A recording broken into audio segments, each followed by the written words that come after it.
Hello and welcome to this, our 226th live stream. Gem of a question. This is, of course, referring to our um, book review on the stones in classical Hebrew.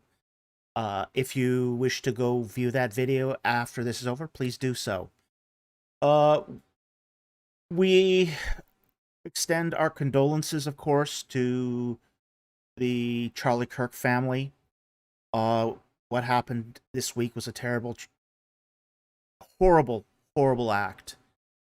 We'll have a more formal statement on reaction to this on our Monday video, but at this point, we do want to extend our prayers and condolences to them at this time. Okay? So, with that said, we're going to get right into the questions here. The rules are the same as always. Super chats have priority. No surprise there. Non-super chat questions, we take them, begin them with a Q and a colon, and we will at least see them at that point. Only post your non-super chat questions once. If there are any duplications of the questions, that'll disqualify your non-super chat for the night. If it is a verse from the Bible, we ask that you give us a little context. So that means you give us the book it's in, the chapter, and the verse, so we don't have to go hunting for it. Also, if you sponsor a super chat, which we allow, we ask you to put your question that you want to sponsor in your super chat, again, so we don't have to hunt for it. And then finally, one question per chat. Question stacking will not be allowed because it's just not fair to everyone else. All right? So, those are the rules. Let's get into the questions. We're going to start the night with a few non-super chats here. It sort of came in at the last moment. So, those are always lovely. So, we'll start the first one here with Darkblades. And Darkblade asks, today I heard about a ceramic bowl from Alexandria in the 1st century saying, through Christ the Chanter. What are your thoughts? My thoughts are, I don't know. Here's why I don't know. This came out of the blue. This was just announced on TBN. And it came in through the Daily Mail, which is not exactly a reputable source. I'm going to need a lot more information before I can judge whether this is something he got off the antiquities market, if this was found in a dig. We have no information on this artifact. It's just a cup with an inscription on it. That's all we have right now. So it's really too early to judge anything on this. And yeah, Daily Mail's a borderline tabloid with a little less borderline. it's a little less borderline. Yeah, it was definitely PC. I want to believe.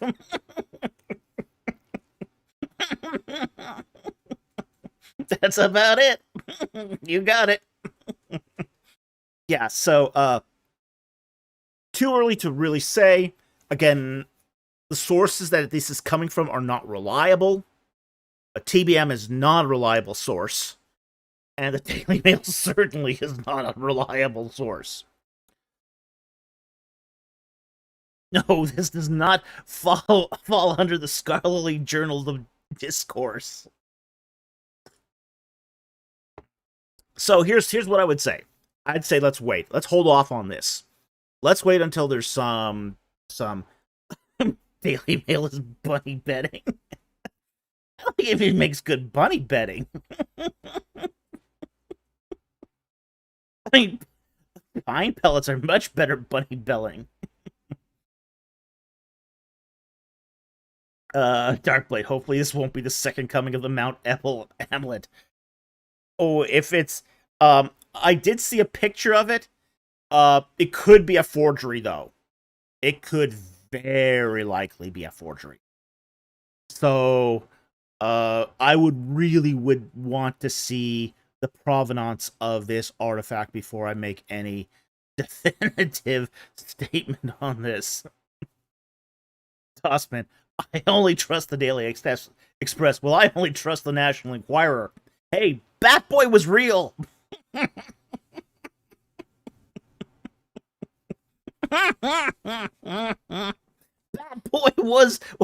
was a real thing. I still believe in Batboy. 4 out of 5. Bigfoot's read the Daily Mail.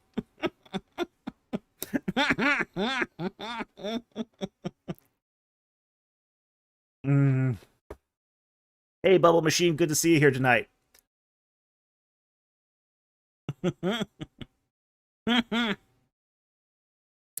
Okay. So yeah, I'm not placing any stock on this until I get more information, and I'm gonna need a lot more information before we can do a determination of whether this is legit. Right now, it's not looking good. If you're going to the tabloids and TBN, this is not looking good. So hold off on this, and this is put this in the deeply suspicious category. Okay? So let's get on the next question. Next super chat is from Mike JSB. And he says, in the fourth scene of Merneptah's Karnak relief, the enemy is depicted as typical Canaanites in possession of a chariot. Isn't this a problem for Yurko's claim that this scene depicts Israelites? He's talking about the fourth register at the top of the Cour de Cachet. I don't think this is a problem for this being Canaanites. Because once they capture a few chariots, they've got chariots. And you could always cobble together chariots from pieces of broken chariots. So the idea of Israelites having chariots is not an issue once they're in the land of Israel. So, and frankly, Yurko's not the only one here who thinks that that top register is Israelites. Mark Jansen thinks that. I've had a look at the Cour de Cachet myself. I think they're Israelites.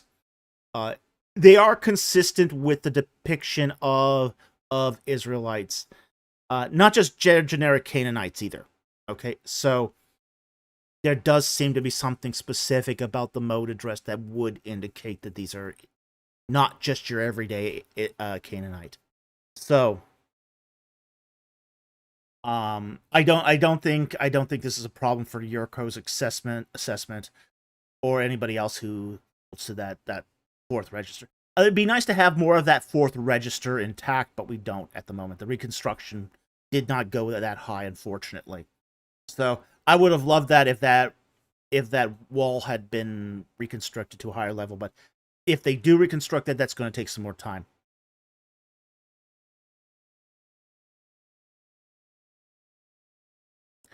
All right. Next non-super chat here is also from Mike JSB. Do you agree with Robert Mullins that Khirbet al-Maktir dates to Middle Bronze 2C rather than Late Bronze 1 as claimed by Bryant Wood? Oh, yeah. I think Khirbet al-Maktir is definitely Late Bronze 2. The claims of Bryant Wood have really no foundation. I've got some serious reservations about anything Bryant Wood ever says about practically anything. But I also know some people who worked on the Maktir site, and they were all telling me that there's no way this is Late Bronze. So I've got to say, Bryant Wood wants this to be the City of Ai, and it doesn't matter what the evidence is going to say. He's going to claim it's Ai. So,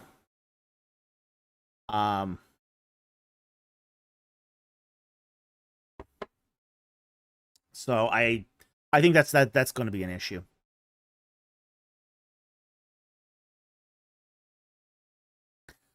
Jimmy the Juju says, Yigal Dean says chariots were not used by Israelites due to the tactic of runners who learned to attack them. No, I don't think that's exactly. I mean, here's the thing. Uh, Chariots are mobile archery platforms. That's what they are in reality. Okay.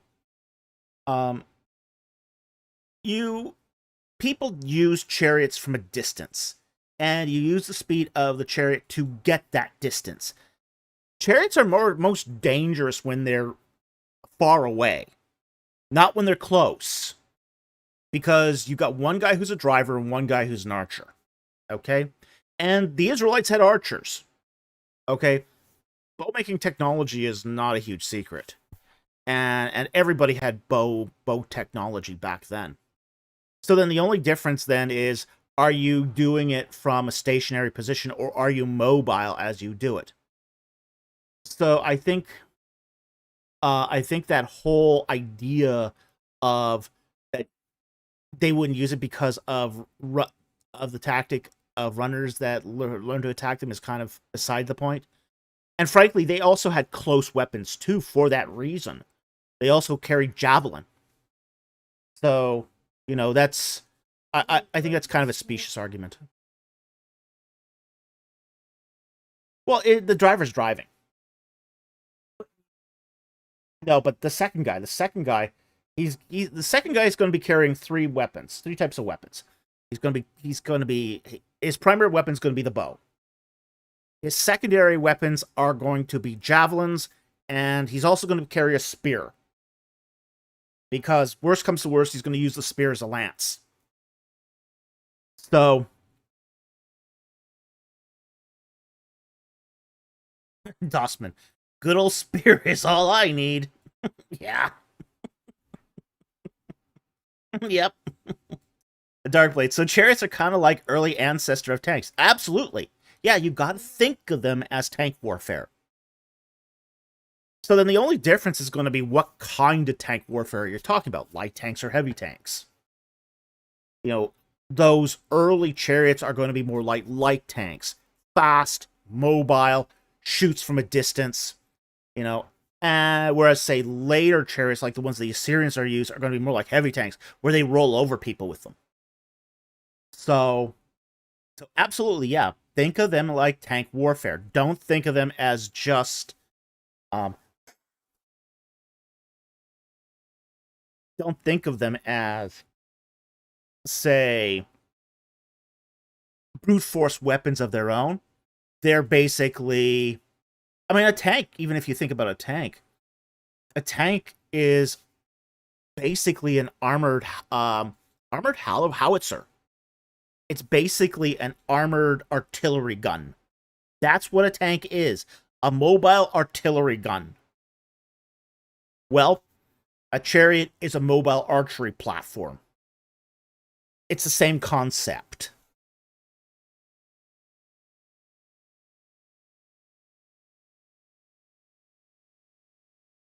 Okay. So, yeah, I think Mac tier is middle bronze 2C. I have no reason to doubt it. The people I know who've actually worked there think it's 2C. So, Brian would basically, if this doesn't turn out to be he has to go back and say, oh, we got to consider 8 tell, and that's going to present problems because of the late bronze 2B issue at 8 tell. So he really, really wants Mac tier to be I. I don't think he's going to get that. All right. Let's go on, move on to the super chats now. Our first super chat here is from Esther for $20. Good to see you, Esther. And she says, I just got Reliquary of the Dead. And for those of you who don't know, that's the first novel in my War of the Gods sci-fi series. Okay? Oh, by the way, if you really like archaeology and fiction, this is a lot cheaper than an archaeology course. Just saying. You can pay $600 to learn introductory archaeology, or you could read the book. This book, and the book is a lot more fun, too. And there's no exam at the end. Okay, so she says, I just got Reliquary of the Dead. I suck at reading and only have successfully completed 3 books without the audio version. Not sure I'll make it to the end, but giving it a shot. It's my first fiction books since required reading in school. Fantastic. If this gets you back into reading, that's a win. That's a total win. We all should be reading. You know? Yeah, the more you read, the better you get at reading. So, no exam. Oh man. We can write one if you really want one, but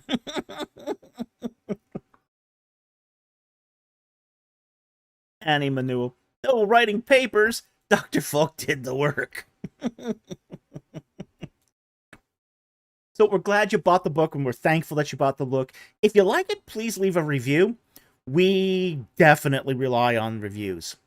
In fact, more than star ratings, they did a recent study just on what counts more, star ratings or actual written reviews. Written reviews actually count for more than star ratings. So if you like a book, just leave a short 1-sentence note or however long you feel. That would be wonderful. So again, thank you very much for reading. Thank you very much for buying the book and reading it. And we really, really appreciate it. Thank you so very much. Oh yeah, Mama says written reviews big time. Oh yeah, absolutely. People read those. I mean, it really matters. After the cover art, after they see the star rating, and star rating actually doesn't count for much. The most important thing people read to judge whether or not to buy a book or consider a book important is how many written reviews there are. And really, written reviews matter. It's crazy how much that stuff matters. Okay, so let's move on here to the next super chat.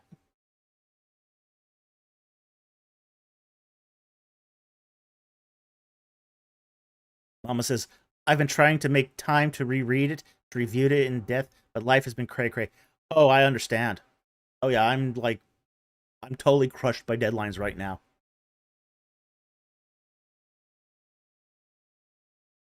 Okay. Next super chat here is from Say Shibboleth for $5 Canadian. Thank you for the super chat. Was the church originally intended to be governed by a body of elders? And if so, how did it transition to be led by priests and bishops? Okay, this is what's called polity. And polity is basically the idea of how the church is governed. Okay? And the whole idea of church polity is widely debated. Widely debated between denominations, by branches of Christianity. There's no consensus here. Okay? Now, the question is that the idea of what is an elder is going to determine how you sort of fall on this question. Okay? Seems to be true that the early church was governed by elders. Those elders were called episcopos or presbytos, which became later translated into bishops. Okay? So the whole idea that that transition where it became led by priests and bishops was a natural outgrowth of the whole idea of the church being governed by elders. Now, whether or not elders were supposed to be formally ordained and become bishops, that's a whole different debate. That's a historical debate. That's an exegetical debate. So,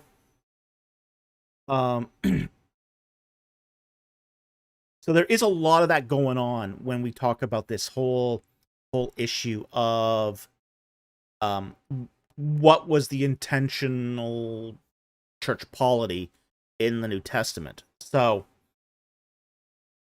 I think it's very, I think the simplest, the most parsimonious reading of those elder passages is that these are laity that are raised to the position of elder, not necessarily ordained, but have the capacity to teach, as well as fulfill all the other duties of being an elder.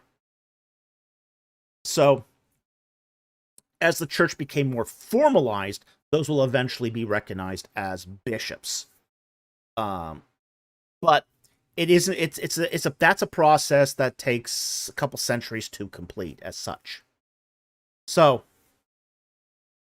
uh, so anyway, thank you very much for the super chat. Very much appreciate. But again, um, I think it was that the pattern is that the church is governed by elders, but it's governed by elders at a local level, not necessarily a sort of a caste of priests. Okay, that's my view on this. So it would be more of a congregational model, where the congregation is run by elders, not necessarily that you have a caste of priest elders that are, say, governing the church as a whole. So that's where I sort of stand on this. And I think that's the most parsimonious reading of the texts. So I hope that helps. Thank you very much for the super chat. Very much appreciated. Okay.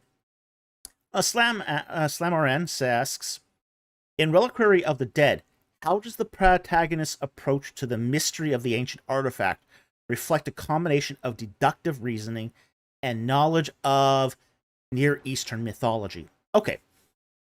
He uses deductive reasoning all over the place. He also uses inductive reasoning as well. So he's not just married to one kind of reasoning. But he sort of takes his knowledge of ancient Near Eastern mythology and sort of applies it to how he translates the texts. Okay? So he gets a text off of the artifact. He translates that, and he recognizes certain features of that text that correlate to his knowledge of the ancient Near Eastern mythology. The whole idea of primordial gods. Okay? So that's how he's gonna take a very textual approach to this. So, oh, that's a sample question from book readers. Oops, not for me. Never mind. Sorry. Next question, Mama. Do you? I thought that was directed to me. Oops. Oopsie. Oopsie. Okay. Dr. Gyro taking the exam early. And students always complain that I didn't give the answers in class. There you go. Here's another. If you want another sample question, how do you run a site survey? Site proofing. How do you do site proofing? There you go. How do you do site proofing? Mama asked the question, do you have any favorite gemology or geology or gemology sources of news? Not anymore. I don't have many contacts in that any longer. I used to. There was a guy I used to know. His name was Peter Rowe. I don't know. He was an Australian. He was a big gem collector. In fact, he would do this gem. He had this publication, little like an e-document that was called he called it Gemology Collector News. And I used to get his newsletters. And he would tell. Here's the thing. Peter was quite the guy. Uh, he was not just a collector; he was also selling gemstones. So every month he would feature his showcase gemstone to buy. Okay, and you never bought that one. The stone he was pitching, you never bought. Okay. But he would also have all this news that he collected along with it, and other gemstones that would come along of note that were of interest. That stuff you would think, okay, yeah, there's some good stuff in there to buy. But the one he was pitching, you never bought it, and everyone in the industry knew it. It was so funny. Whatever he was pitching that month, nope, don't touch that one. But hey, there's this hey, he's now further down the page. He's talking about Sugalite. Oh yeah, that's interesting stuff. Let's go look at that. And that stuff was pretty good. Stuff that he wasn't pumping. Whatever he wasn't pumping, that was good. Whatever he was pumping, don't touch it. It was, but it used to be a really good source of news. He's not publishing that anymore, unfortunately. But the thing is that news sources for, at least reliable news sources for gemology and geology, they don't tend to last very long.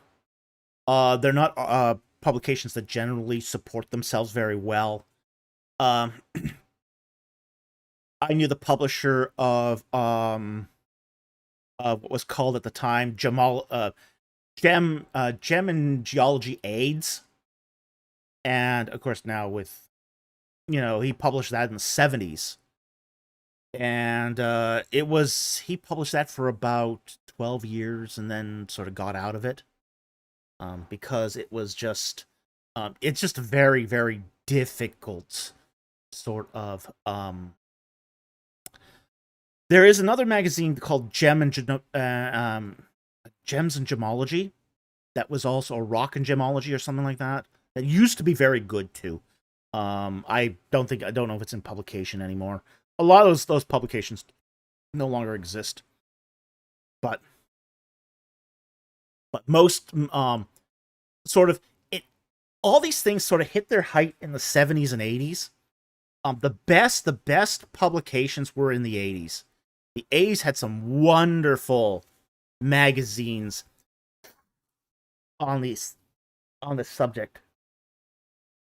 There was even one that was called, I believe, Rockhound, and Rockhound was a good magazine too, and that was fun. I had a few issues of it, and it would give you all sorts of interesting things, tips on how to cut stones. There was actually that one called Rockhound. It even had a column on faceting, and it would give you all the formulas for all these fun faceting. Yeah, you do, don't you? Yeah, that was a lot of fun stuff in those. A lot of fun stuff. I would also have ads in there where you could buy raw material. So yeah, these magazines used to be great sources. You can't, unfortunately, they're not in publication anymore. So the whole sort of the hobby of lapidary, lapidary is the art of carving and cutting gemstones. It's kind of fallen out of favor. You don't see that much anymore, which is unfortunate because it's a beautiful art. It's a beautiful art, and I think there's really a lot of still potential there to do some really, really great art. I'll give you a secret. Give you a piece of Dr. Folklore, which has to do with Mrs. Producer.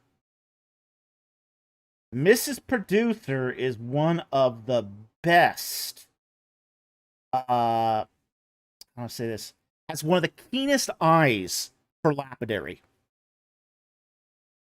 She can take a piece of stone and pick out the absolute best chunk and best angle to cut a stone. Her talent like this is crazy. I mean, I've got a good artist's eye, but when it comes to finding the right stone to cut and carve, she's got it hands down. So when we did our lapidary work, I would do the physical cutting, but she would do the planning. She would say, "This is the part you want. Get rid of all the rest." What? Oh, Mrs. Producer rocks. Yeah. Yeah, she could take a $5 slab and pick out one piece and turn that into a $100 cabochon. Just because she was so good at this. She was so good at this. It still blows my mind how good she was at this. Well, you know, if we ever get a house of our own. Yeah, I know. House, yeah.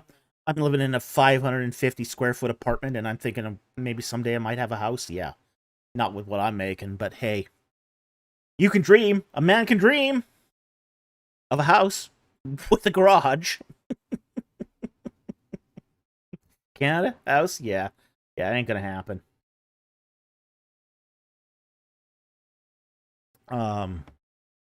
But yeah, I wouldn't mind you know, getting that equipment again. You know. And if we did this again, we'd probably make a trip to Tucson, buy the equipment, and do that again, because that's the place to buy that equipment. Yeah, so yeah, just build a house. Yeah, find it. Yeah, do it. Yeah, not gonna happen here, unfortunately. Yeah, Andrew Graham says dream, dream, dream. Yep.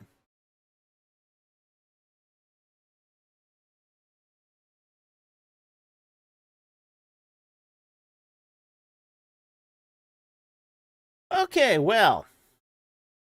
That was fun to dream. Okay. Yeah, the Canadian dream is a cardboard box in the corner. And you rent the corner.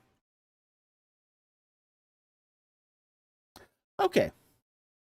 Next super chat here is from Striding Hermit for $5. Thank you for the super chat.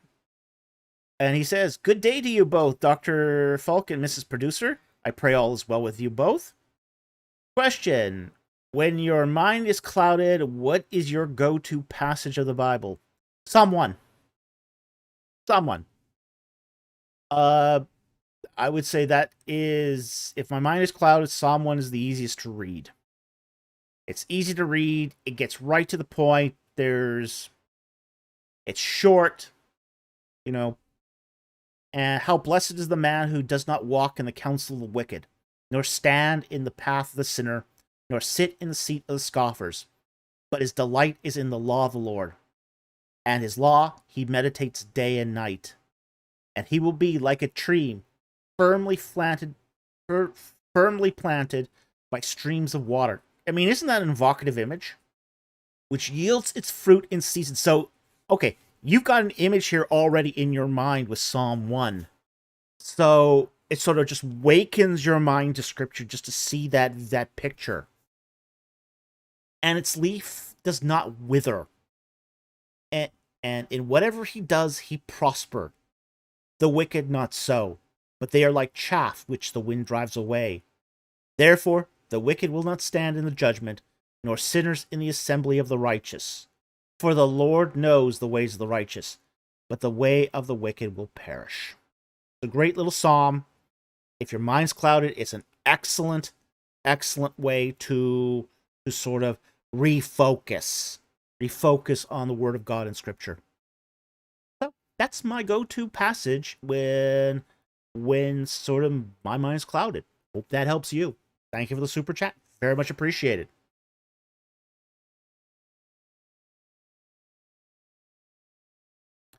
Drying Hermit for $5. What are the benefits? Are there the benefits? What are the benefits of writing while half asleep? Okay, cool question. Um, there actually are a lot of benefits to writing while half asleep.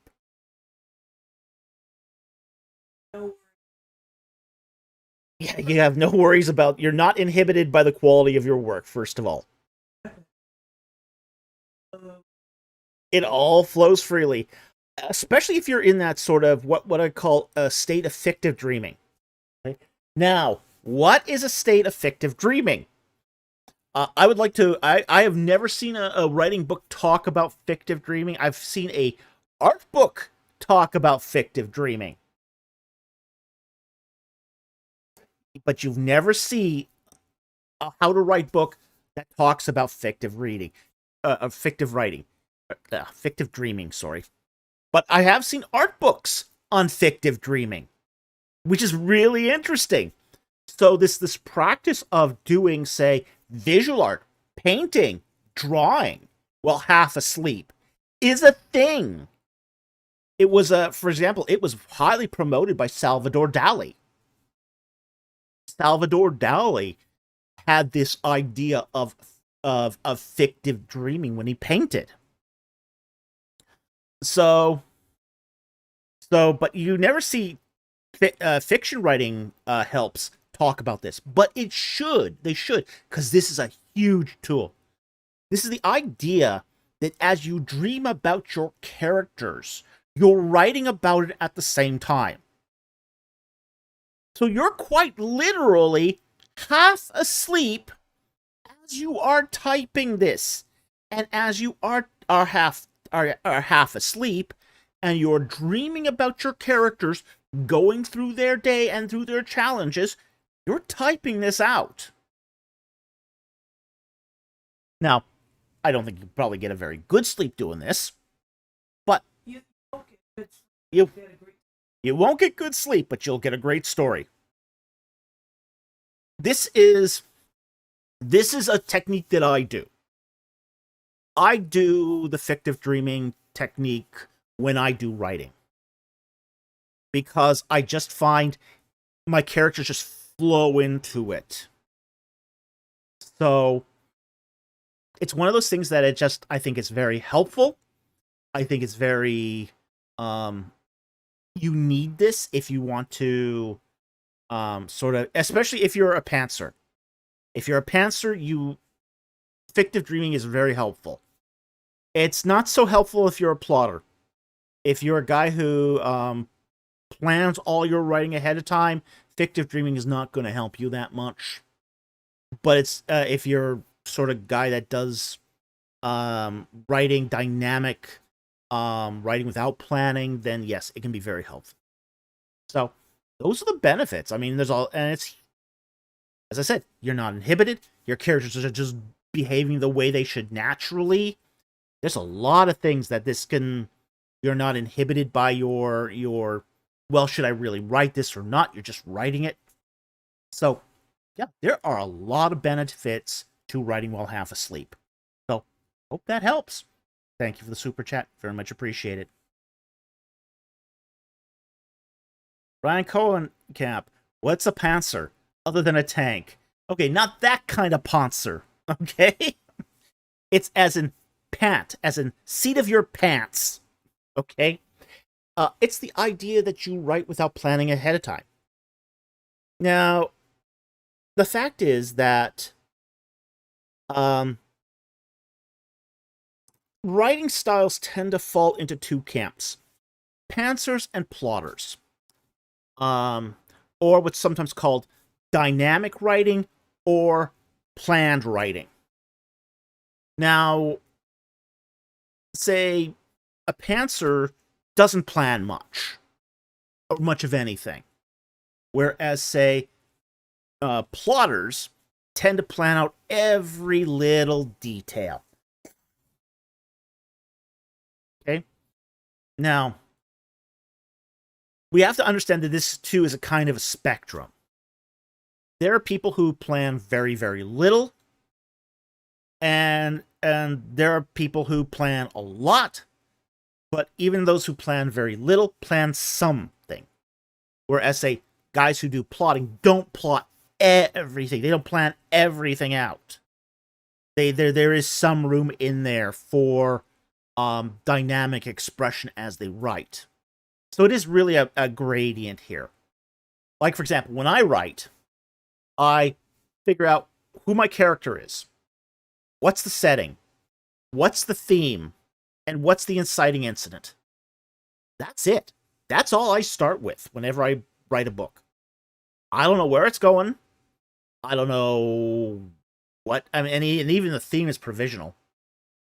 I might change the theme later on when it looks like it's going to be something else. But, so very much. Yeah, Dark Blade asks, which one was the goat? Kitchen. Kitchen was a plotter. He would plan out everything ahead of time. To the point where he couldn't write sometimes. Sometimes he could never plan enough. There were some projects he did he never finished. Because he could never finish the planning of them. So yeah, he plotted those jokes? Yes, he did. Every last one of them. Oh yeah, he even plotted the jokes.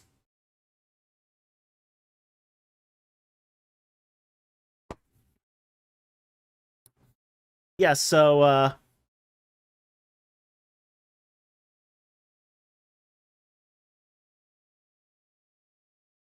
Clippia says, so what category was John when he wrote Revelation? I think that was all dynamic. I didn't think he expected any of that coming. That was really by the seat of his pants.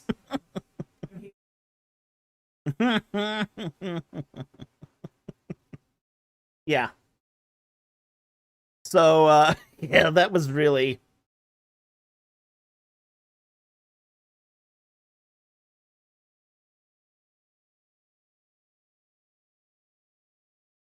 So, yeah, absolutely, I don't do much plotting. I don't like plotting. I think that takes the fun out of writing. I want to see what happens what happens to the characters. I've got this character I have fallen in love with, and I want to see what happens. I want to see what he does, where she goes, how does she get out of sticky situations, how does she deal with moral and ethical dilemmas.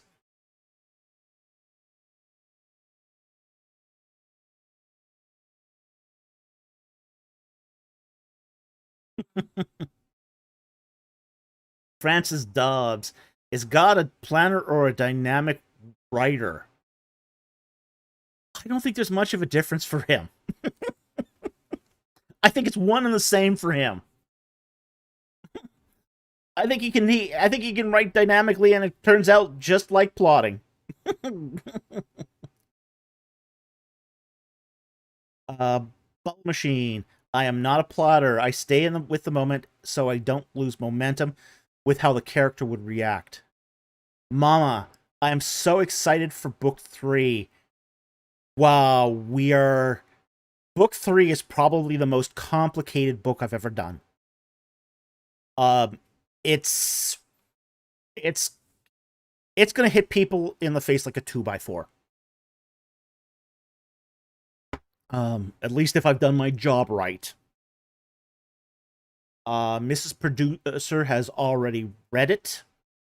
There are some changes that are being made to it right now, so it's getting polished. I'm right now going through the emotional edit of it. And once we get our video game done, I will be putting more focus on that. So, but yeah, this one is going to be very, very interesting. So, Osman, Sloppy cannot die, please. Oh, there's going to be deaths. There's going to be deaths. Won't say whom, but there's going to be deaths.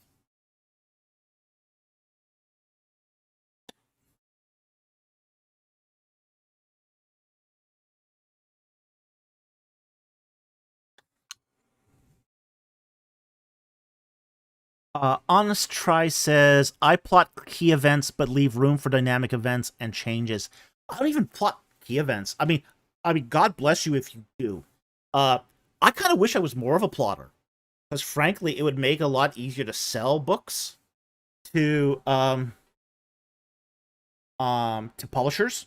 Publishers want you to know everything that's going to happen ahead of time. They want you to give you a full summary of everything. So before you even write it. And I just can't plot in that way. So it's a lot easier for a guy like Brandon Sanderson to sell a book to a publisher than someone like me, because Sanderson's a meticulous plotter. He knows exactly what's going to happen before he even writes it. So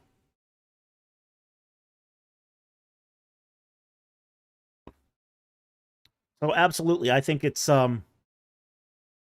I would love to be able to plot. I would love to be able to do it.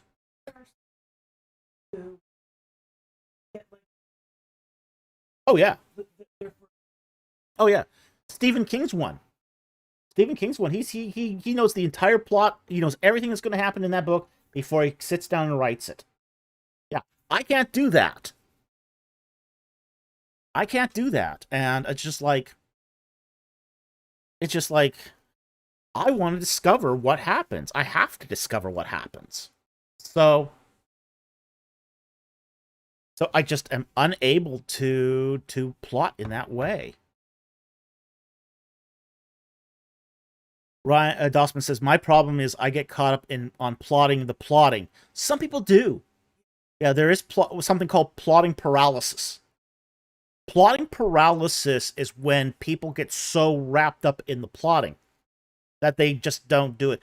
There's another form of this too that often happens in especially fantasy books called world building paralysis, where people spend so much time building their world they never get down to writing. And it's just one of those things that Clepius, I prefer pantsering. It's called pantsing, by the way. I'll just spell it here for you, so you kind of know how it's spelled. P-A-N-T-S-E-R. That's a pantser or pantsing. There you go.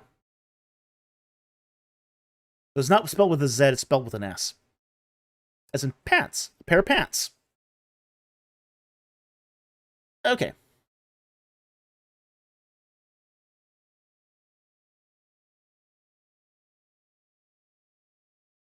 Harry Stark like Tolkien. Tolkien finally got down to writing once he built his world, though. You know, but I don't think, here's the thing, I think people waste a lot of time world building. Use your story to tell your world. Look, I mean, I'll say this. If your world gets sufficiently complex, like, I mean, my fictional universe has now gotten sufficiently complex that I have to keep track of it. So BC goes, let the world build itself. Yeah, that's what I do. I let the world build itself.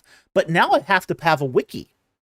I have a private wiki on my private network here, where I have to keep track of everything, because the world has gotten sufficiently complex. And I've got a timeline, so I can keep track of all the dates, so I don't mix up my dates by mistake, because sci-fi readers tend to get picky about this. So I have a writer's wiki. It's not public. It's totally private. Except when we had the security leak. Yeah, we had a security leak where it was public for a little while. That was fun. Oh boy. Oh boy. Mom, but have you Mama, built software to keep track of the- but you have to build software to keep track of the chronology. Oh, never mind, you did.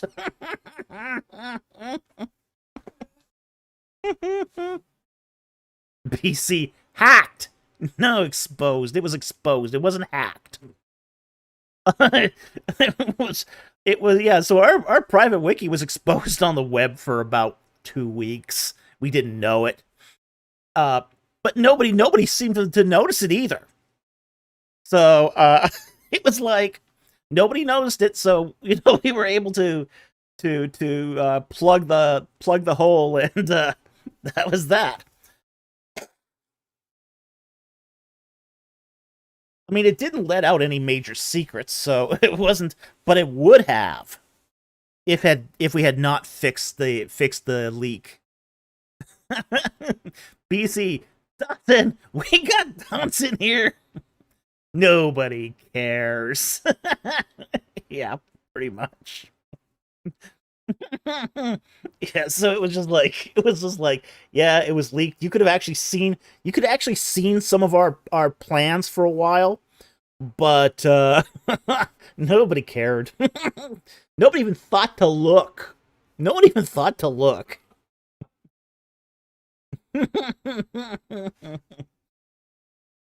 Jack Ray. uh Did I hear if Dr. Falk had a wiki leak? Yeah, Dr. Falk had a wiki leak. We had a leak of our private wiki. Which had all our story notes. Story notes that keep track of our fictional world, some plot ideas. It had I think at that time it even had a small excerpt from book 3. So if you had been on the ball and if you had done the whole looking things up, you could have found that wiki and gotten a couple paragraphs from book 3. So so now people are going to be scrounging internet archives looking for it now. Good luck with that.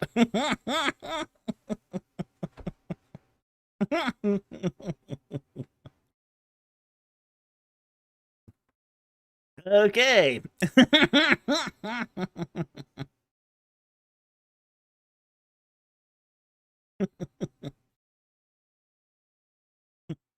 Bubble machine. I figured out the problem, Mr. Falk. You got leaky wiki.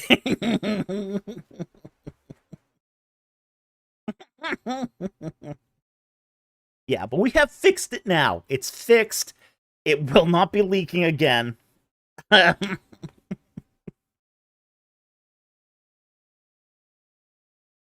Or any foreseeable time. It's on its own it's on its own Ethernet subnet, so there's no chance that it's even going to slip out by mistake. So Francis Dodds, do not underestimate my finding skills.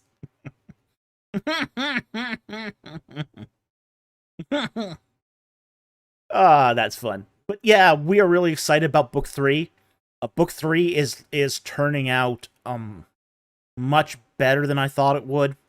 So I'm again, once I have the time to really polish this thing, we'll get this out to the beta readers, and once the beta readers have that, we will do the cover reveal too.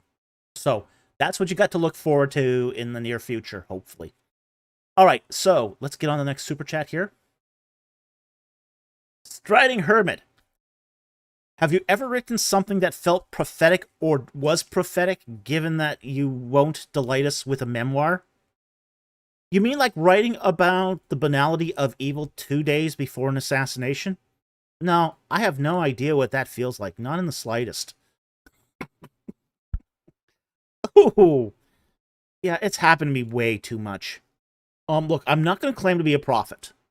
I'm just not going to do there because there's a lot of shysters and hucksters out there that claim to be prophets. Have I made some very, very uncanny guesses? Astute observations? Oh, yeah. Yeah, many times. Mama, yeah, noticed that. Great.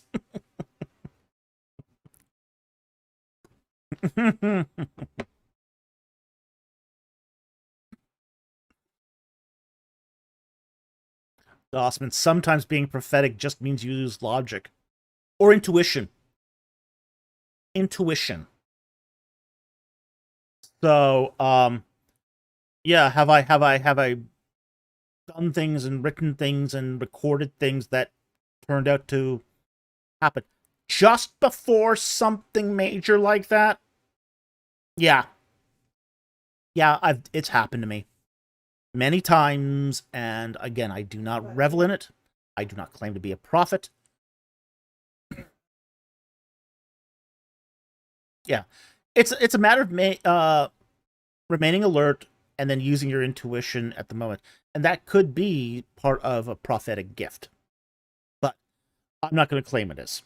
Because again, I don't want to be associated with those hucksters. Followers of the Shepherd, Dr. Falk felt a disturbance in the Force.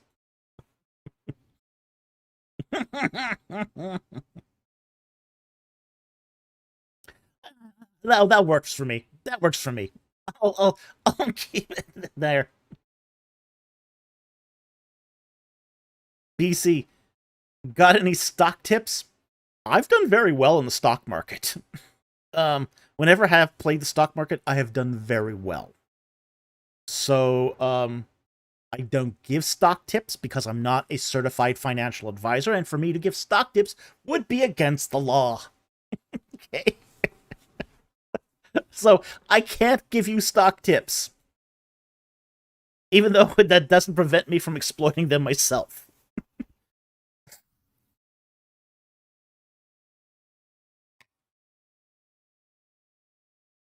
Let's just say, though, I have purchased certain crypto assets at a certain opportune time.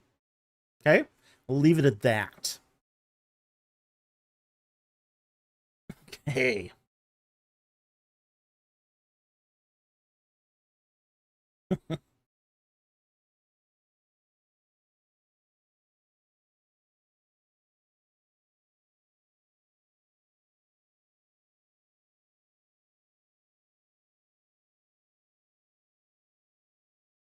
Next.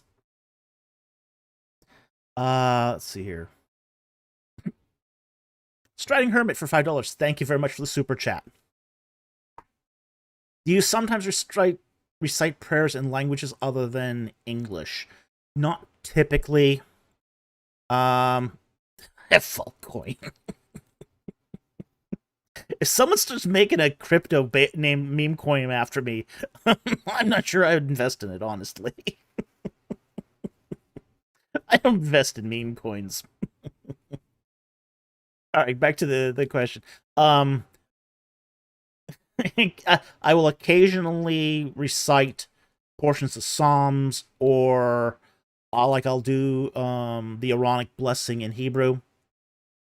So in that particular case, yeah, there are times I do recite Hebrew. Particularly, as I said, in the Psalms, in the as I said, the Aaronic blessing in number 6. But generally I don't pray in other languages. It's just not something I do. So I hope that helps. Thank you very much for the super chat. Very much appreciated. Ryan Comcap. Dr. Falk isn't charismatic? Hey, am I charismatic? Am I a handsome looking guy? I'm asking a biased source here, so. Oh, that's not what he means. Could be. Could be. Of course, you could be listed fundamentalists. So. Mama says never invest in something you don't understand. And that is sound advice. Never invest in something you don't understand. I would wholeheartedly agree with that. Oh, yes. I like, for example, Mrs. Producer just asked if I think in other languages. Oh. Dossman, ever think in another language? Yes, I do. Sometimes I'll think in Japanese. For some reason, I will think sometimes in Japanese. And sometimes I'll start talking in Japanese, too, for no particular good reason. And, did that the other day, and it drove Mrs. Producer nuts. I just sort of slipped into Japanese mode, started thinking in it, and speaking in it, and she just said, stop it. Just stop it. I was not being very charismatic at that point. Where are the most high? Japanese? Very based. Sodorone. Okay. So yes, I don't pray in other languages. Sometimes I'll talk in other languages, just sort of start rambling in them. Dark Blade, wait. An Egyptologist thinks in another language that isn't French or German? Yeah, I have a love-hate relationship with those languages, which is I love to hate them. I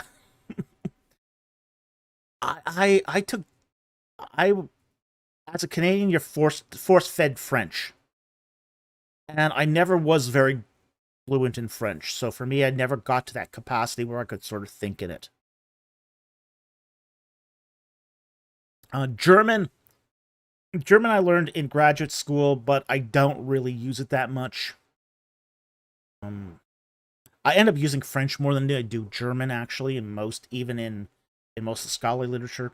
Occasionally, I have to use German, but I don't typically care for it. It's not a fun language. Japanese can be a fun language. It's a difficult language, but it's a fun language. And the fact is, if you start speaking for bad French to a French person, they just go to sort of cringe and start reacting very badly towards you. They tell you to stop.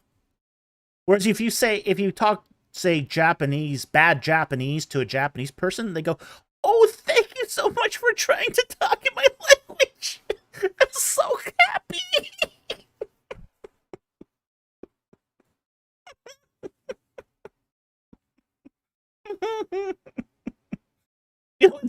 It's more encouraging to talk in bad Japanese than it is in bad French.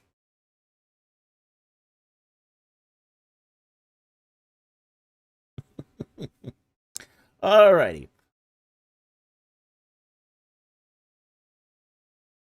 Let's get back to the super chats here. So, Striding Pirate, no, I don't pray in other languages. Occasionally I will recite Hebrew in Psalms and in prayer and blessings, but I don't pray in those languages. Okay. Next one here from CPU1. Could you break down what the principalities and powers are in Ephesians 6:12? This is in response to last week's questions about demons. All right, let's pull them up here. Ephesians 6. 6 verse 12. For our struggle is not against flesh and blood, but against rulers, against powers, against the world forces of this darkness, against the spiritual forces of wickedness in heavenly places. Okay, now the big question of this passage is, how many entities are being talked about here? There's generally two sort of views on this. that it's talking about either 3 or 4 different types of spirit critters.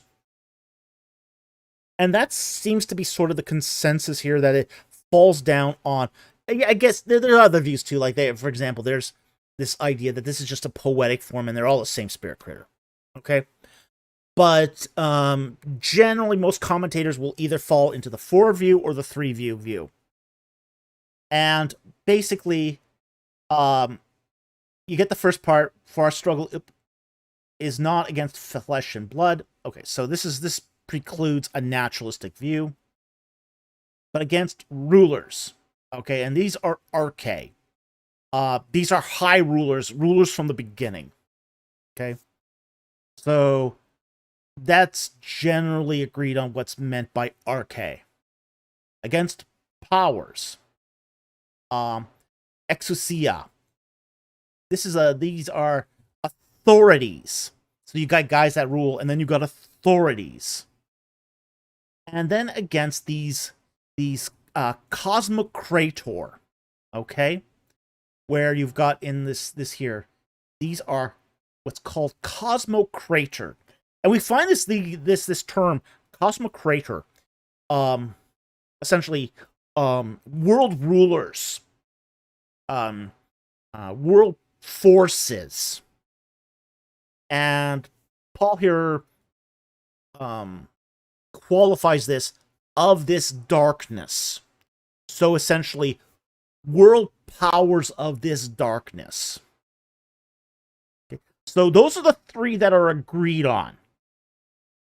So everyone sort of agrees, at least with that view these as spirit critters, that you've got arche, exousia, and cosmocrator. Okay? Not Cosmo Kramer. That would be scary. That would be real scary. Cosmocrator. Kind of like Pantocrator. Like you'll sometimes see this image of Jesus, and he's staring real sternly right into, face on coinage. Like the Shroud of Turin has the Pantocrator icon of Christ. This is the idea of all force, all power. Okay? In this case, we've got here, instead of Pantocrator, we got Cosmocrator. Cosmocrator meaning world forces. And in this particular case, world forces of this darkness. Now, this last one is debated, which is against the spirit, the pneumatos. So it's just spirits of wickedness in the heavenly places, in the heavenlies. Okay? So the big debate about this chapter between the 3 and the 4 class view is whether or not that spiritual forces of wickedness is its own entity, its own type of spirit critter, or if it's just another way of referring to the previous 3. So that's the breakdown here. So you got rulers, powers, world forces, and then just may or may not include spirit critters. So that's the breakdown here of Ephesians 6:12. The exact sort of spheres of influence, like for example, the first class, the rulers, the arche. These would be like your first rulers. These would be like your primordial gods. These are the gods that sort of take over from the chaos monsters. Okay, so when we talk, for example, here about, say, primordial deities, that's your arche. Your exousia, that's sort of your spirits of particular domains of power or influence. And then you've got the world forces. The world forces that sort of fit underneath the first 2. So in a sense, we've got here a bit of a hierarchy. Okay? There's a hierarchy here. And that will fit with either the 3 or the 4 or class view. If you've got the 3 class view, then your hierarchy goes from Arche to Exousia to Cosmic Crater to Numatos. And even if you have the 4-point view, that just naturally dovetails right into that. So,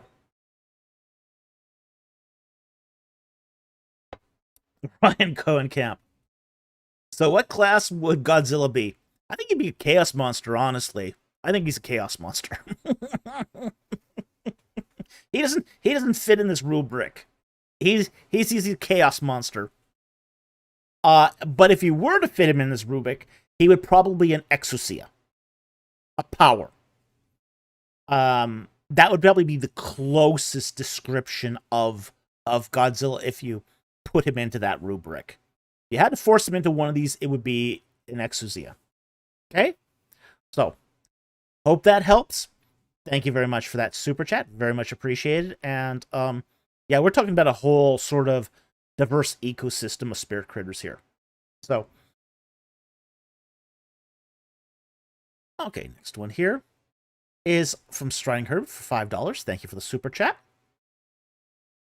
And he says, earlier this week, I was listening to you when you first covered the Amorite tablets. Question, has anything changed now? Also, your older content is still great. Well, thank you very much. I neglect my older content. I don't talk about my older content much because I'm always looking forward to the next thing. I had a guy talk to me this week, says that he wants to do a review of my book on Gnosticism, and I said, why? Yeah, he says it. I said, you know, I published that before I did my PhD, and he said, well, you know, it's a good book. It's like, okay, that's fine. It's probably brand new to him. Yeah, could be. I don't know, but yeah, so I don't pay a lot of attention to my old content. Yep, it's the book on Gnosticism. Yeah, that's the title of the book. What is the title of the book? I don't even know what the title of the book is. That's how much attention I pay to it. It's called Ancient Egypt and the Origins of Gnosticism, an exploration into Egyptian pre-Socratic literary traditions and philosophy. Oh.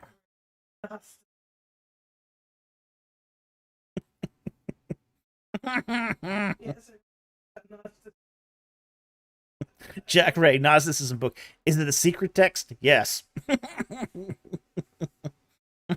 Yes, it is. I'm not going to tell you it either. It's a secret.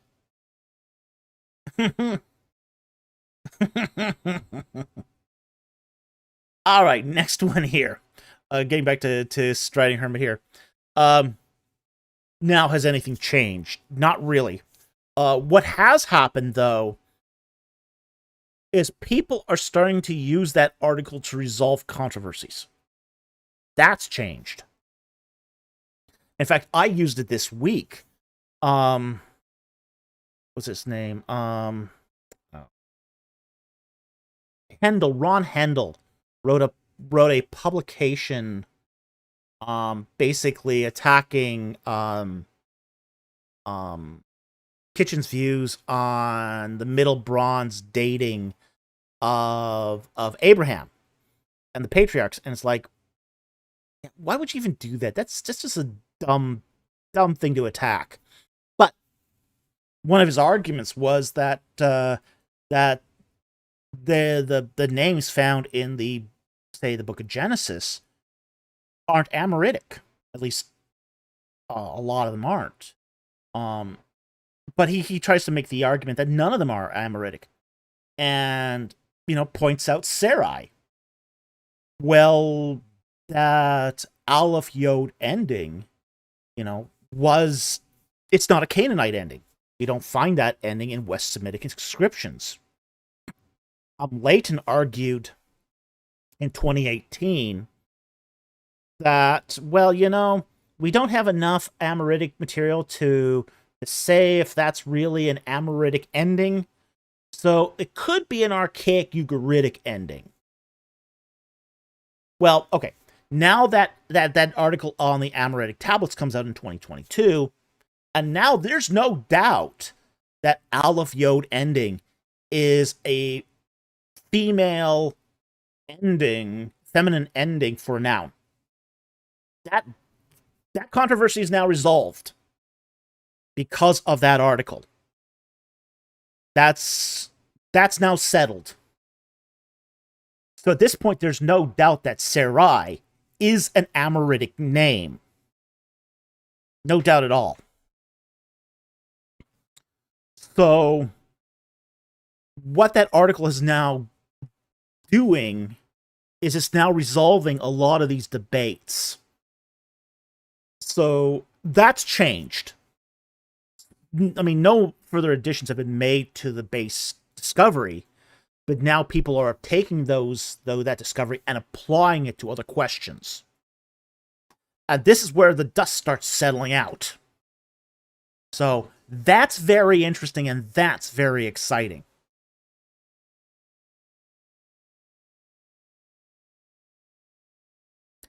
Darkblade, so Aleph Yod is like the Amorite equivalent of hey, yeah, it is. Yeah, it is.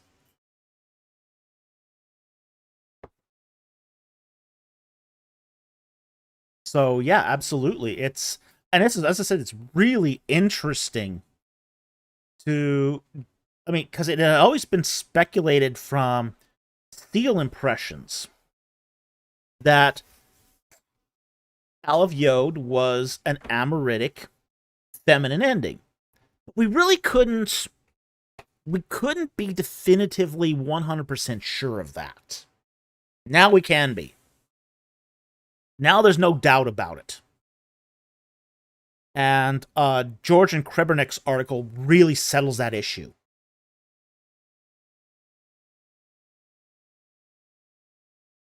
So, yeah, so that's where we're at. It's the George and Krebernick article is now being used to finally resolve some of these open questions about the influence of Amoritic in other languages. And I think that's really interesting. I think that's really exciting. And it's really positive.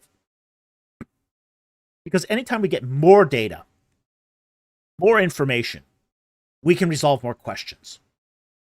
So I'm not expecting to see more Amoritic discoveries in, say, the next several years, but the ones we have now are going to affect things greatly.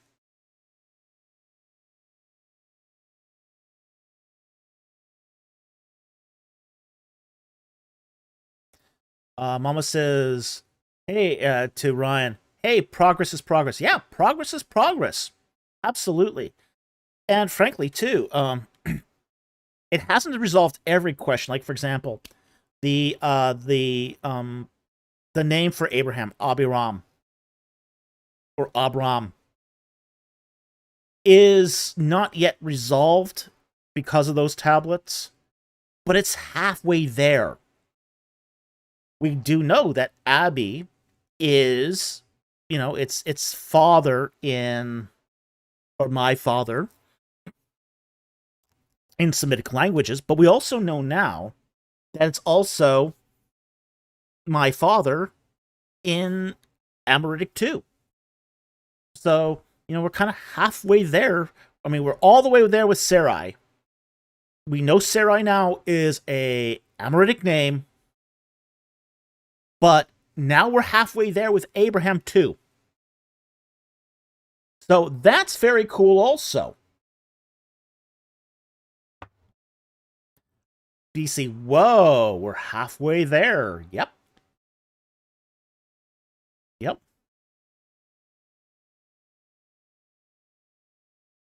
DC, whoa, Abraham in prayer. Yep. If we can get a few more Emerald tablets, this would be fantastic. Absolutely fantastic. All right, let's go into the next one here. Micah Price for $10. Thank you for the super chat. Hey, Dr. Falk, I'm used to seeing the word armor in 1 Samuel 17:38. Today I'm reading the 1599 Geneva and seeing raiment. It's a different picture. Is Saul trying to make David look like him, claim the glory? Okay, let's bring our Bible up. Because I think, do I have the Geneva Bible here? I want to see. I do. So let's see. Allergy season again. Lovely.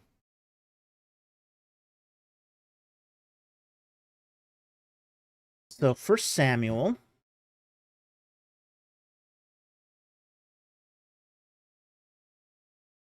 Let's see exactly where it's saying raiment. Because there's two words in there.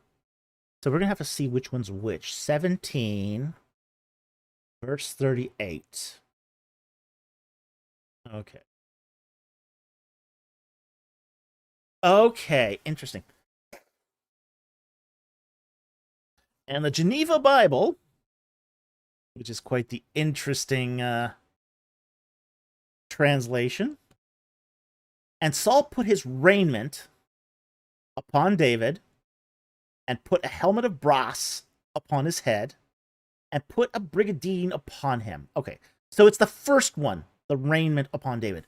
So let's go look at that in a more recent translation, so we can narrow it down here. Okay, then Saul clothed David with his garments, a mod. Okay, now, and then put a bronze helmet on his head and clothed him with armor. Okay. Now, this is not armor. Okay. This is not, a mod is not armor. And it's not clothing either. What the best translation for this would be is padding. You don't wear armor straight to the skin. You do not do that. It chafes. It hurts. Okay. Ask any SCA, Society for Creative Anachronism guy. Okay. What does he wear under the armor? They wear padded jackets. Okay. They wear padded jackets. And that's what we have. An arming doublet. Yeah. It's an arming doublet. But it's a garment, it's a padded garment you wear under the armor. Because if you get hit, something's got to take the blow. The armor won't take the blow. The armor they're going to be using back then is going to be scale mail. Yeah, it's going to be very effective. It's not plate armor. It's scale armor. So, if you get hit with a sword or a mace, and you don't have any padding underneath that, that's gonna hurt. Okay?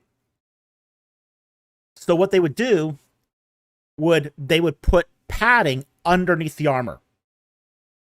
So, this garment, this mode, this maim dalet is the transliteration. This is a padded garment that's put under the armor, and then your armor's put over top of that. So,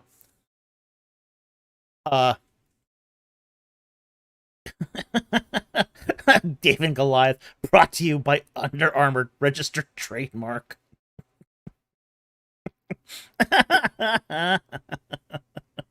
Yeah. So it's the what's going on here is he's not trying to make David look like Saul.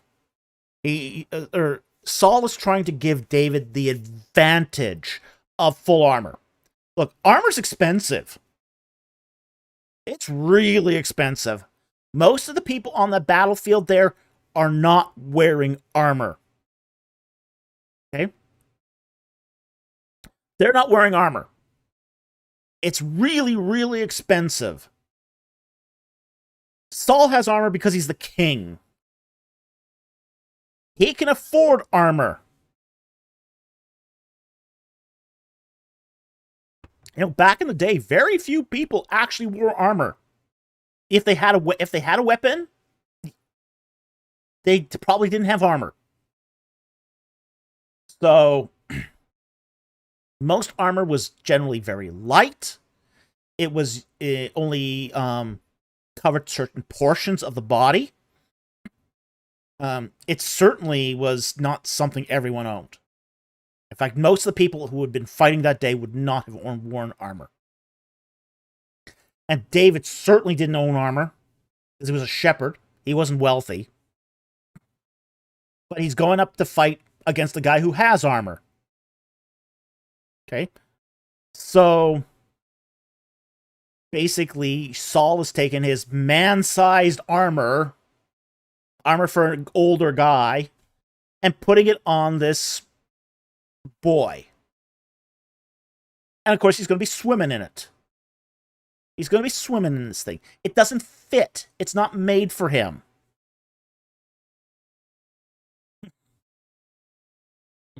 But your armor class is higher. Well, yeah, maybe. Mama says, it's why in D&D, if you're wearing full armor, you're probably also wearing the padding, and therefore you're not as dexterous, because it's hard to move. Yeah. I mean, people wore armor because it worked. Okay? Armor was very effective, and even scale mail, very effective. Okay?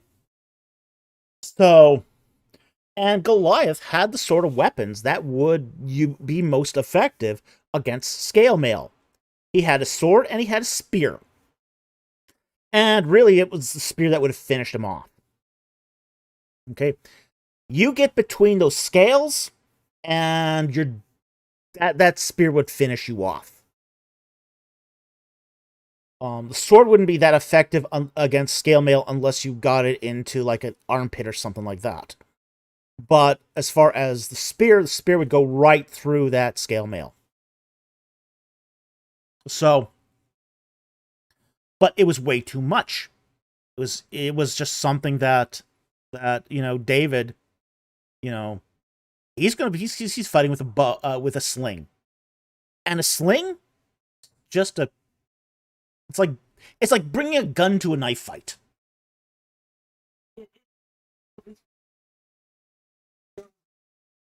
No, it's a small cannonball. It's a small cannonball. Yeah. Yeah, that sling, I mean, those slings are small cannonballs. And I kid you not, the stones are about that big. They're about 3-4 inches across. Yeah, if you get hit by one of those in the head, that's going to make a mess of your day. Going to make a mess of your day.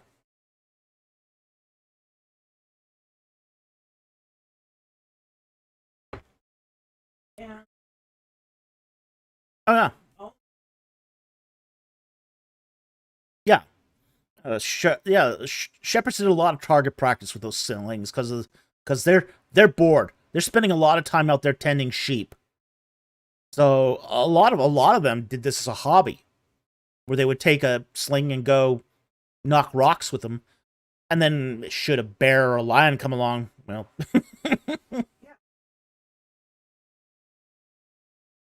yeah, yeah. Well, this is why a lot of shepherds. I mean, David was not unique here when he said, I killed a bear and a lion. He's not unique there. Shepherds did this. We kind of have this view of shepherds as, this later Hellenized view of shepherds of these guys plinking on harps in the field. If you if you want a more accurate idea of what a shepherd was, think a truck driver who's packing a Desert Eagle in his cabin. That's really what you're talking about with a shepherd. Is a truck driver who packs a desert eagle. Okay? That's what the shepherd life was really like.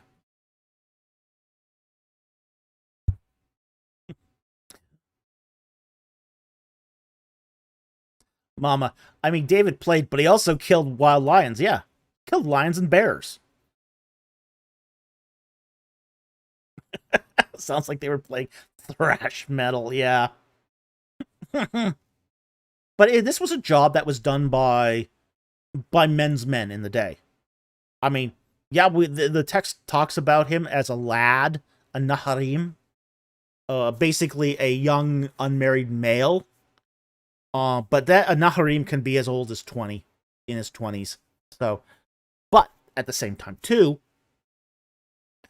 these are guys who had to go out, spend nights alone with sheep, and had to fight off wolves, bears, lions, people. They also have to fight off people too sometimes.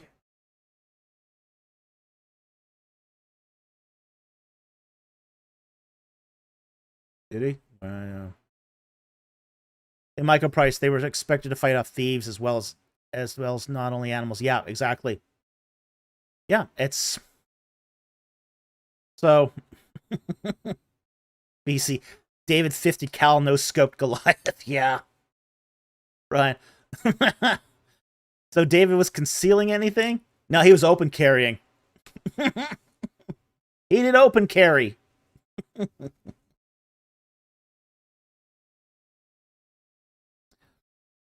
Okay, so that covers David here and his raiment.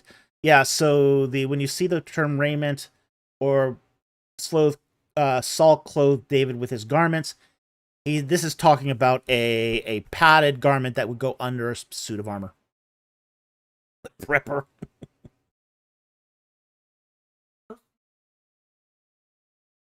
Yeah. BC for $5 Australian. Thank you very much for the super chat.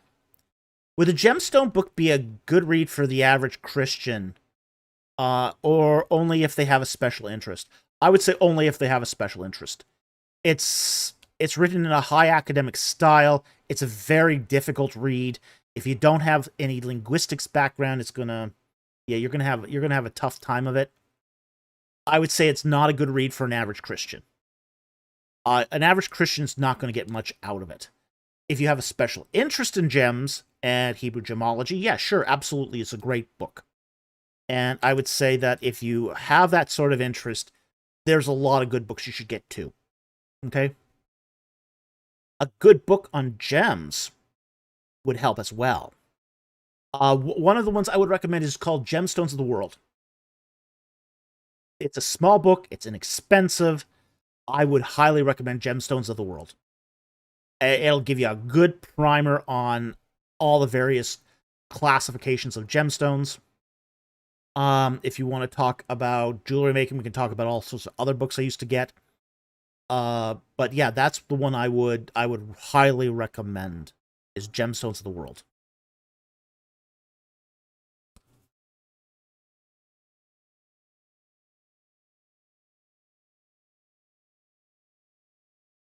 Okay, so, but that gemstone book, if you want to get into Hebrew gemology, if you got special interest in that, if you got the linguistic chops for it, great book. Not a good read for the average Christian. Okay, next one here. From Jonathan Walker for $5. Thank you for the super chat. Does Exodus 1:10 also imply that the Egyptian capital was south of Avaris, since it mentions joining forces with Avaris before attacking the Egyptians? Let's take a look at the text here. Exodus 1, verse 10. We'll start verse 9, and this is talking about Pharaoh. And he said to his people, Behold, the people of the sons of Israel are more and mightier than we. Come, let us deal wisely with them, lest they multiply, and in the event of war, They also join themselves to those who hate us and fight against us and depart from the land. Okay. Yeah, this would sort of indicate this does imply that the Egyptian capital was not near Avaris. So that much we would be pretty safe in saying here. Because if they were nearby, they would have basically complete oversight of Avaris and what was going on there. That's part of the reason why, for example, besides Goshen being the ancestral homeland for the Ramessides, they also set up shop there, so they can sort of keep tabs on the whole delta. So the fact that they are concerned about a population where that could, say, join an invading force and do an uprising, yeah, that would suggest that the king is not nearby. For example, like if let's say the capital was, just for the sake of argument, capital was near Avaris in Exodus 1:10, well, then it wouldn't make any sense that there would come in, join the enemy, and then they would leave, because they would be aware of the entire situation being there directly in the Nile. So yeah. Orion Cohen Camp. So would this be at the very end of the Hyksos period? No, actually, this would be in Dynasty 18. Probably mid Dynasty 18. My guesstimation is this is taking place during the reign of King I. So this is towards mid to late Dynasty 18. So that's when this is taking place. Because that's the only place, it's the only time when Egypt really had any concerns over an invader. At least during, say, the beginning of Dynasty 18 until, say, the reign of Merneptah. Once you get to the main reign of Merneptah, things change. There are then real concerns about outside invaders. But in this period of time, there's really no threat of invasion other than from the Hittites. And that takes place in the beginning of the reign of King I. So that's the only time when this would be actually a thing.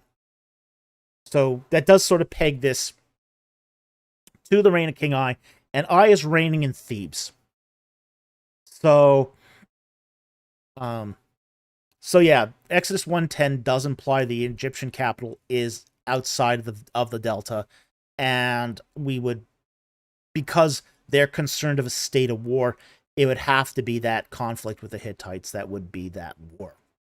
So we're talking here the reign of King I, and that capital would be at Thebes. So hope that helps.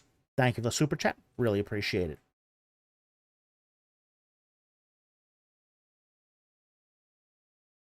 BC for $5 Australian. Thank you for the super chat. Are ABR and their friends controlled opposition?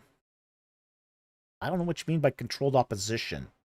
Frankly, they and others seem hell-bent on discrediting Christianity through bad, dishonest scholarship. Oh, I think I know what you mean. Okay.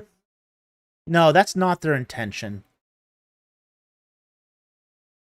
Yeah.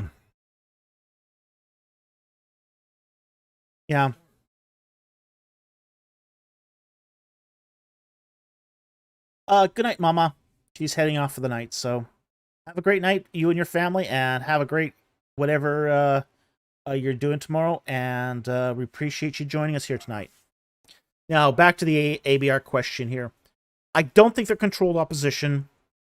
They're definitely, they're ideologues. Yeah, they're ideologues. They earnestly believe that all they have to do is kick the can down the road until some archaeological discovery proves an early Exodus date. They really, really believe that. They sincerely believe that. They see dishonest scholarship as a means to an end. Okay? They see it as a means to an end. They know right now the scholarship isn't in their favor. They know this. They know that at some level they know it's true. Okay? But at some they think that all they have to do is wait. All they have to do is wait this thing out. And then when they believe at some point a turn of the shovel will contradict everything that happened previously. All that archaeology that disproved their view, that one turn of the shovel will overthrow all that other archaeology, and they win. Mm-hmm. Yeah, they're looking for that magic bullet. They're looking for the magic bullet that overturns all of existing archaeology. I think that's problematic.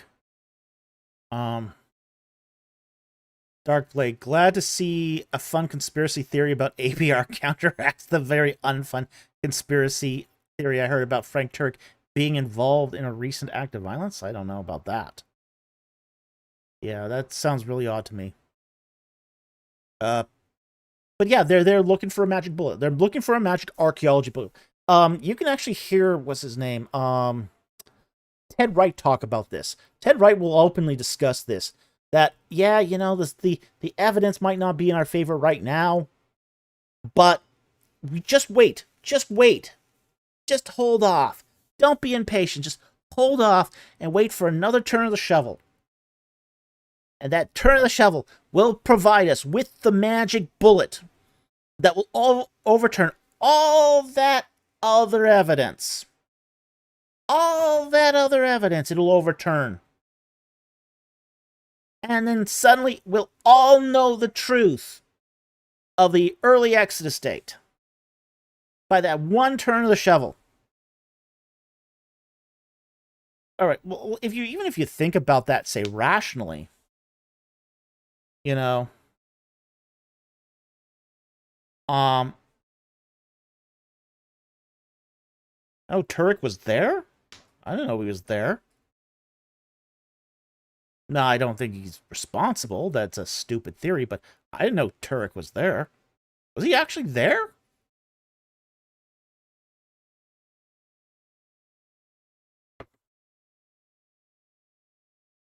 He wouldn't have anything to do with it, but still freaky if he was.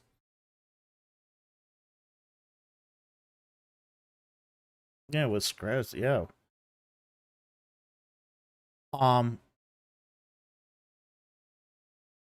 Ryan says he was next to him from what I heard. Ooh.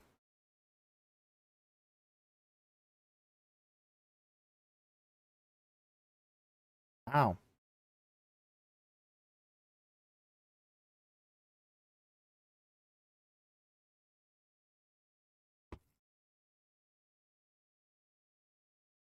Yee.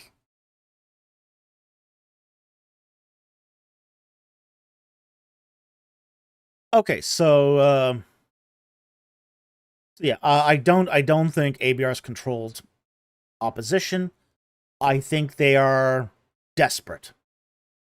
I think they're desperate to prove a view, and I think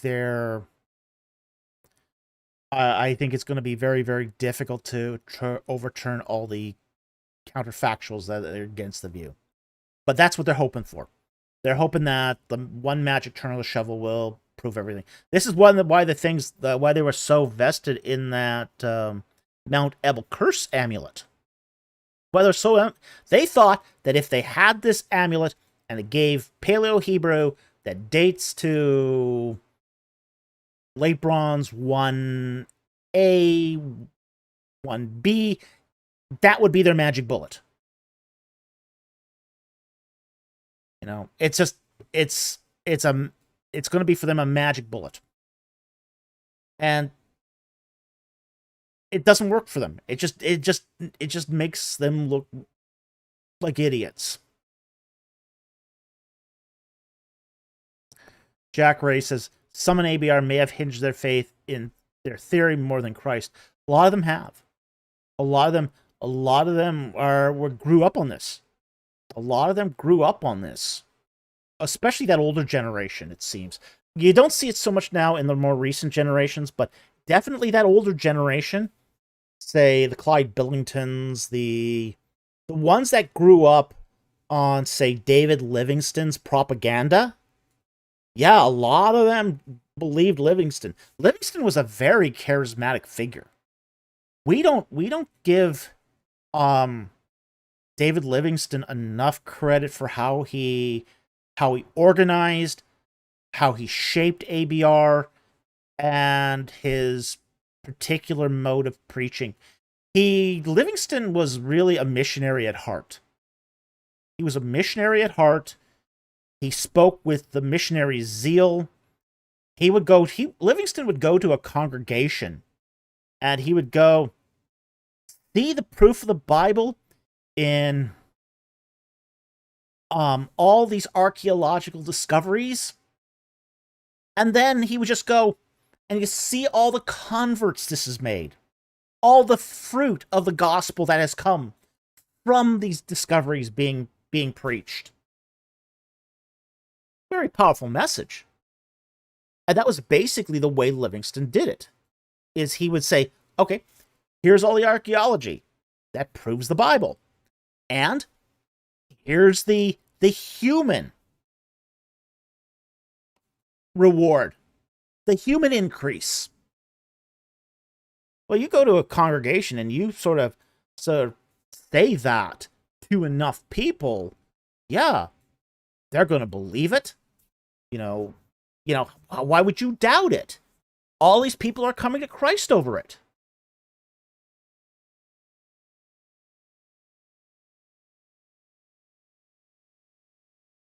It does. People do lose their faith when it's proven false. But, a lot of people do buy that. And then they just describe this to, well, it has to be true because the Holy Spirit is blessing it. This is the logic. The Holy Spirit is blessing this ministry, so it must be true. Therefore, all we have to do is wait. And so the Holy Spirit proves their 1446 Exodus date is true. It's the logic. And Livingstone was largely responsible for this. So yeah, there's a lot of and they're still using Livingstone's method.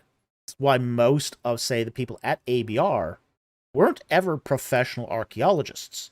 They were missionaries long before they ever became archaeologists. In fact, almost to the man. Very few of them were actually... Now, the younger group, less so. But even amongst the younger set, Petrovich was a missionary long before he ever got his degrees. Bryant Wood was a missionary.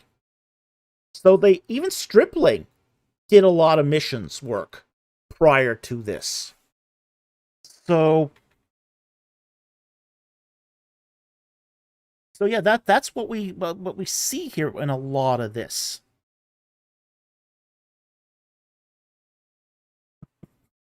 Ryan Cohen Camp. Ooh. Do you have a moment to hear about our Lord and Savior 1446 BC? I will give them this. Most of them are believers in Jesus Christ. But they also think the 1446 is inviolable orthodoxy. So, if you don't believe in 1446, they don't believe you're really saved. A lot of them think that. Stripling thinks that. Stripling thinks that if you discount the 1446, you're not really saved. Brian Wood thinks that. They do have a very uncharitable view towards people who believe in a late Exodus date. Very uncharitable view. They won't tell you it to your face, but they'll certainly tell others in private correspondence. Yeah, right behind your back, they'll say it to others.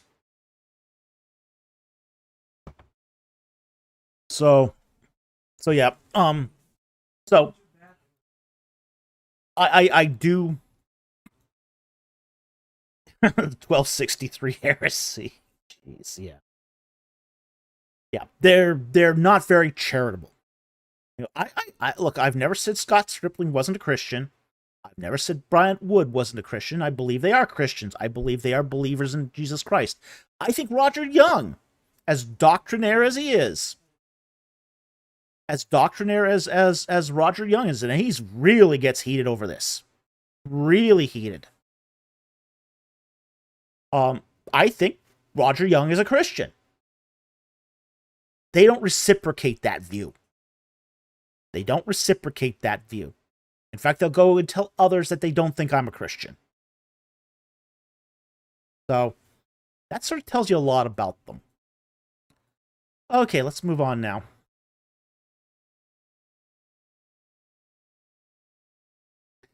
Bubble Machine here, member question. Okay, thank you for the question. I've been watching Queso debunk ghost videos for fun. Okay. And it got me wondered, how would you debunk ghost videos?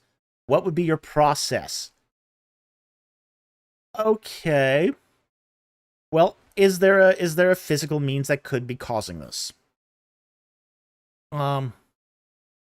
Is there a trick of the light? There's a lot of tricks of the light that cause people to see things that aren't really there. Like, for example, when an insect flies too close to a camera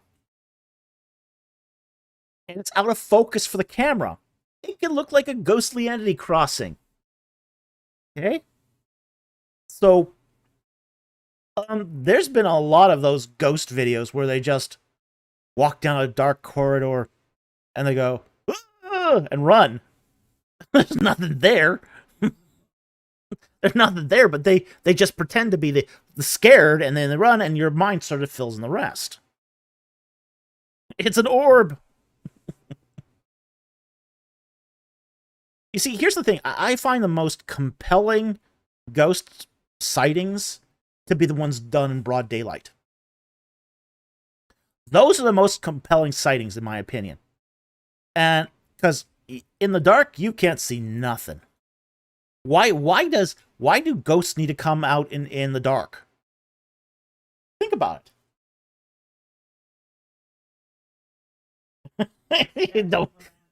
Who says ghosts glow, though? All the ghost hunters think ghosts glow.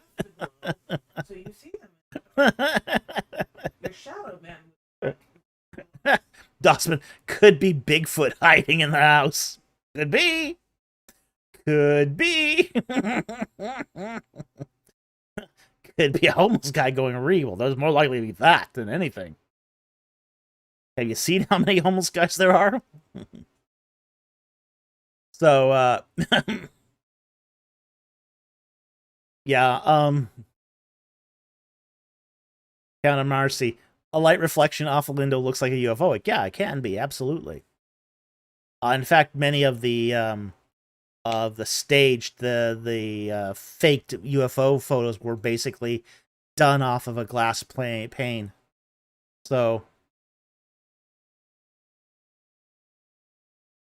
throwing remote controlled airplanes, throwing hubcaps. There were those guys too.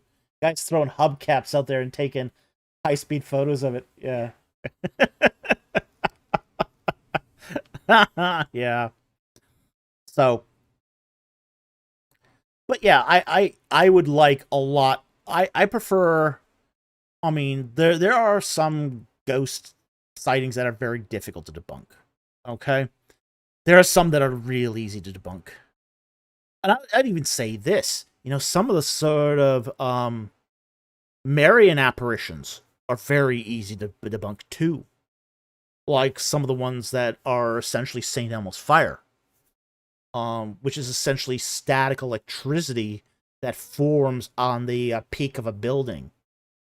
Sailors used to see this all the time when they were at sea, where the masts of their ships would glow St. Elmo's fire.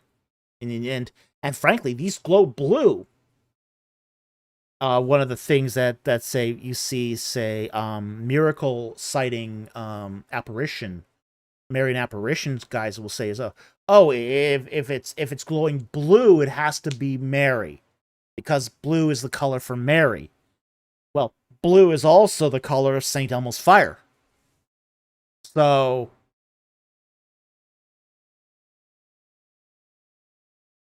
I've got some issues with some of those sightings, especially though there was one in Egypt.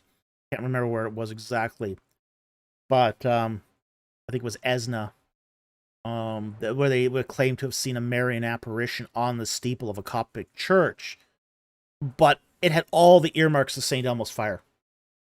So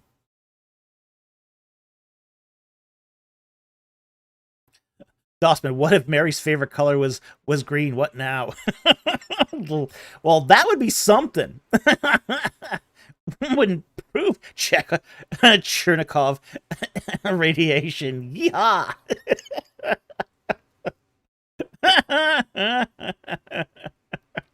Cherenkov radiation. Absolutely.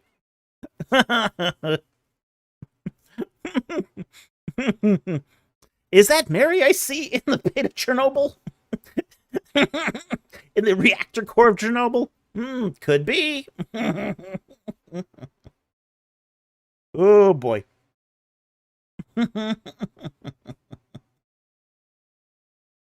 Yeah, so, yeah, you don't want to take those for verbatim, and it doesn't sound like you are, but yeah, that's what I would look for. I look for processes where things where sightings would be doubtful. Like, what's their criteria for a ghost sighting? Are they doing this in broad daylight? Are they doing this in the dark? If they're doing it in the dark, that's like a red flag right there. Because why should a ghost just appear in the dark? In fact, some of us say one of the more compelling sightings are done in broad daylight.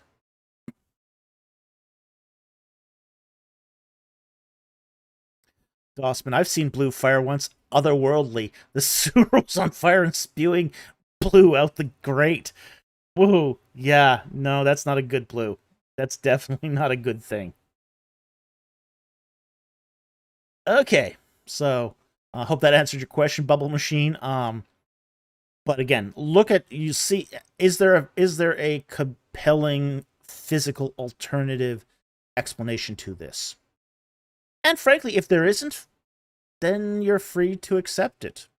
But again, use your mind and really critically evaluate it before accepting any sort of video of sightings.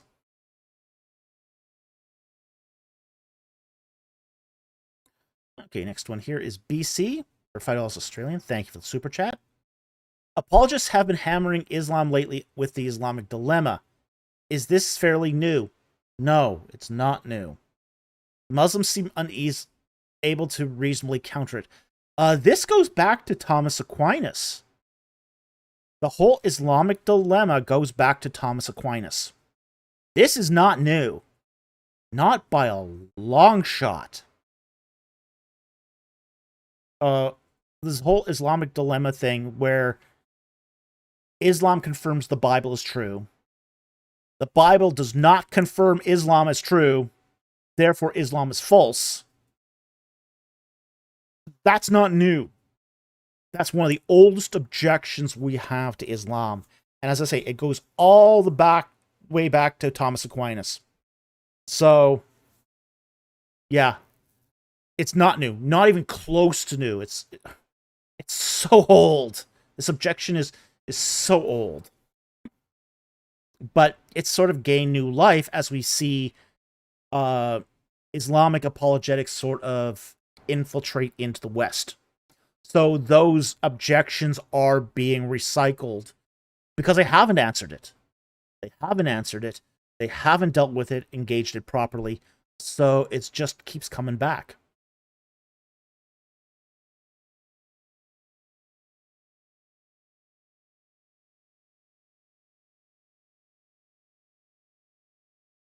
Yeah, Darkblade, David Wood has been using it for nearly half a decade or more. Yeah. BC says, everything that's old is new again. Yeah, absolutely. Dossman, I find it to be a weak argument. Honestly, I don't care about it. Well, it's not a weak argument. It's never been a weak argument. It's comes down to definitions of scripture. Okay. Look, and this is always applied. Here's the thing. It boils down to the arguments of canonicity. For something to be scripture, it has to agree with previous scripture. This is the principle. God doesn't contradict himself. Okay? That's the principle. So, if the Old Testament, if the Torah is scripture, then with the writings of the prophets, those have to agree with Torah. Everyone agrees Torah is scripture. Everyone. Not counting the atheists, but everyone who's sort of in the Abrahamic scope here believes Torah is scripture. So everything has to agree with Torah. The prophets that come after have to agree with Torah. If they disagree with Torah, they're not scripture. Okay, there's your Old Testament canon. Okay, New Testament comes along. Does it agree with the prophets and the Torah? So now you got the Old Testament canon. The New Testament canon has to agree with the Old Testament. If it doesn't agree, it's not scripture.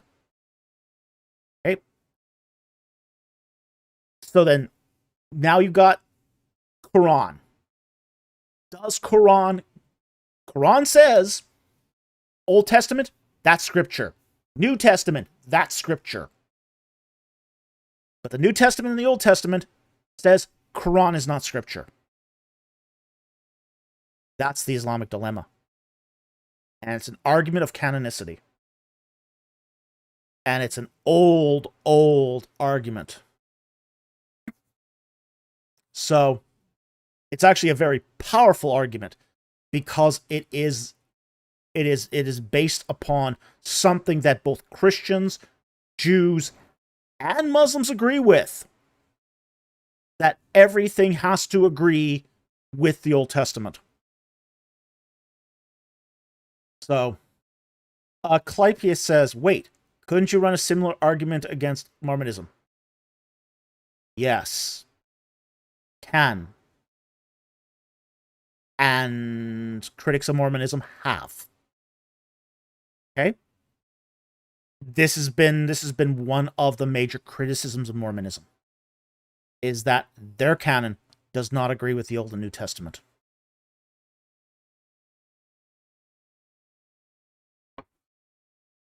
So, Darkblade, Dr. Falk's prospects for future Egyptian tours may be jeopardized by recent statements against both Islam and against Zahi Hawass. No, not likely. Tours in Egypt don't get scrutinized in that way. Digs do. Okay, I will never be able to dig because of those comments. Okay, but I'm not likely to be able to dig there anyway because you have to be part of an institution. So, and have major funding. So you need both major funding and an institutional backing. So, Darkblade, it's in my book. Yeah. So yeah, that whole argument of canonicity and the Islamic dilemma, it's a powerful argument. It's an old argument. It's an old argument that goes all the way back to Aquinas. It's nothing new. And Christians, Jews, and even, frankly, even Islam agrees with the canonicity argument. Just Islam hasn't thought through the implications of the canonicity argument.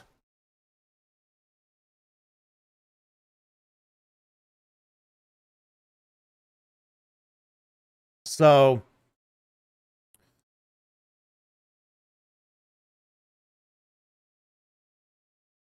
John Smith says,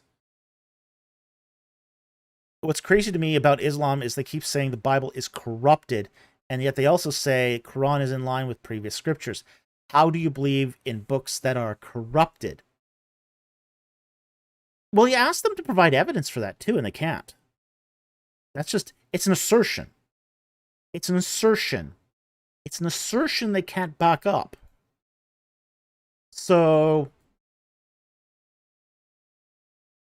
it's more compelling if you don't have evidence. Who needs that stinking evidence? Evidence? You don't need no stinking evidence. Well,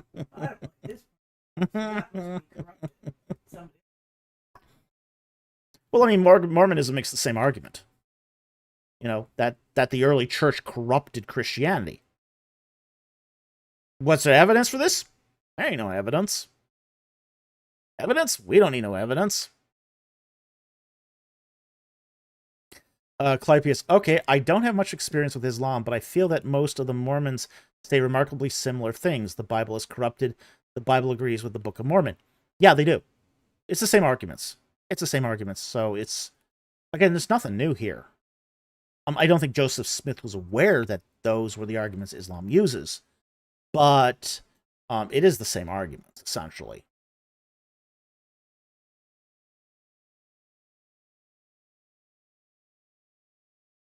Matthew Harrell, less evidence than night ghosts. Yeah. Yeah. Okay.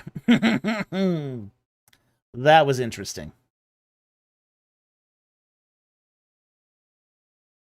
Darkblade, in my honest opinion, the early church corrupted Christianity doesn't make much sense, since early church is Christianity. Exactly. Yeah, it makes no sense at all. Well, you ask them, when was the you ask them, and you can ask both Mormons and Muslims, and they'll give you pretty much the same answer. Which is, you know, okay, you think it's corrupted. When did it become corrupted?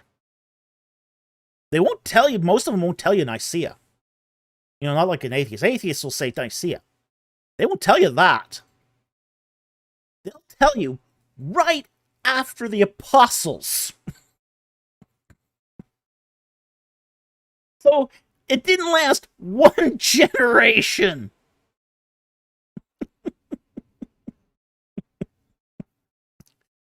So they'll, as I said, they'll give you the same answer. Well, it was corrupted immediately after the death of the apostles.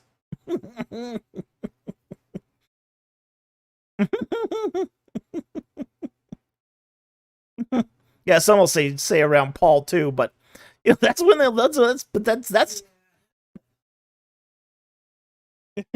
right after.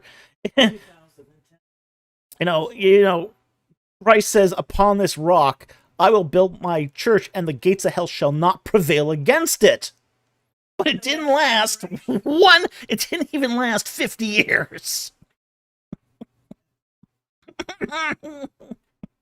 It's a ridiculous argument. It's a ridiculous argument.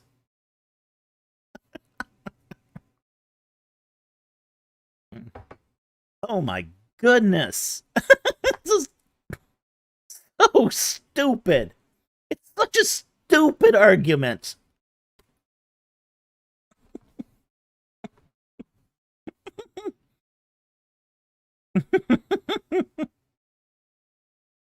Oh, it's just so dumb. Didn't last 50 years. Didn't last till the closing of the canon.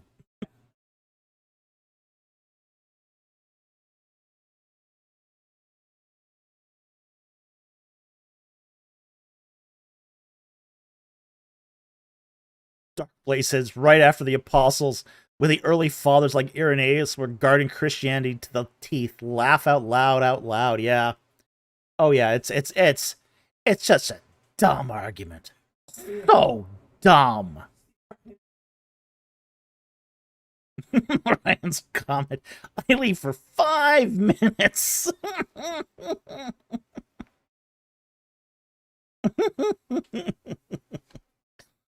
Oh boy. Yeah. Yeah. I just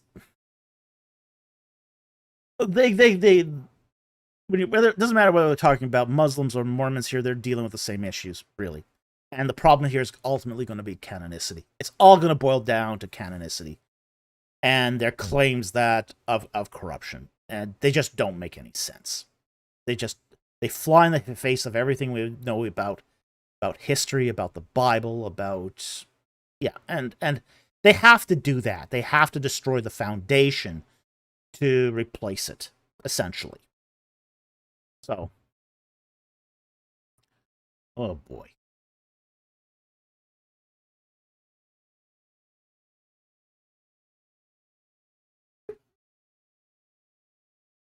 What's this?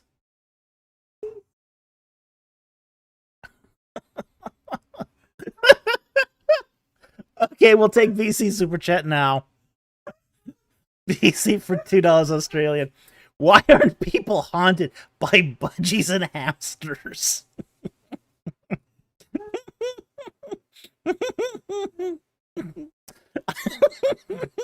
I don't know. They should be, shouldn't they?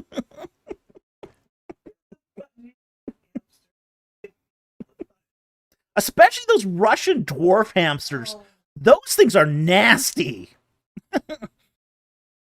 I mean, you got the worst of two worlds. Russians and hamsters in one. What's a budgie? It's a parakeet. A budgie is a small parakeet.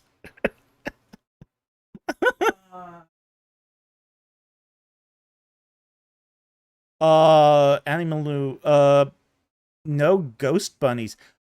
Actually, there have been sightings of ghost bunnies. Not joking about that.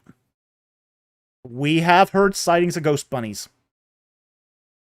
We will not comment on ghost bunnies anymore, okay? But yeah, there was... but the whole why aren't there hauntings of budgies and hamsters? I mean, I'll talk about a vengeful spirit. A Russian hamster? Oh yeah, Russian hamsters. I mean, if any animal can qualify as having a vengeful spirit, it's a Russian dwarf hamster. Ooh. Ooh. Ooh. Yeah. Ooh, Russian dwarf hamsters are nasty in life. We came this close to getting Russian dwarf hamsters until we actually did the reading on them. Always read up on a pet before you get one. Save yourself a lot of heartache. And I'm reading along and it's like Russian dwarf hamsters are completely psychopathic and have to be handled every day to keep them from going feral. Every day. You miss a day, they go feral. And then you have to start from scratch. 30, 60 days to hand train them again. And if you miss a day, they go feral again. You need welding gloves to change their cage. Ugh.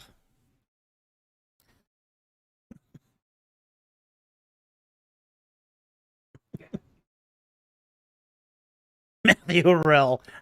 I'm alone tonight, you guys. I'm actually getting scared from all this ghost talk. Well, you should be scared. The ghosts of Russian hamsters? Terrifying. Terrifying. Woo! Woo!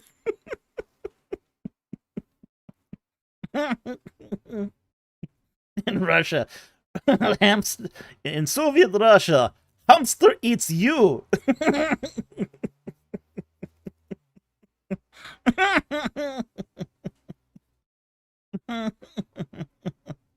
Ooh, very scary. Very scary. Woo. Hamster commandos. Livius, do you think angels talk about us the same way we talk about Russian hamsters? Oh yeah. Oh yeah, totally. Totally. Matthew, stop! Stop! Stop!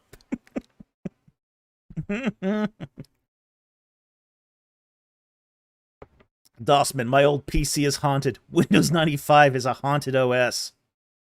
The OS is the virus. BC.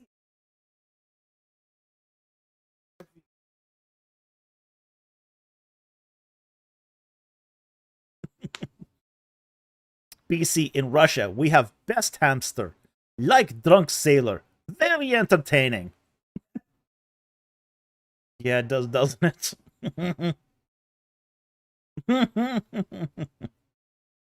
Whoa, boy. Okay. Lou Sandoval. Very timely next one. Here. For 20 Dominican peso or 250 Dominican pesos. Thank you very much for the super chat. Besides your Shadow Man experience, have you or your colleagues in museums or archaeology field ever encountered ghosts or hauntings? Yes. Not usually in the archaeology field. Sometimes in museums.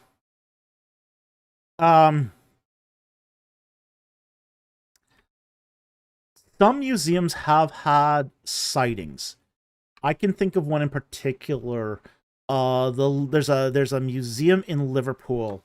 See my get that. I can tell you the exact building actually. Let's find this here.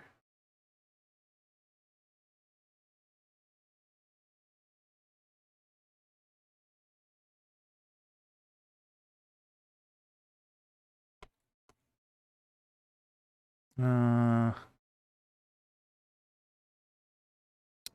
Victoria Gallery and Museum.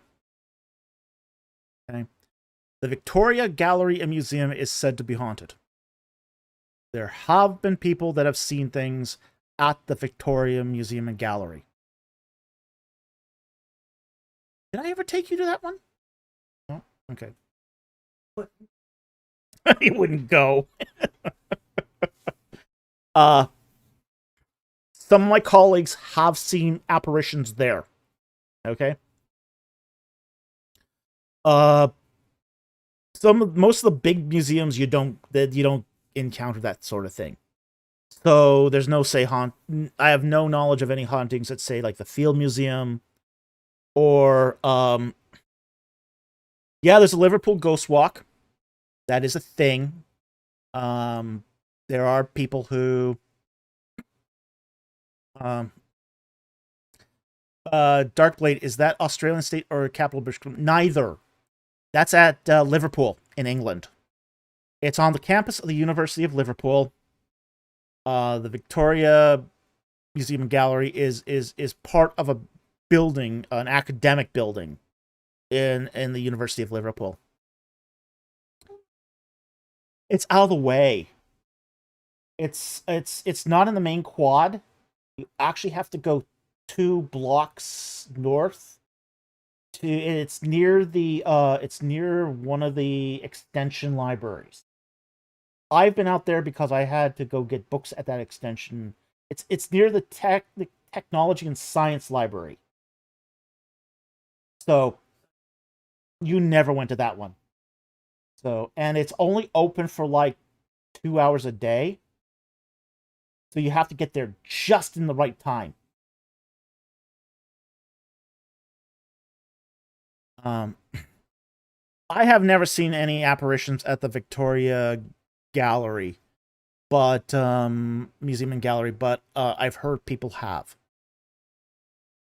But that's a very old building too. That's like a 200-year-old building, so that's not terribly surprising either. Ironically, I asked Kitchen this once. Because Kitchen had been on that campus for 60 years. And Kitchen had heard about people seeing things there, but he had never seen anything there himself. He had classes in that building, um, but he had never actually seen anything there. Um, but I asked him. I asked him if he had seen anything because I had heard stories about that building being infested, but he had never seen anything there himself. So, but I had heard other people have seen things there. I'm just going to take a small short break here, and I'll be right back.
I left Mr. EC minding the store, huh?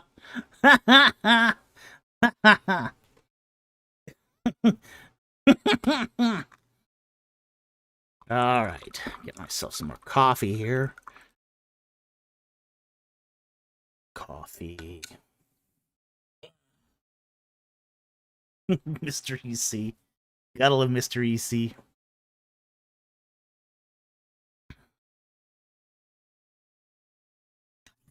Time to make a golden EC, huh?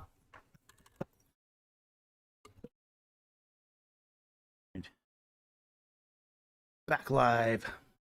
Mr. EC is our protector. Matthew Harrell, I can't take more ghost talk. Stop scaring me. All right, we'll move on. We'll move on. But yeah, you don't normally see this on archaeological digs. I've never heard of a ghost sighting on an archaeological. I have heard some museums of occasional sightings, but there's only one I know specifically.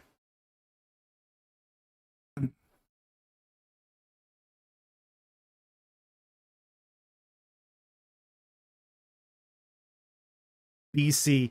Just occurred to me that David probably wore that green and blue sock unironically.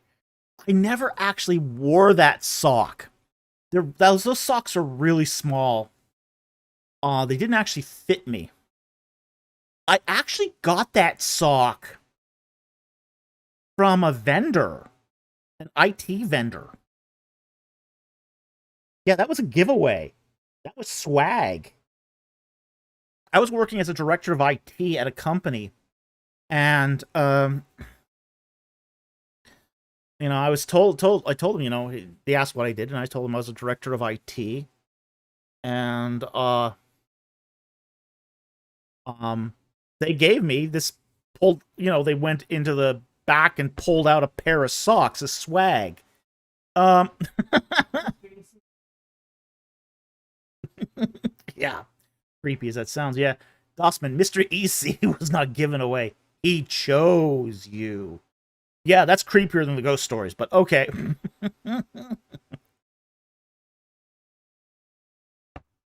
BC, Mr.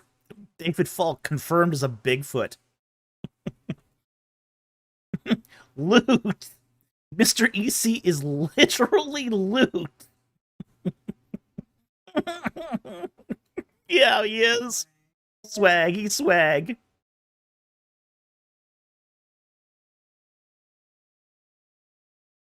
Yeah, he is. Alright, bring him down here. BC for $2 Australian. You must do an autobiography and call it folklore. Ooh, ouch. Ouch.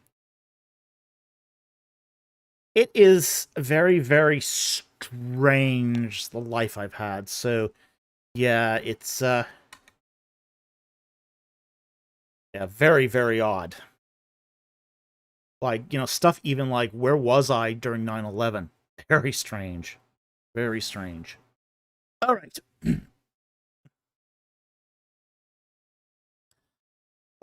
Next one.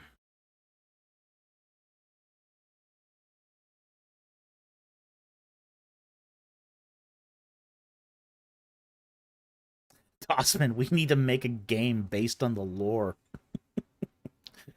Ooh.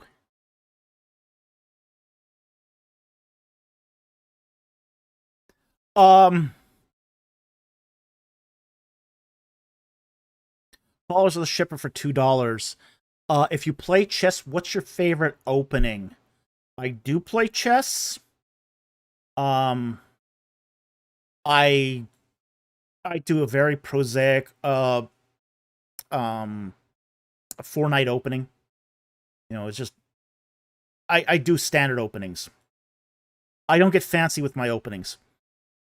There's a reason I don't get fancy with openings. The reason I don't get fancy with chess openings is because I have learned that if you recognize enough openings, you can get really, really clobbered really, really badly with fancy openings. There was a guy I played chess with. He had this very fancy opening where he would start with a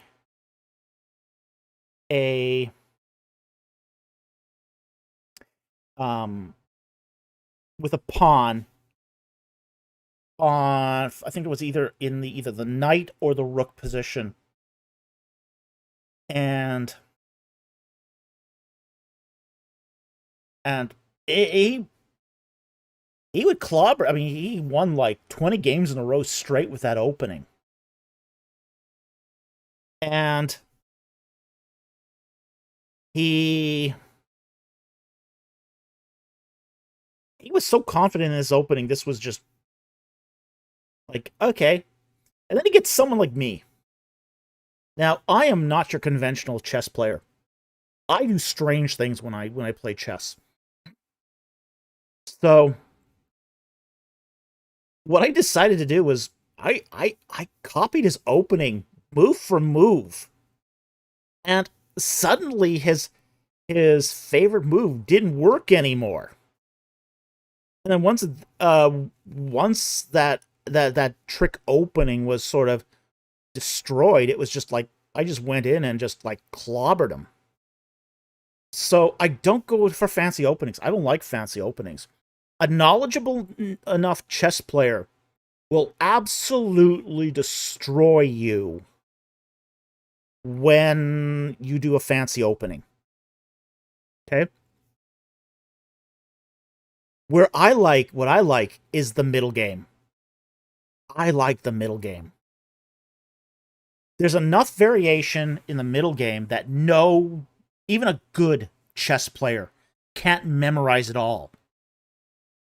Once you get past the memorization of chess, then it gets very, very interesting for me. So for me, I don't get into openings. I don't memorize openings. I don't care about openings. I care about constructing a good line of defense.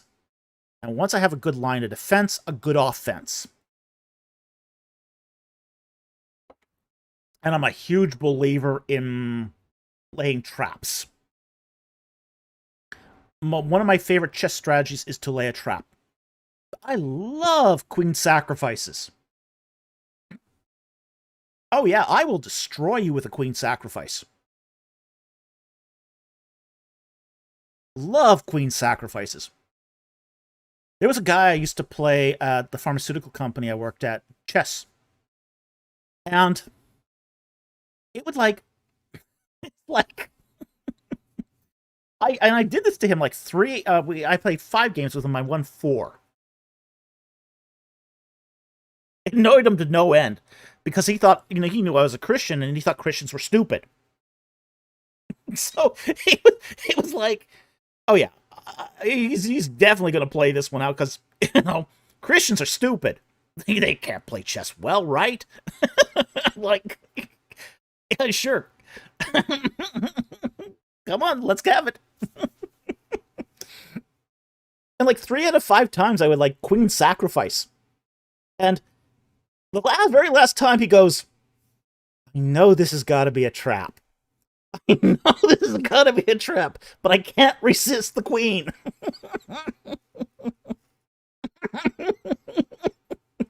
And sure enough, it was a trap. He never saw it coming. Made in 2.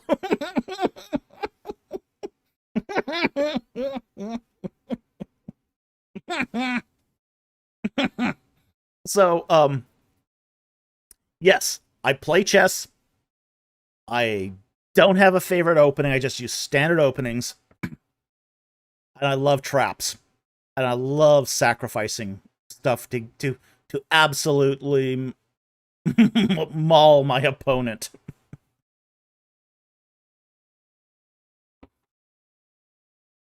So, there you have it. There's a little more for folklore. I do play chess. Okay, next one here. It's from Luis Sandoval for 250 Dominican pesos. And he asks, why ancient cultures depict gods with hybrid forms like a jackal-headed man or a chimera? Were they shown their true form or carry deeper meanings? Oftentimes it carries a deeper meaning. A lot of these a lot of the times these gods were based upon animal totems. Sometimes they are emblematic of a certain kind of ideology or idea that surrounds it, like the goddess Moot. She's a vulture goddess, okay? But she's also the goddess of motherhood. She's a maternal goddess. She's portrayed as a vulture because vultures were seen as being caring, because they put their wings around their carry-on like a mother. Isn't that such a charming picture?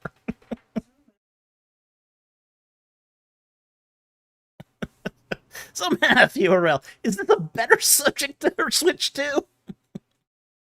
We've gone from ghosts to carrion eating. Eating dead bodies. Lovely. Lovely. I mean, in the case of the jackal goddess Anubis, Anubis was seen as the jackal goddess, or god, because jackals infested tombs. Jackals would hide in tombs. They would get shelter from the heat in the day. Sometimes they'd get a snack from the bodies they find and some of the offerings that were there. So yeah, that's yeah, real.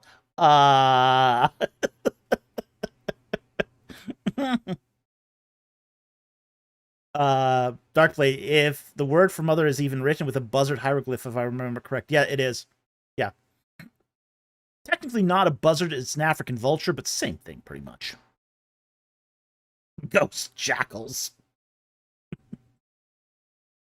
So yeah, a lot of these did have deeper significance, not just care. It's not just that these were shown in the true form. It's that these often had deeper significance and deeper meaning that were associated with the animal identities. So that's what was going on there.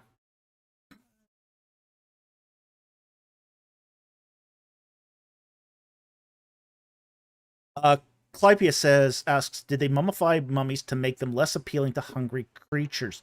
No, they mummified them to prevent decay. Rot, really. It was a prevention of rot. It is true that some of the bodies were the mummies did prevent hungry creatures, but if like for example, if a tomb robber came in and unwrapped a newly mummified body and just left the body there, jackals would come in and eat the body because the body hadn't completely dried out yet. So, and then they just go find someplace to drink a lot of water.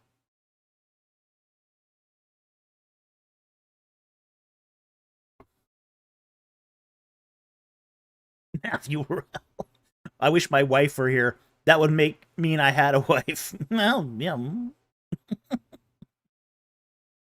BC, you fools! This isn't even my final form!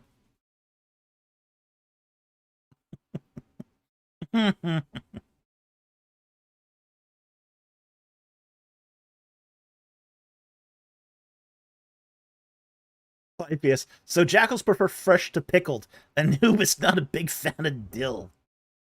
Ooh, chewy. Okay. Yeah, you don't want to mix the archaeology and the foodie section. Yeah, this is what you get. Next is from BC for $2 Australian. Thank you for the super chat. YouTube fixed the username issue. Hurrah for the moment. Update on the YouTube thing. There has been an update. Okay. Something came down the pipe from YouTube. You all know about the leaderboard thing. That's what was messing up the names.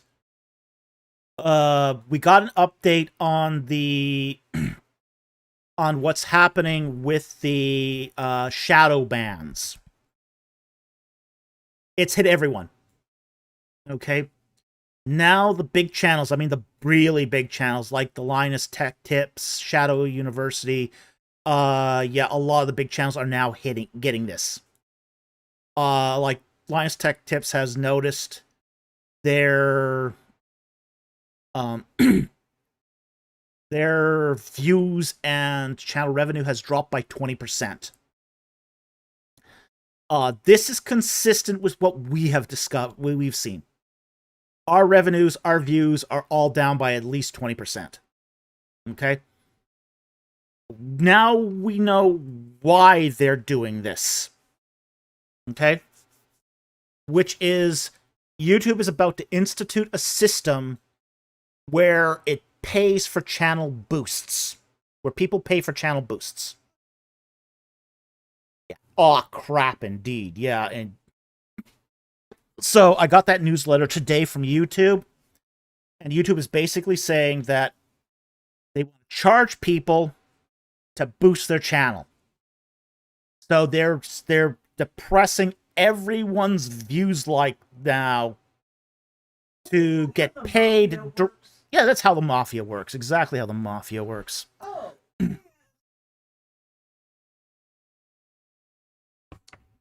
Yeah, YouTube is asking for protection money. Yeah. So that just came down the pipe. So they're gonna call these boosts. Dossman, scumtastic. Yeah, exactly. So So what's happening, as I said, is YouTube is going to institute a program called Boosts, where channel subscribers can pay for the privilege of having their favorite channel boosted. This is, you see this similar to what Discord has done. Discord does this, but no one expects Discord to promote your channel. So so this is what's going on. Everyone's channel right now is getting depressed. So there's room for there to be a boost. So this is so they've shadow banned everyone. They've shadow banned everyone to create headroom for channels to be boosted up to. And they're going to charge me money, you money, for that privilege of getting that room that we had back.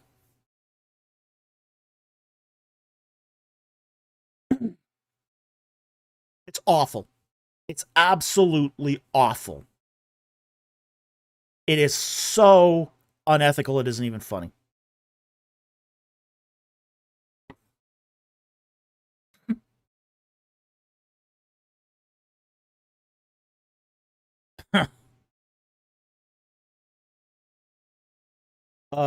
Darkblade, YouTube does whatever it wants. A couple times I've had pop-up ads cover up the live chat, and though no mid-rolls interrupting the live. That's because I turn off ads and mid-rolls when we go live. Only on the replay will you get ads, but they're going to ignore that. In fact, they are ignoring that already. So here's the thing. All these options are in the YouTube interface because that's how they programmed it. They programmed it for us to be able to turn off ads. Well, we turn them off and they just ignore that. They have that notification and that bell icon, so you get notified. Well, now they're not honoring that. Now they're not sending out notifications. Now they are intentionally depressing channels' reach so they can charge for boosts. So that's what's going on here. Count of Marcy, it sounds like a monopoly. It is a monopoly. It is absolutely monopoly. And it's a monopoly because Google not just owns the video platform, they own the advertising platform. BC, can you do stream to Rumble or something? Rumble's not the answer. Rumble is not the answer. In fact, Rumble is just a really impoverished YouTube.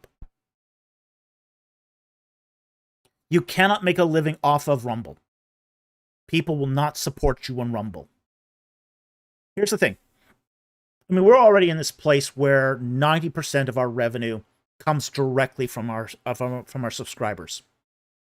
Our members, our subscribers, our donors. Thank God we got a very, very generous donation today. A very generous donation today. But that's not a thing that happens every month.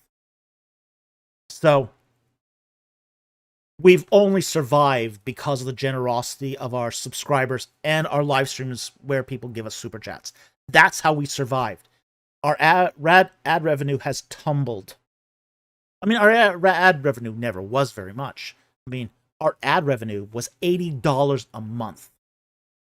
Now it's $60. Okay? You can't live on that. You know, a lot of people come on to YouTube and start a channel and think, oh, wow, I'm going to make lots of money from ad revenue. Nope. Doesn't work that way. You don't actually get decent ad revenue until you're in, say, that 100,000 to 1 million subscriber category. And they've got to be religiously watching your stuff to do it. Even then, those guys are seeing a hit.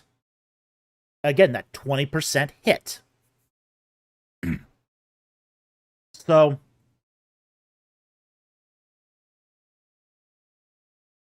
Dossman, it's literally still only still in existence due to gun channels. Yeah, yeah, that's really Rumble's really though going to appeal to those specific demographic of gun channels. For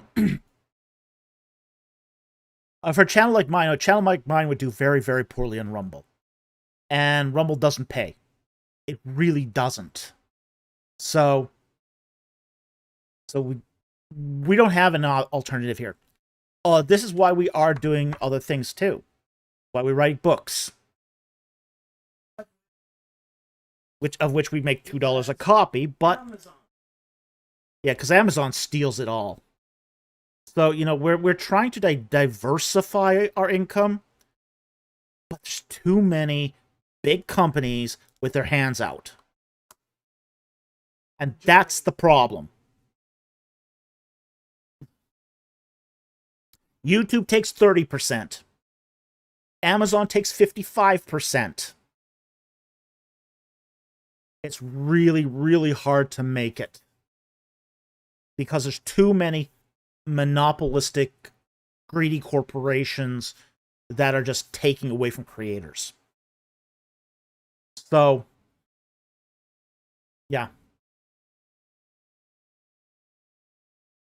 BC says, so YouTube is doing the equivalent of upping prices months before Black Friday sales. Yeah, that's a good way of putting it.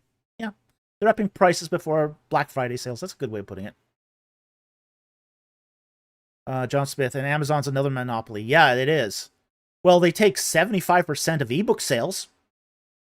75% for doing nothing. Absolutely nothing. Just, oh.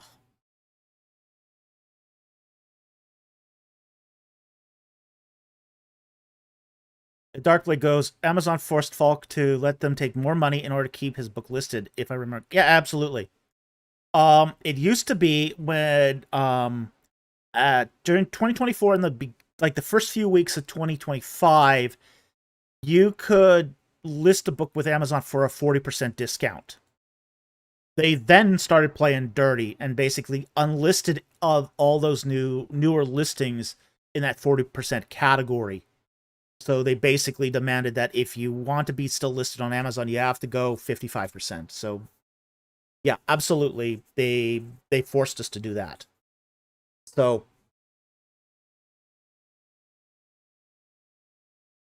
yeah, it's not good. It's definitely not good. But we are trying to diversify. We are trying to find other media outlets where we can, sort of diversify. Here's the dream. If I had my way of doing this, okay? If I had my way of doing this,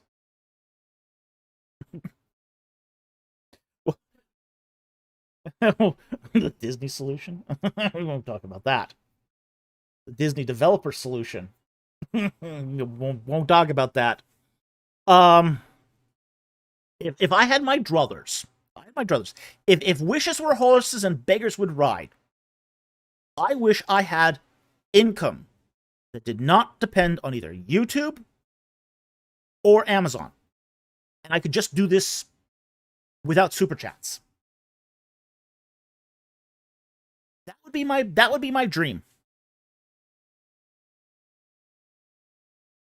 Jack Ray, Disney developer solution sounds ominous. Oh, yeah, that's a dark story. Very dark story. Okay. But yeah, if I had my druthers, I wouldn't want to use super chats at all.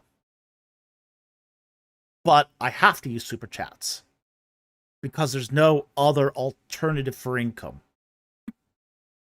80% of our income comes from super chats. So we're just kind of in a rock and a hard place there. So, but that's why we're trying other things too, is because we want to do this as a service. We don't want to do this for our income, but we're in that sort of situation where we have to do it as for income because we can't get the traction because of all the cuts, all the slices every big corporation is taking along the way. So that's the situation. And it's not great. I wish there was another way we could do this, but it's the best we can do. So we want to thank you for supporting us. We want to thank you for your donations, especially those through PayPal, because that we get to keep the most out of PayPal. So we're very grateful for those of you who donate through PayPal. We're also grateful for you who donate to us through the Super Chats. We really do appreciate it, and we're not kidding when we say we appreciate it. You're the guys who keep us on the air. Okay, let's go to the next one here.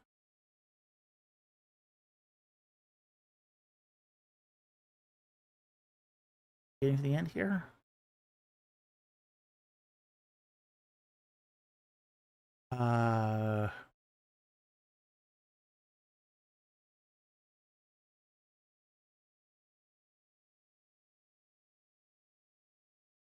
Okay, Matthew Harrell asks a member question. I'm really struggling not to sin out of anger over Charlie Kirk being assassinated. Do you have any wisdom? Yes, we have some wisdom. We will be talking about more than this on Monday. But I would say a couple things, just preliminarily. First of all, recognize that ideological violence is a process, not random. It's a process. We'll go over that process on the Monday video. But what you can do is you can always pray. You can pray that God helps you in the situation. You can pray that God helps you to love your enemies.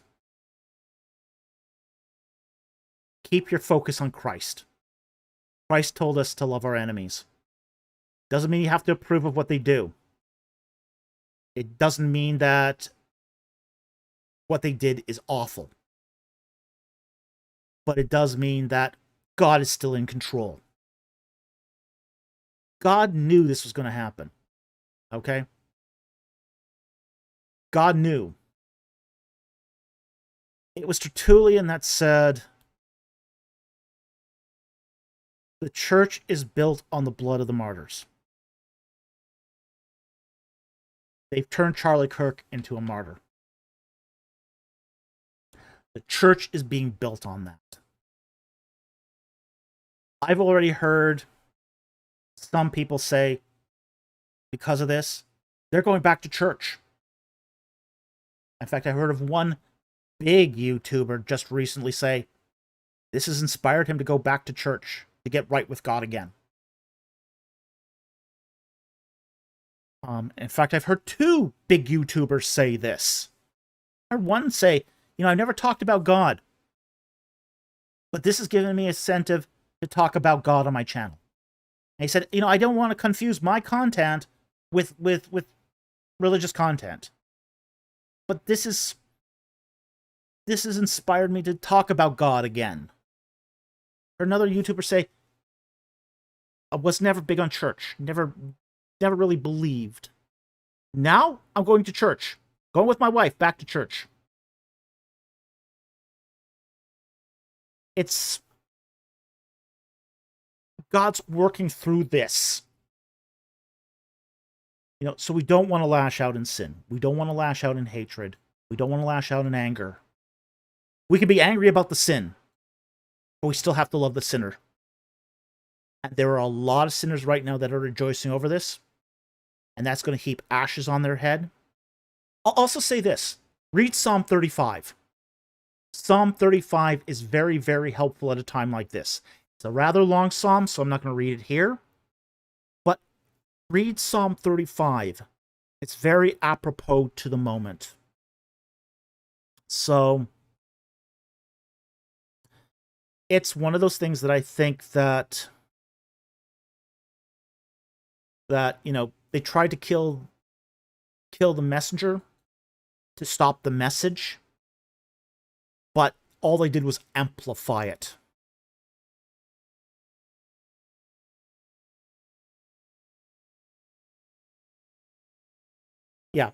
Yeah. It's made him a figure overnight in places that never had heard of him before. Yeah. Right. Yeah. It's turned him into a global figure overnight.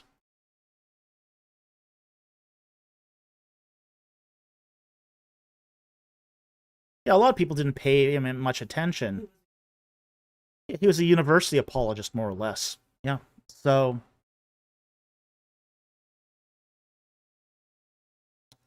don't sin out of anger.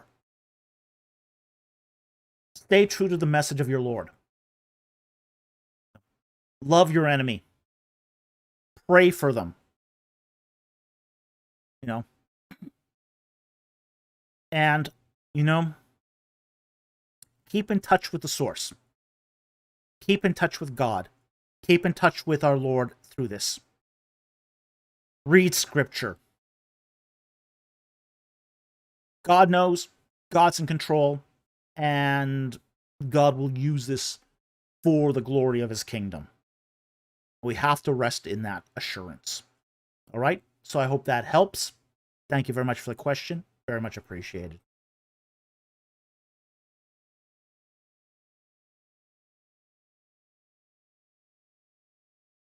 Darkblade, I think we should also pray for the perpetrator. The perpetrator turns to God in repentance and receives forgiveness from him. Thomas Crooks didn't get that chance. Now, we definitely need to pray for him. I mean, his life is probably over. In all honesty, Utah has the death penalty, and they're not afraid to use it. I would also say one other thing to comment on the perpetrator. We've gotten some information now about the perpetrator, and the one thing we should never do is glamorize evil. Okay. You know, when I was looking at this, I was kind of reminded. I mean, if you know anything about, say, animation, and this is not to minimize this. There's a character in, I think it's Puss in Boots 2, called Jack Horner. And Jack Horner has this monologue where he says, I never had much as a kid, just loving parents and stability and a mansion and a pastry making empire that I could inherit. Useless crap like that. That's very much what Tyler Robinson has. You know, you could replace this with, I never had very much as a kid, just loving parents and stability and a mansion and a granite countertop empire that I could inherit. Useless crap like that. Here's the thing that I'm seeing about Tyler Robinson. He was spoiled. He was given every advantage in life. He was then radicalized. He was spoiled and then radicalized. Now, I've said it before. Evil does not need a reason to be evil. Evil is banal. It comes out of an absence, not a presence. An absence of good. Good is a thing. Evil is a lack of good. It's a lack of a thing. So, what we have in, say, Tyler Robinson is a kid who's been given every advantage in life. He had a Dodge Charger. He had a sports car. He lived in a 6-bedroom mansion. He didn't have to pay for college. He had a full ride scholarship. What he didn't have was the love of Jesus Christ. You know? And he's done now something that's born out of that emptiness. So, yeah, absolutely. We should pray for him because right now it's doubtful he's going to live to his 40th birthday because of he was not poor. No. Well, unless you're talking about someone else, BC. Tyler Robinson wasn't poor. He was very wealthy. It was a wealthy family. Said lives in a mansion.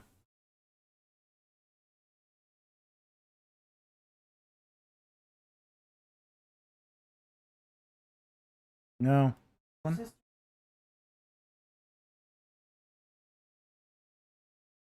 What timestamp is that? 7. Haystack says my sister-in-law was his high school teacher. Yeah.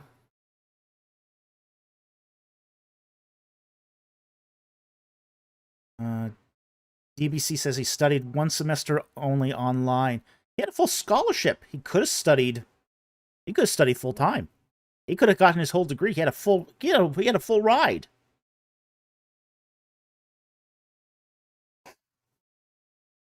Yeah. Yeah.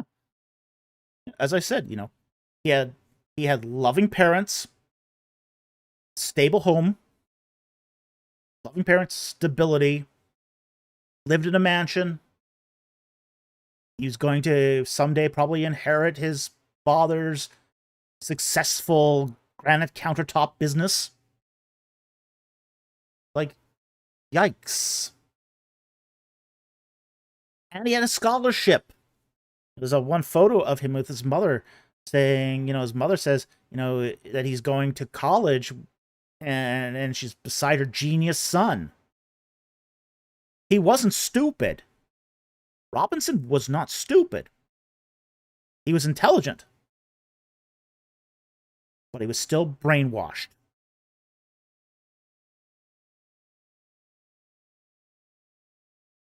Haystack. He abandoned everything at once, church, school, everything, and became radicalized. Yeah, well, that's a choice he made as an adult, and now he's going to pay the consequences of that choice. So, Harry Stark, do we know the motive? No, we don't know the motive.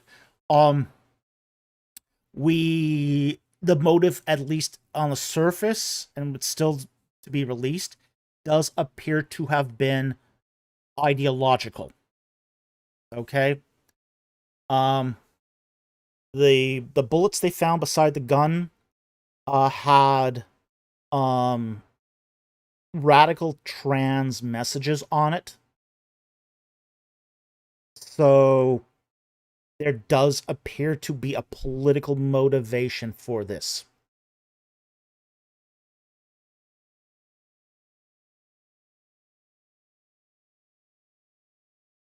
Yeah. Yeah, we're not going to speculate on we don't know much about his religious upbringing. Apparently, well, I don't know what Haystack knows about his religious upbringing, other than that his sister-in-law was a teacher of his. So we don't know exactly. I don't know what his church upbringing was. In Utah, probably Mormon. Seems likely. Because 90% of people who go to church in Utah are Mormon. Yeah. But that doesn't seem to have played a part in this.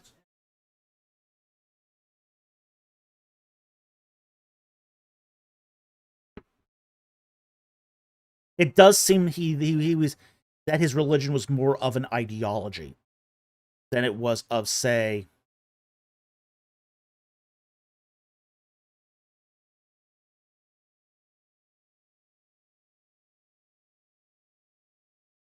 okay, yeah.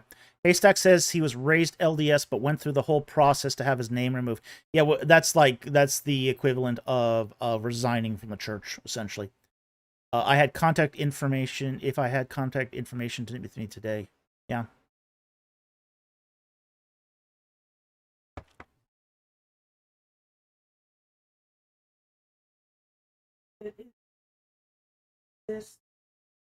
He became anti-Mormon. If he's adopting that sort of ideology, that doesn't surprise me. This even Yeah, that's why you don't give into hyperbolic language. You don't give into to hating your enemies. This is why we follow our example in Jesus Christ. this is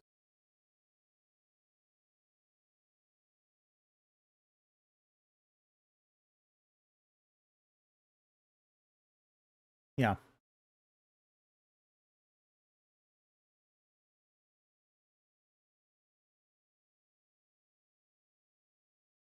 Haven and Friends says officials confirmed anti-gendered wording wasn't fabrication.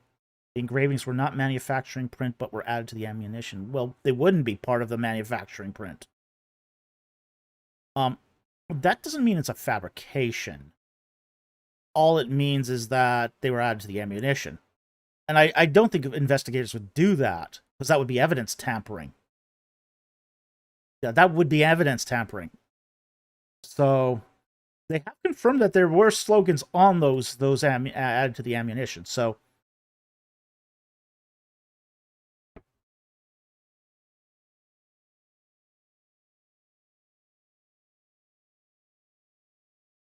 okay, so let's move on. We're still dealing with a paucity of evidence here, so until it comes a little clearer.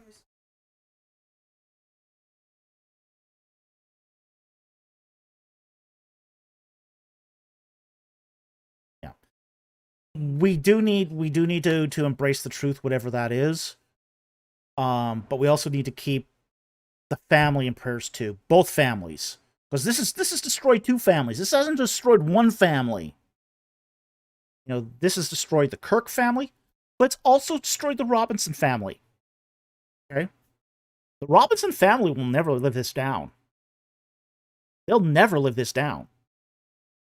They will always be seen as the parents or the brothers of a horrible criminal. You know, it's destroyed a family, it's destroyed a community. The neighbors will just... It's... The collateral damage here for something like this is just unimaginable. A community is going to have to pay taxes to keep this guy in prison until his eventual sentencing. So, this has destroyed a lot of people. Destroyed a lot of people. So, okay, with that, we're going to move on here. Matthew Harrell for $4.99. Thank you very much for the super chat. Now to lighten the mood back up. Well, thank you. That's prodigiously timed. Let's talk more about how ghosts in the dark are more compelling.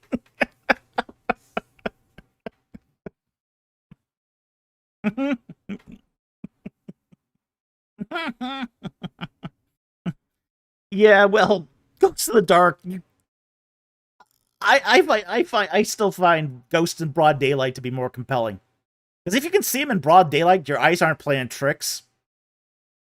You know, spooky time. Sorry, Matthew Harrell. I'll say this: Ghosts in the Dark might be scarier. Ghosts in broad daylight are freakier. You know, you kind of get Ghosts at Dawn. Ooh, Ghosts at Dawn. What do you think about Ghosts at Dawn? Make a great book. I mean, Isaac Asimov did Robots of Dawn. You do a horror movie or a horror book, Ghosts at Dawn. Yeah, I'm not into horror either, but the Ghosts at Dawn, yeah, sure. The crepuscular ghosts, the ones that come out at twilight.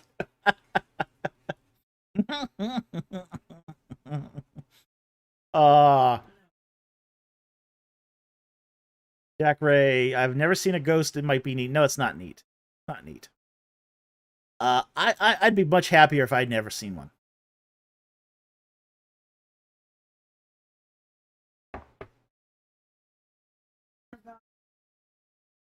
Annie Manuel, what about ghosts on digs? I've never heard of a ghost on a dig. Never seen a ghost on a dig. Never heard of anyone encountering a ghost on a dig. You just don't see them on digs.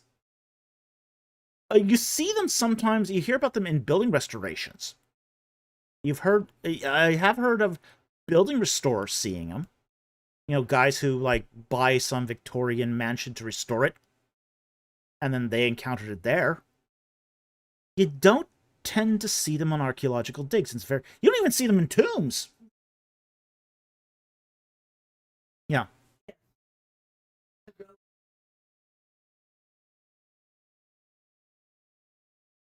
Yeah. Yeah, tombs, you don't find them. I've never heard of anyone encountering a ghost in a tomb. Very strange. And tombstone. Yeah. Yeah, that's why all the horror stories are about mummies, not ghosts. Because you don't find ghosts in tombs. Matthew Orell, I changed my mind. Stop.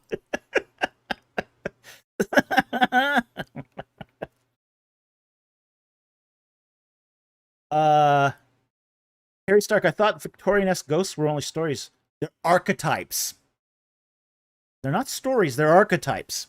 And there's a difference. Archetype is based upon some sort of external reality.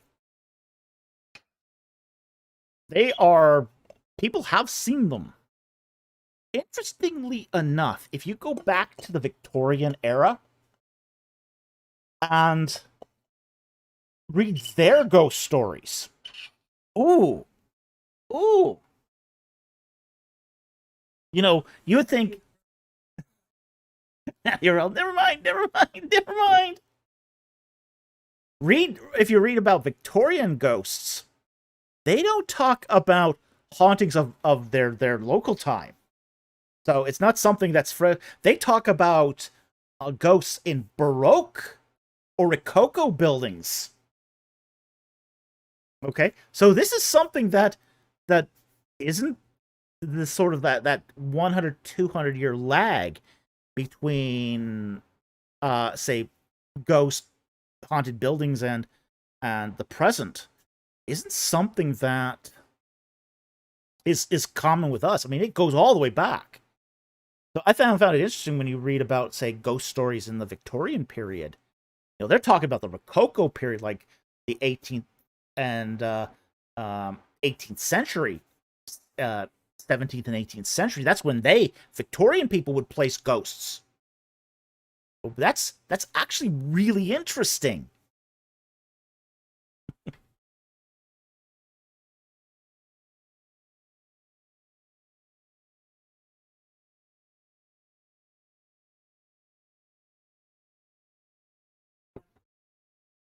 Mm, yeah. Well, my producer here brings up a very interesting point that among the Egyptians, um, ghosts were just part of the normal life.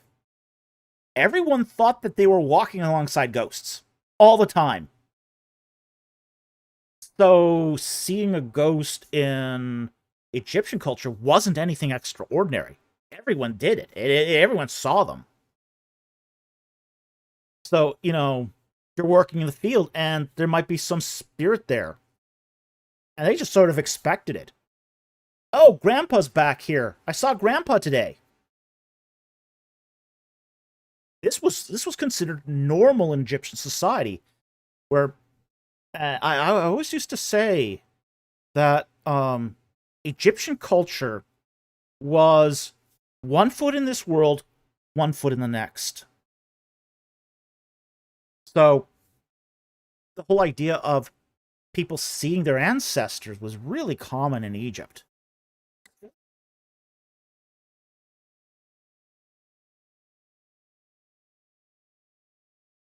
Mm-hmm.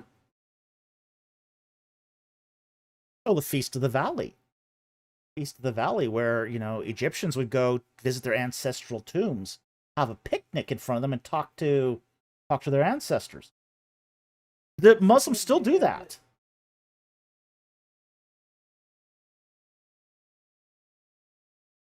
Yeah, a lot of cultures do this. Yeah. So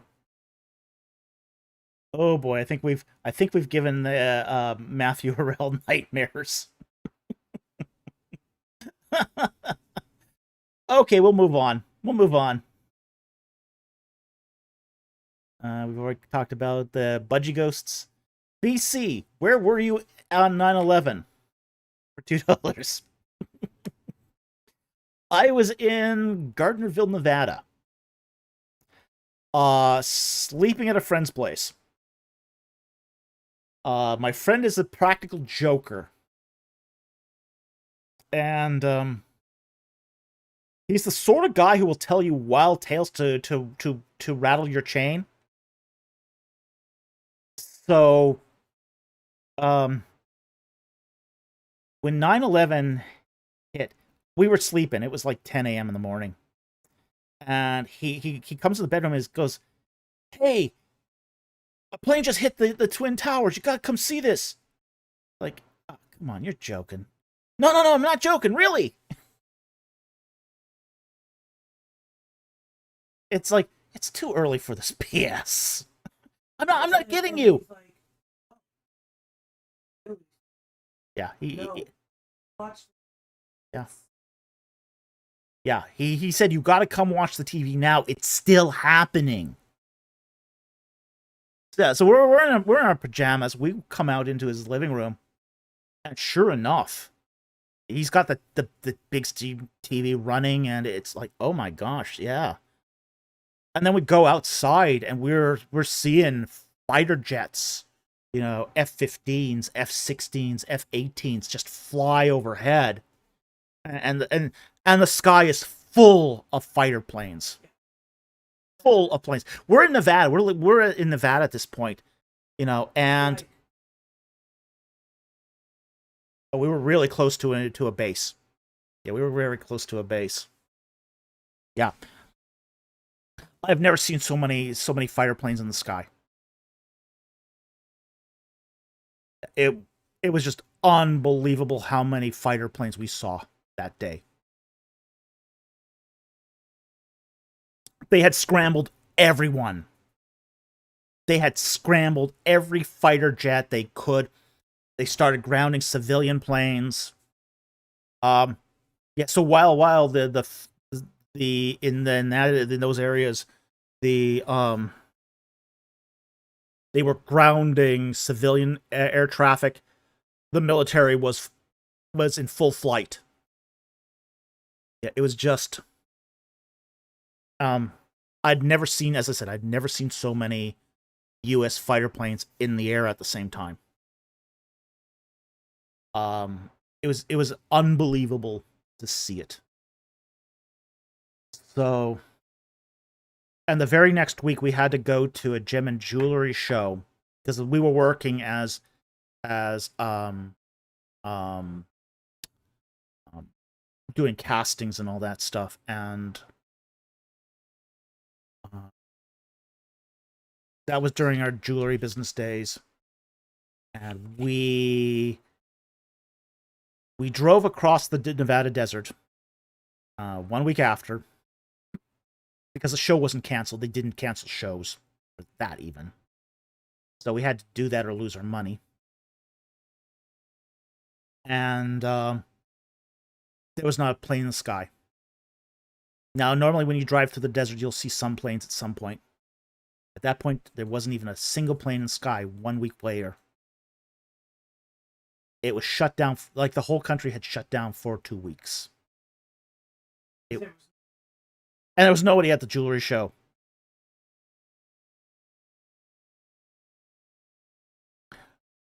Yep, the vendors had set up a volleyball net across the show, and they were playing volleyball in the gem and jewelry show because there was no customers. 8 customers that entire show.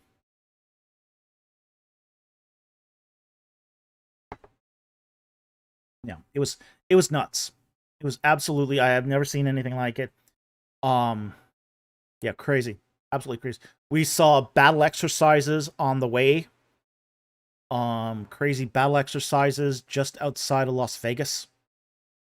An F-18 doing crazy stuff that I one that will always be in my brain.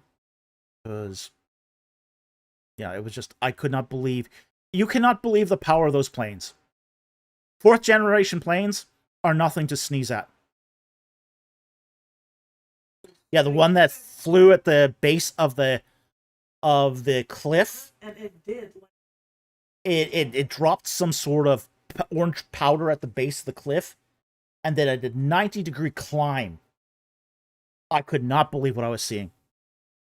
Could not believe it. Yeah, it looked like it turned on the tail. It looked like it was like 10 feet off the ground. Yeah, we thought it was going to crash. We saw that and was going, is this thing going to crash? So fast, so close. Yeah, it went from going at a 45-degree angle into the base of the cliff, into the scree of the cliff, and then just whipped up. I mean, it came in down like this, whipped up like this, and then just right up. Yeah, it just rode that cliff up. I could not believe what I was seeing. How is that even possible aerodynamically? It's like, and to think, the fifth generations are even more maneuverable than that. That was a fourth generation. That wasn't even an F-22. That was like an F-18.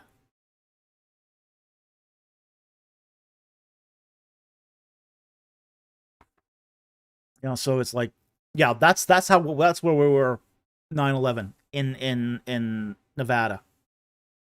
Crazy. Just unbelievable. Just unbelievable what we saw in those 2 weeks. Okay. Paul for 1999. I would like to sponsor a question tonight. You pick. Do we have any picks?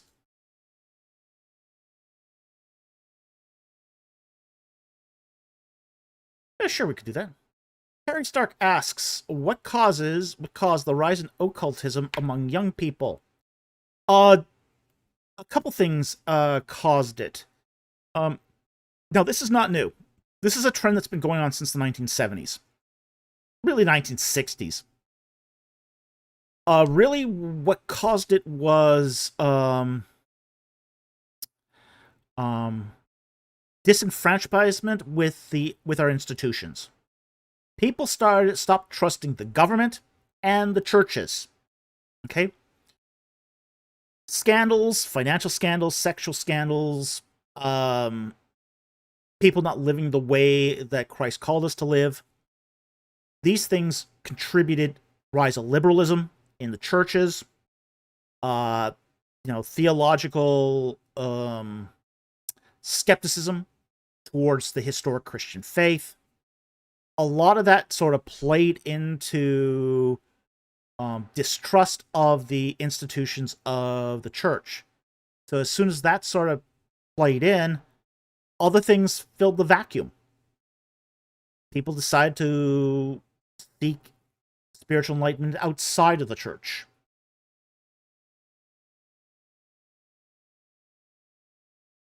The Reenchantment of the West by Christopher Partridge.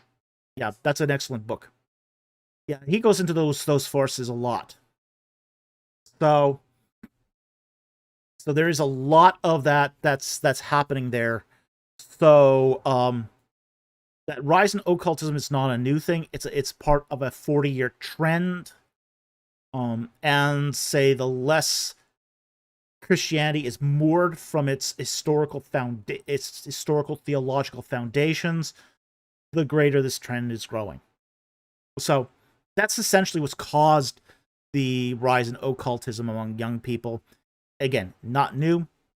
It's part of a long-term trend, but it is going to threaten the sort of long-term survival of the church in the West. And the church in the West is on decline. Serious decline. Seminaries are closing. Big seminaries are closing. Something like 80% of churches will be closed by 2050. I think that's the statistic. In 25 years, 80% of churches will have closed. Because the people who are the demographic of the church right now is older people, people over the age of 50. That's your majority demographic in the church.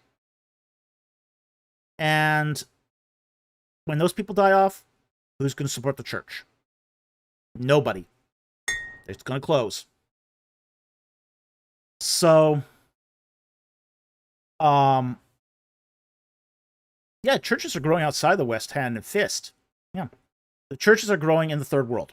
That's where the real growth is happening. You're getting a lot of growth right now in Africa, in Southeast Asia, and South America. That's in the 40, I think it's called the 40-60 zone. That's where you're getting the majority of growth of churches right now. But those churches have also been described as a mile wide and an inch deep.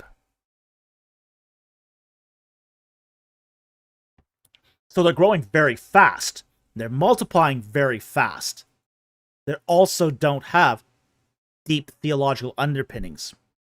So the problem with that fast growth is it's not sustainable. It's not sustainable, and it's likely not to last.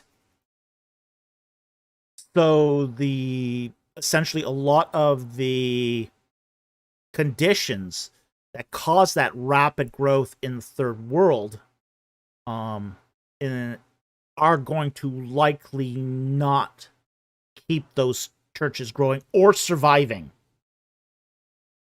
Because I think in some of those cases, some of those churches are very small, less than 100 people. From what I've heard, in Africa, they're starting new churches with as few as 10 people. Well, the problem is, how are you going to maintain a church long term with such a small population? You can't. So it's just going to be a matter of time before even those churches sort of succumb to it. So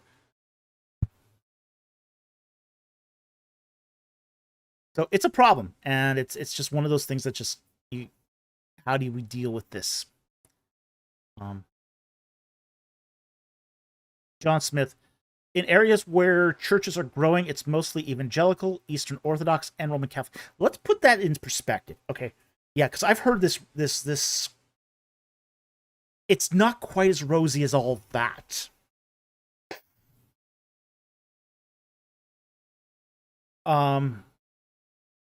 Here's the problem. There's been a lot of talk recently about, say, the growth of Eastern Orthodoxy and Roman Catholicism. Okay. Let's put that into perspective because it's not quite what it seems. Okay. The idea here is that evangelicals are losing a lot of their people, and they're becoming Eastern Orthodox or Roman Catholic. So essentially, the growth of Roman Catholicism and Eastern Orthodoxy is growing as a result of what it can pick from Protestantism. Now, yeah, it's not that Christianity is growing among those churches; it's that they're stealing from others. Now, but I'm not going to say that that's a bad necessarily. That is a morally dubious thing. But there's also an untold statistic too.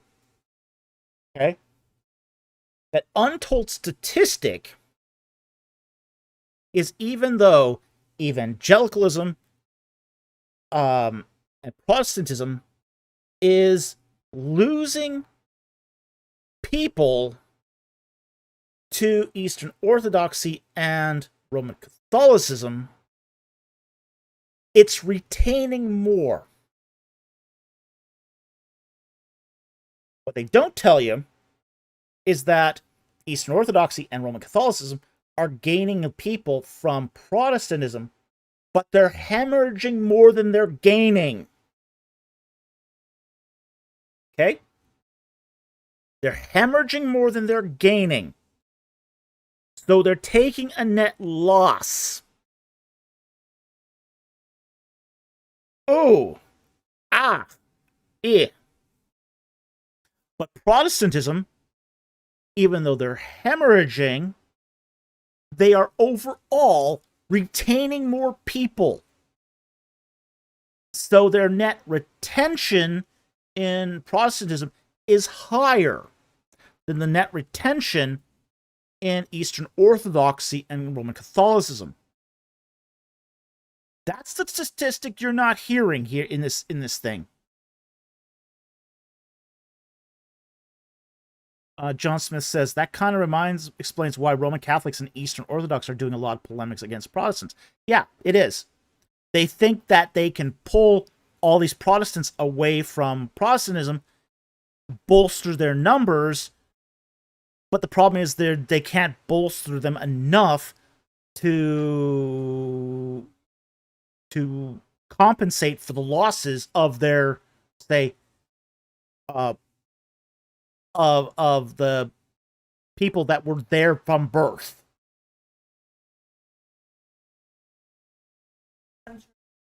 Yeah. Here's the embarrassing thing. Here's the embarrassing question you want to ask any church.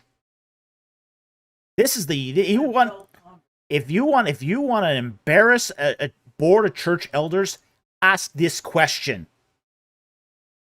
What is your adult conversion rate?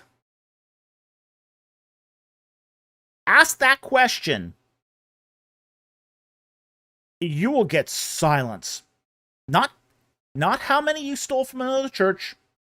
Not how many you were born to your church. What is your adult conversion rate? What is your rate of converting someone who had no knowledge of Christianity to being in your church?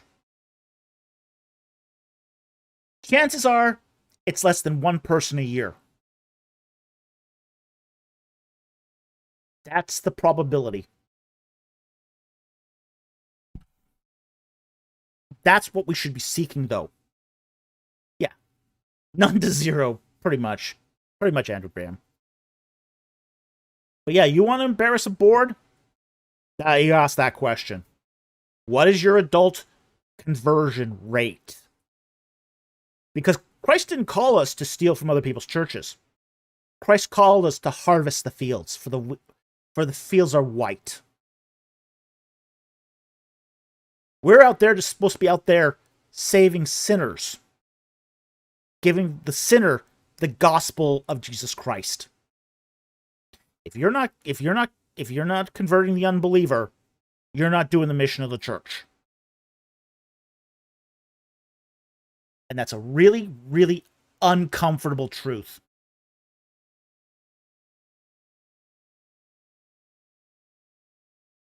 Harry Stark says, why do secular people refuse to go to church? Because they see no value in it.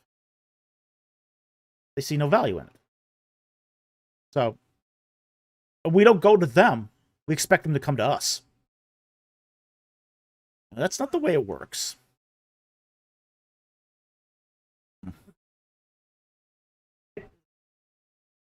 Yeah, I'm sure. Yeah, that's why secular people don't go to churches. They don't see any value in it. Okay. But then again, too, there's no reason for people to go to church until they have an encounter with Jesus Christ. Why would they go to church? Why would secular people go to church unless they have an encounter with Jesus? No reason. Now, some people go to church to find Jesus. Yeah, okay, you can count that as an encounter with Jesus. Jesus is lighting the heart to go in search of him. That's a kind of encounter. But without any encounter of the Christ or the Holy Spirit, there's no reason to go to church.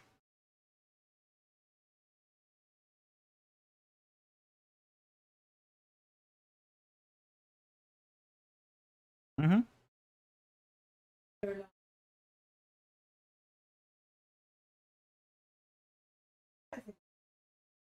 Anagram says there's no reason for people to go atheistic gatherings either, and this is one of the reasons why atheistic gatherings really struggle too. You want to see a pathetic situation? Go to an atheist church. They do exist. They're called free thought groups. They're essentially church for atheists. You go to a free thought group, you sing a couple atheistic songs, maybe a little bit of Iron Maiden, I don't know, and then you get a pep me up message, a ego affirming message. No one wants that. Nobody wants that. It's just like, it's like what? I mean, it's a mutual support group, essentially. I mean, you would look at some of these atheist churches, and they don't look much different than an AA meeting. Really, they're almost indistinguishable from an AA meeting.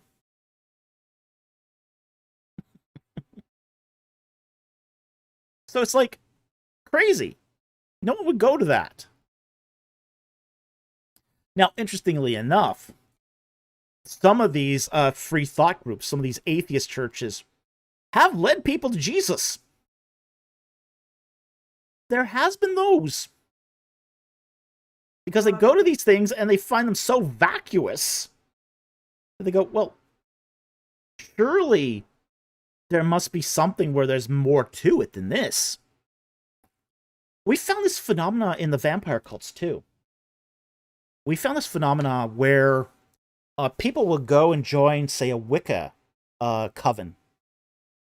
And they go to these Wicca covens, and they say to themselves, you know, they come and expect a spiritual experience, and what they find is a Christian haters group. And these covens are going, yeah, they go there looking for tree-hugging druids, and they find just a bunch of Christian haters. And a lot of people who go to these Wiccan covens going, hey, I signed on for more than this. I want more than that. You know, where's the pagan ritual? Where's the philosophy? Where's the theology in that? I mean, you do get some people who do look for that theology. And they go, oh no, we just trash mouth Christians here. And so these people who sign on to Wicca get disenfranchised, and then they go join a vampire cult because yeah, because that's what they find in a vampire cult. They're finding ritual, they're finding community, they're finding mutual support, they're finding some theology. You know, it's amazing.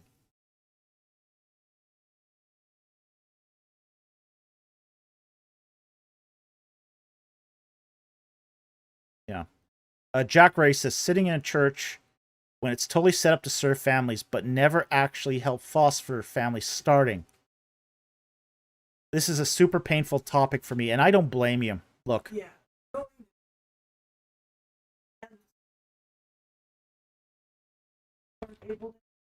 One of the reasons why I'm not a pastor today. One of the reasons why I'm not a pastor today is because none of the churches wanted to hire me because I didn't have children. We were told that to our face. We're told that to our face. You know, we church hiring committee, and not just one, several, said to our face, you know, how you don't have children, how can you relate to families? Yeah, like I haven't taught in the public schools, like I haven't been a youth leader, like I haven't been a child myself, like problem child, yeah, been a problem child myself. Okay, so yeah, church is gonna be very, very cruel to people who don't have children.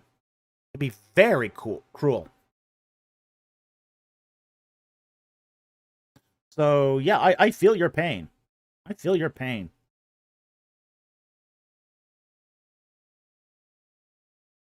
Jack Ray, or not helping single people actually meet up in a decent environment. Oh yeah. Oh yeah. Yeah, that's awful. I mean, it's awful how single people are treated in the church. Absolutely awful.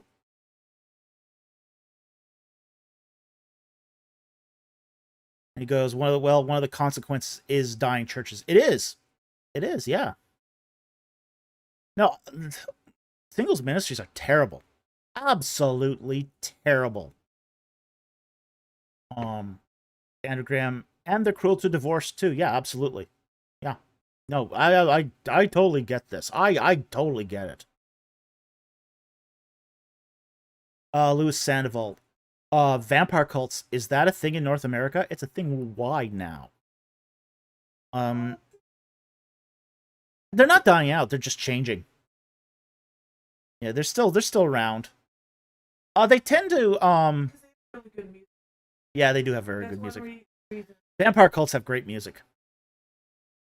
Mhm. Mhm. Yeah. Cool clothing, cool fashion, great music. Kind of weirdos though, some of them. Um you do find vampire cults more in North America. Okay? But they're not we have had reports of some in Europe. Um there were a couple one or two in Africa. Those ones are very dark. You don't want anything to do with those.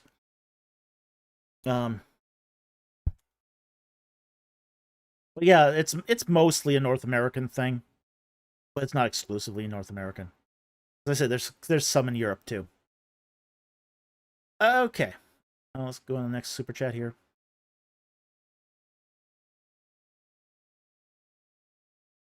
Next one's from Luis Sandoval from 100 Dominican pesos. Do you know of any genuine ghost sighting videos? No, I don't. Okay. I don't know of a single one. But I don't go looking for them either. So, Brick Creation. Hello, Dr. Falcon Everett. Hey, Brick Creation, how's it going?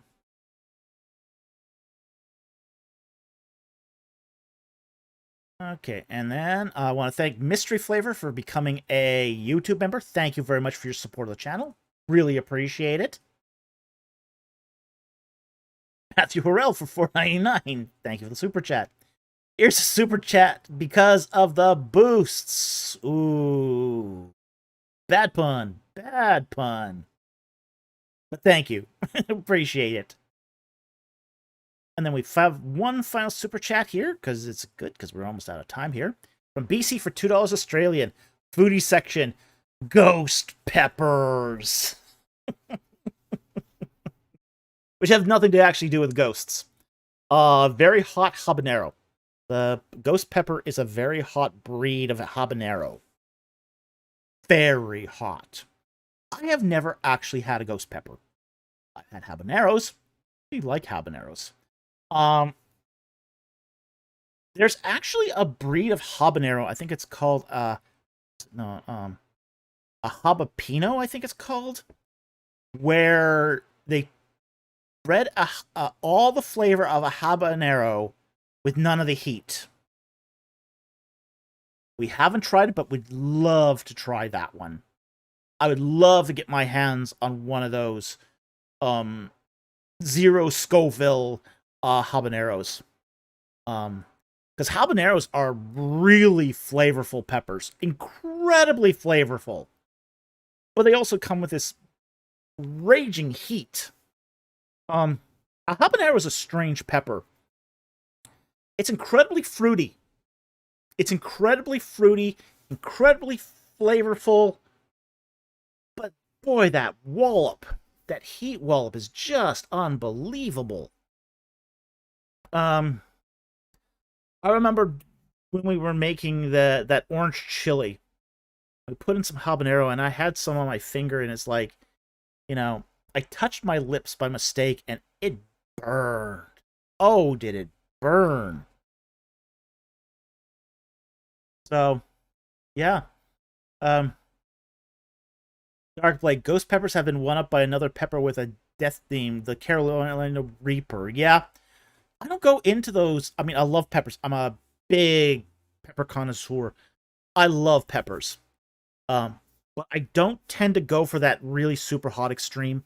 I don't find them to be particularly pleasant or even tasty at that point. The habanero is an exception because it is a very flavorful pepper, But those other ones, like the ghost pepper, the reaper, they're more heat than flavor. In fact, flavor is has almost been bred out of them. They're just heat at that point. And if you're going to do that, just use capsaicin paste and be done with it.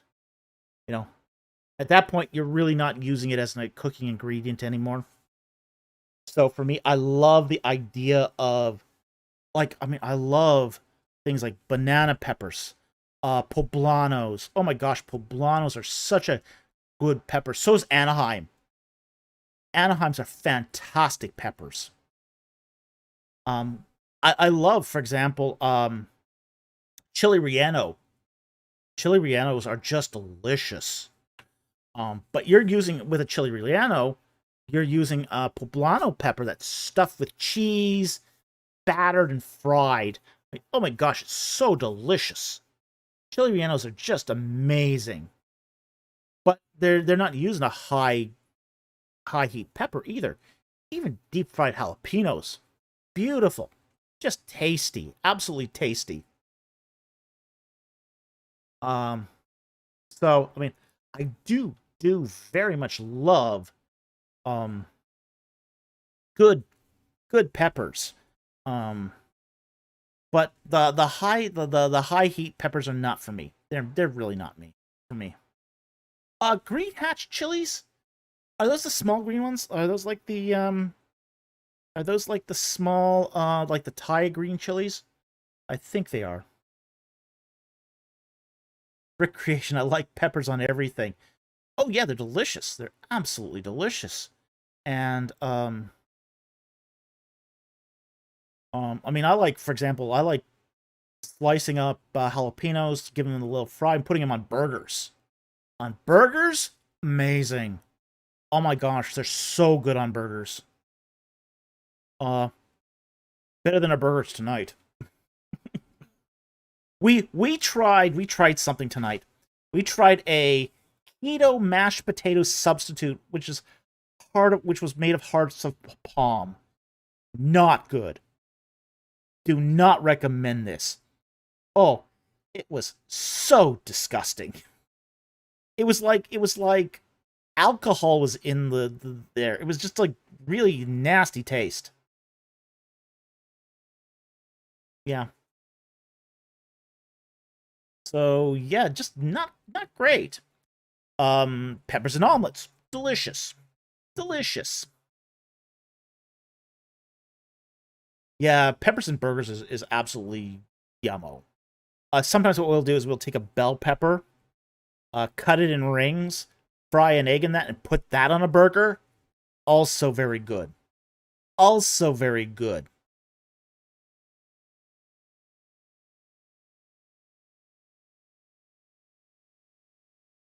So yeah,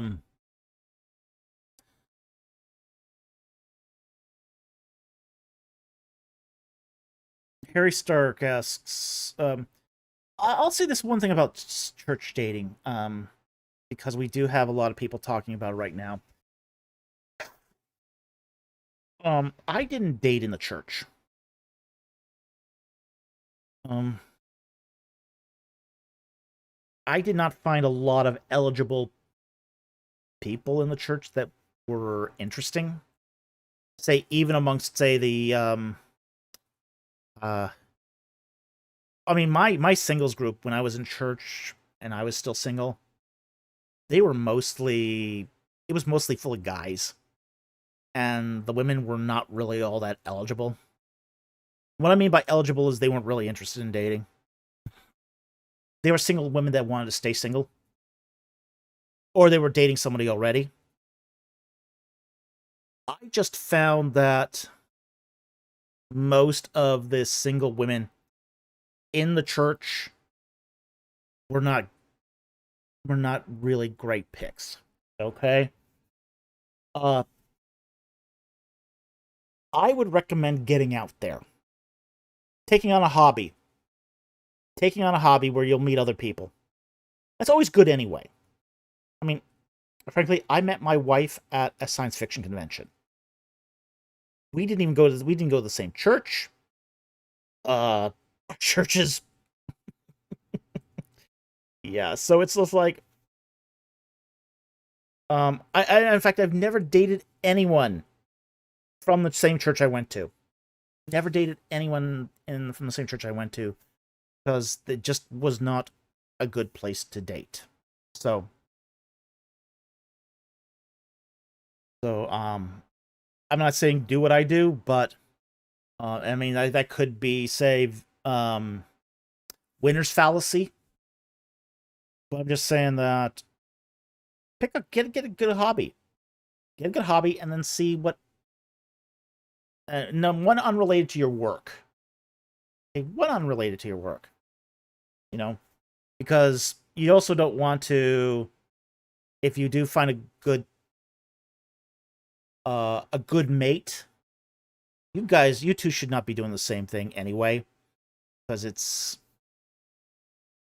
you're going to get, say, competing needs. But do find somebody that's interested in something you're interested in. You know? Join a fencing club. You like biking? Yeah. Join a bike club. You know, there's lots of things to do. You know? You know, join a ham radio group. Probably a little older people, especially if you're on the older end, it might be something you could do. You know, there's a lot of things you could participate in. Take a class at a community center. Okay, jewelry making class. A lot of women there. You'll need a lot of single women at a jewelry making class. Take a cooking class. Again, more likely to. You'll find a lot of men there, but you'll find more women. BC Fight Club. Jiu-Jitsu. Take Jiu-Jitsu. You will find women at Jiu-Jitsu.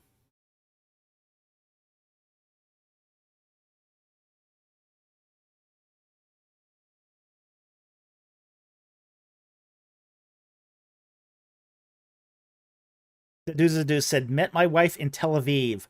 We're both South Africans. When God wants you to meet, he makes it happen. Absolutely. But you gotta, go out. Go out in the world.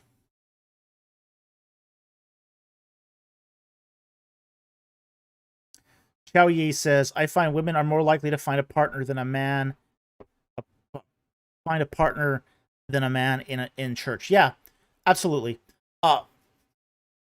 Yeah, women are more likely to find love in a church than a man is. So should be 50-50, but it doesn't work that way.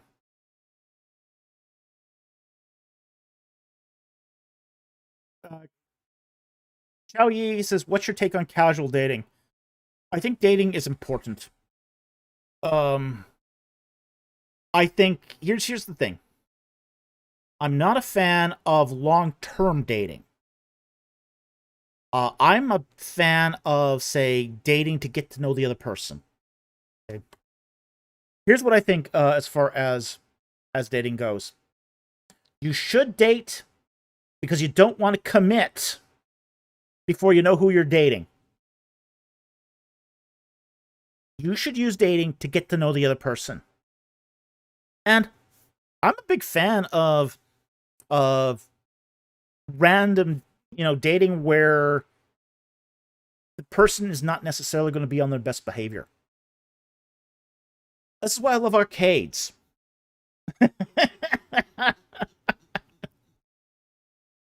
Mrs. Producer is laughing. She's laughing hysterically at the moment. I think arcades are a wonderful place for a date. Okay? One, if you take them to an arcade, you're going to see how competitive they are. You're going to see if they play fair. You're going to see if they don't mind, say, just doing things with you that aren't expensive. Arcades are a cheap date. They're an incredible telling date. Yeah, mini golf is a great one too. Absolutely. Mini golf is an excellent situation for a date.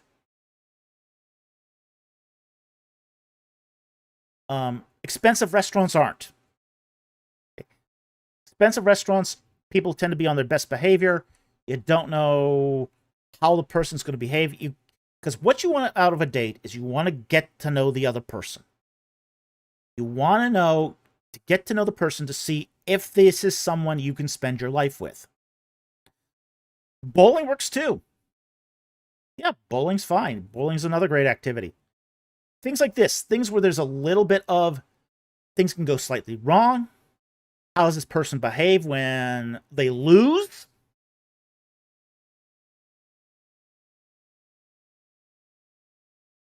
You usually did lose in chess. You also lost in occasionally in air hockey. We would play, okay, but yeah, you want to find out how they behave when they lose.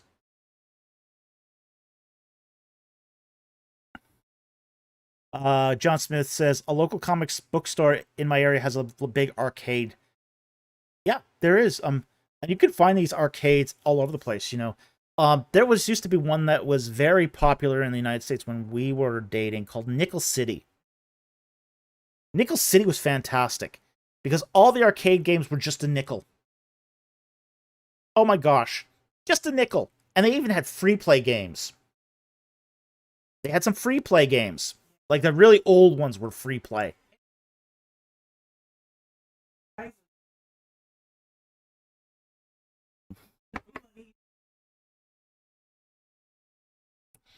But yeah, it was you could for say $10 play for 4 hours in Nickel City. It was fantastic. So you could get to know somebody very well after about 4 hours of playing video games with them. Very easily. So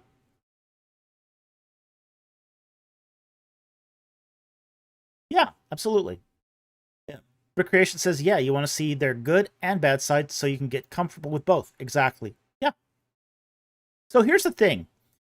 I'm a believer in dating to get to know somebody.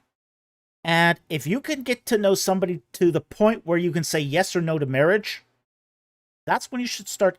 That's when you can commit. That's when you can commit, and that's when you should proceed with marriage.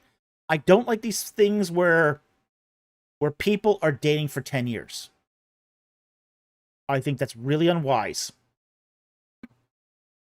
Because if you're dating for 10 years, there's something wrong with your dating process where you either don't know the person well enough to marry or you're not marrying for a reason that is outside of the relationship. So, um, I'm very much against long-term dating, but I think that dating is important and even casual dating, like a lot of first dates. I had a lot of first dates, and frankly, not as many second dates because I got to know them. So, in many ways, my first dates were a lot about okay, what do you do? What's your hobby? What are your goals? Those sorts of things. And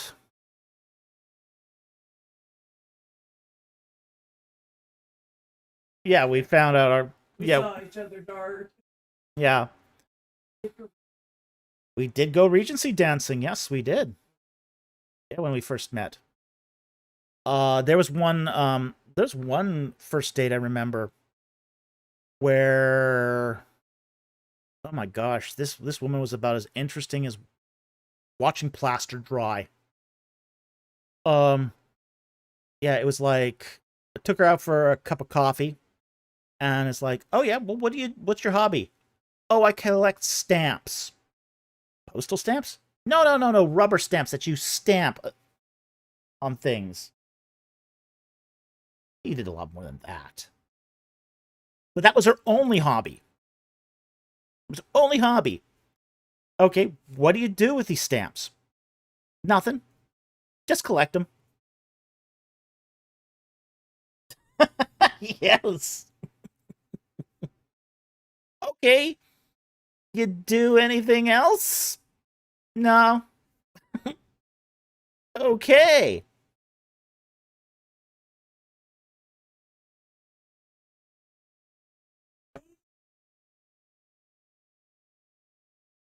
Yeah, dating non-Christians is not a great idea. Harry Stark asks, "How do you deal with a non-Christian girl during dating?" That usually ends it for me. That was a showstopper for me. Um, Look, here was the problem I have with dating a non-Christian. Yes, for every one success of this is what's called missionary dating, where you date a non-Christian, you hope they get saved, and then you get married. For every one successful missionary dating, there are 20 that ends up converting the Christian spouse to unbelief. Um it's so hazardous to missionary date, it's not even funny. Not even funny.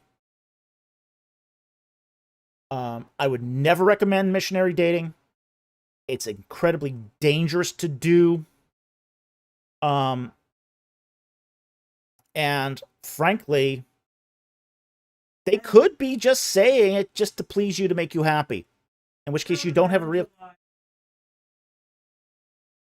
Harry Stark, should one try to evangelize a non Christian girl during dating? No.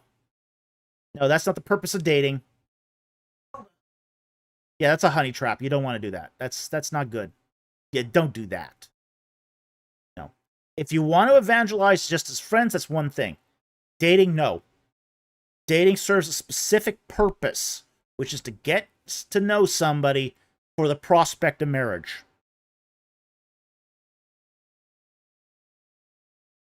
No, you don't.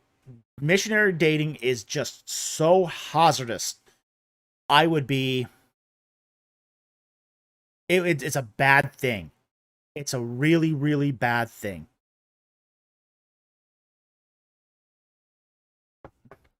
So yeah, I would never do it. Never do it. Um, BC 50 Shades of Nope. Yeah, 50 Shades of Nope.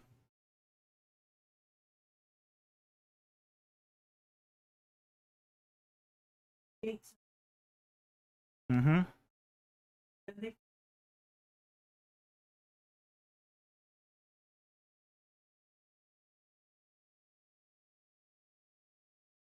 Yeah.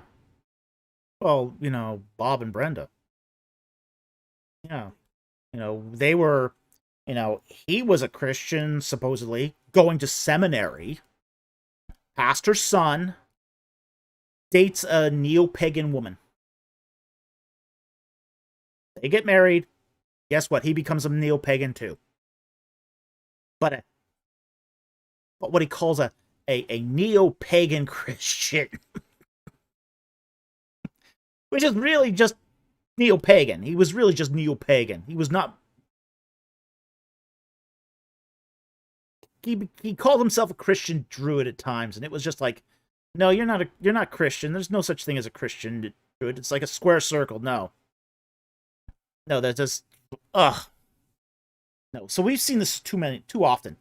We've seen this way too often, where somebody um will missionary date. They'll vouch for the other person that they're Christian, and really what we're talking about here is the Christian will apostatize.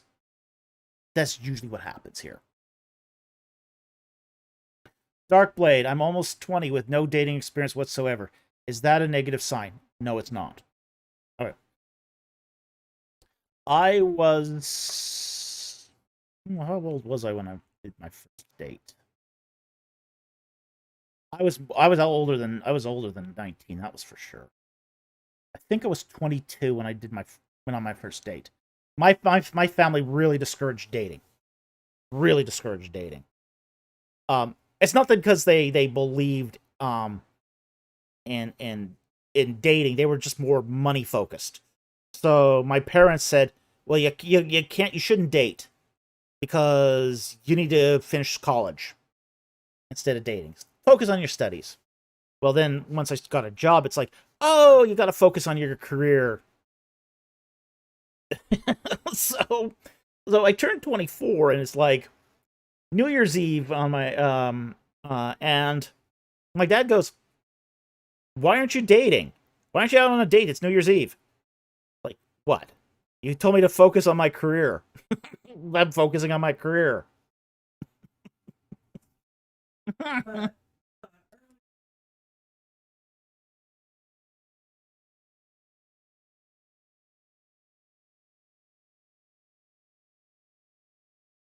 Oh yeah.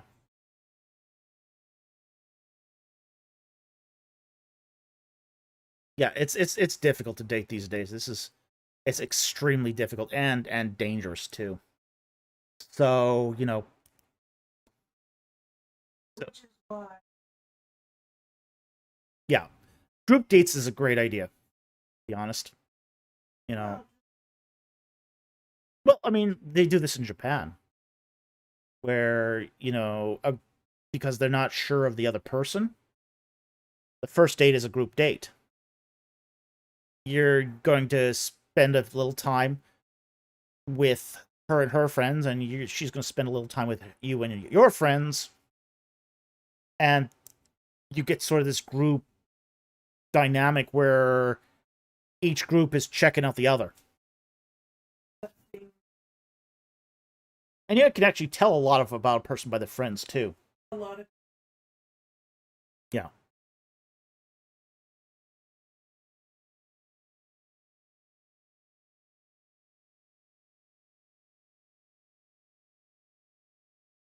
Hmm. and you just spend Yeah. Yeah. So, so no, I don't think, I don't think having no dating experience at 20 is a negative sign. I will say this, though. It's probably more difficult to start dating the older you get. So the longer you wait to date, the more difficult it becomes. But it's also not a difficult. It's not necessarily a negative sign. We knew a couple. We know a couple who she didn't date. Were they 60? They got married. Yeah, Bob and Marsha's friends. Yeah, yeah. He was divorced, and then his ex-wife died. But um she never dated. This was her first relationship. They're both in their 60s and they got married. It was a wildly beautiful thing. Wildly beautiful thing. So, absolutely.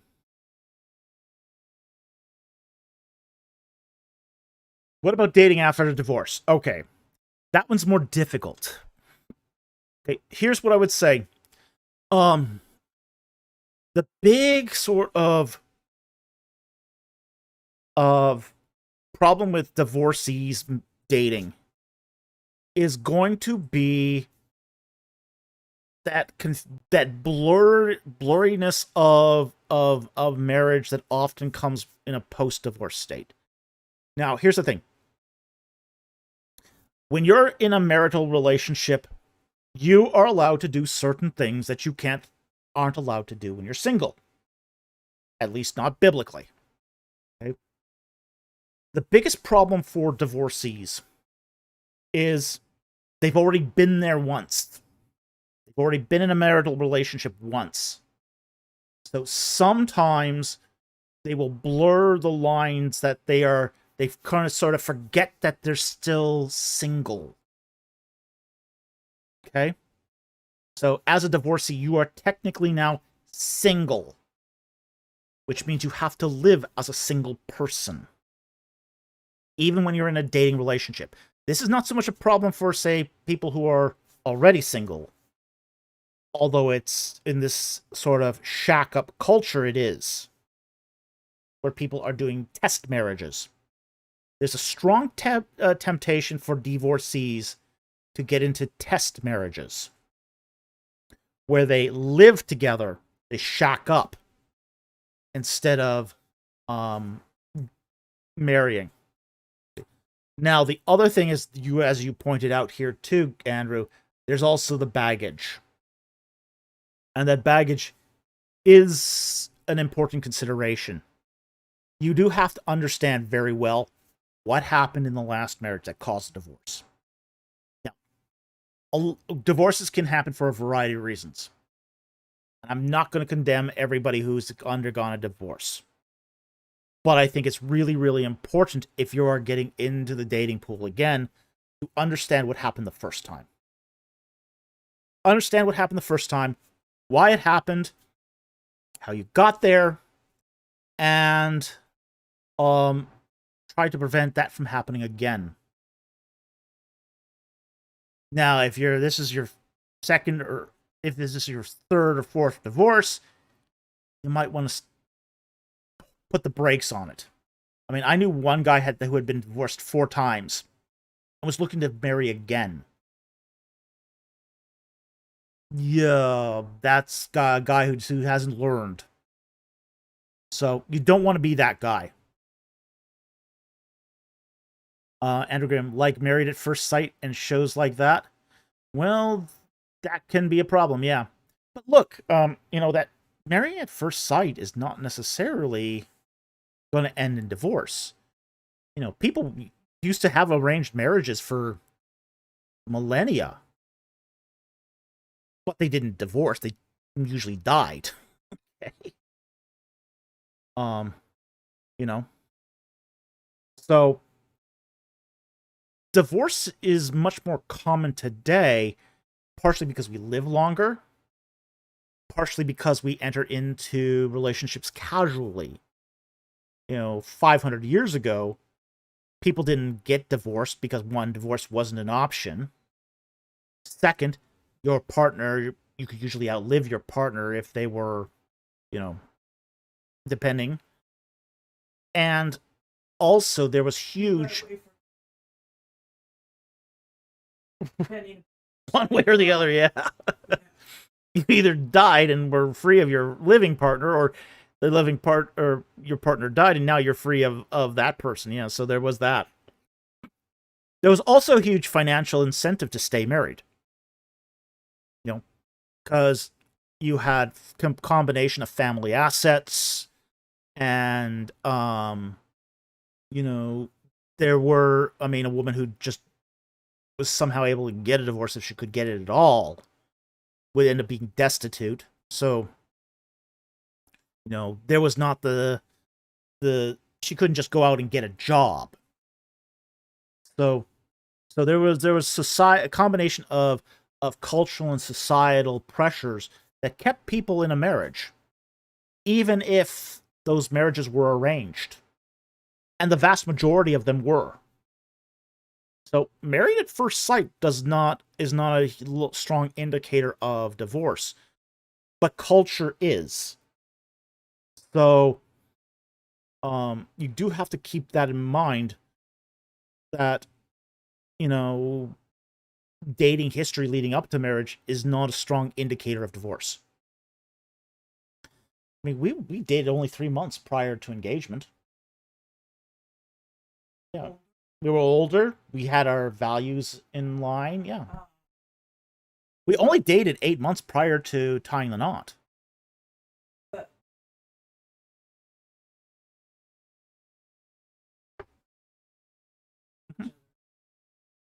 We both. Yeah. Yeah.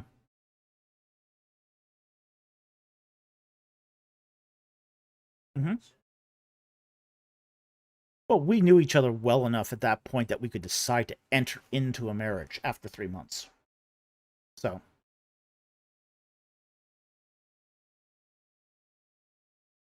Nope, I'm not going to tell him that story.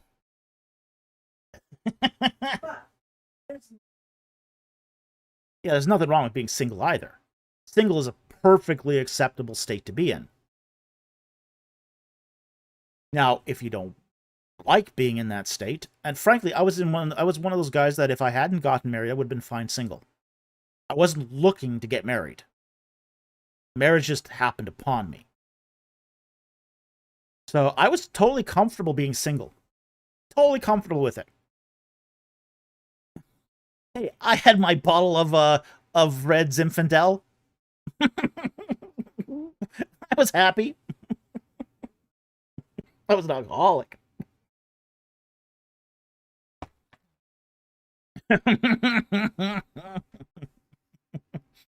BC, it's a trap. It's always a trap. that's also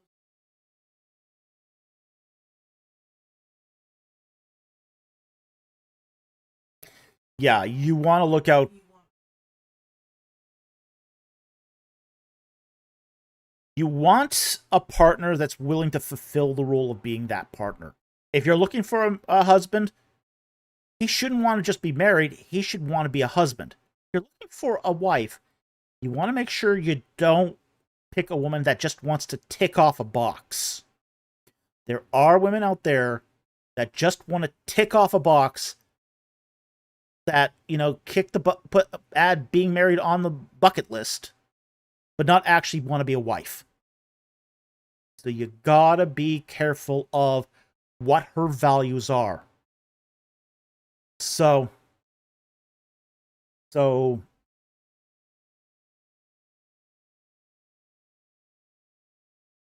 yeah, BC said it well.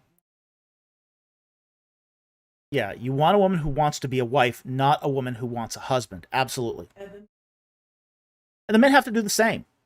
You want, if you're a woman, you want a man who wants to be a husband, not a husband who wants a wife.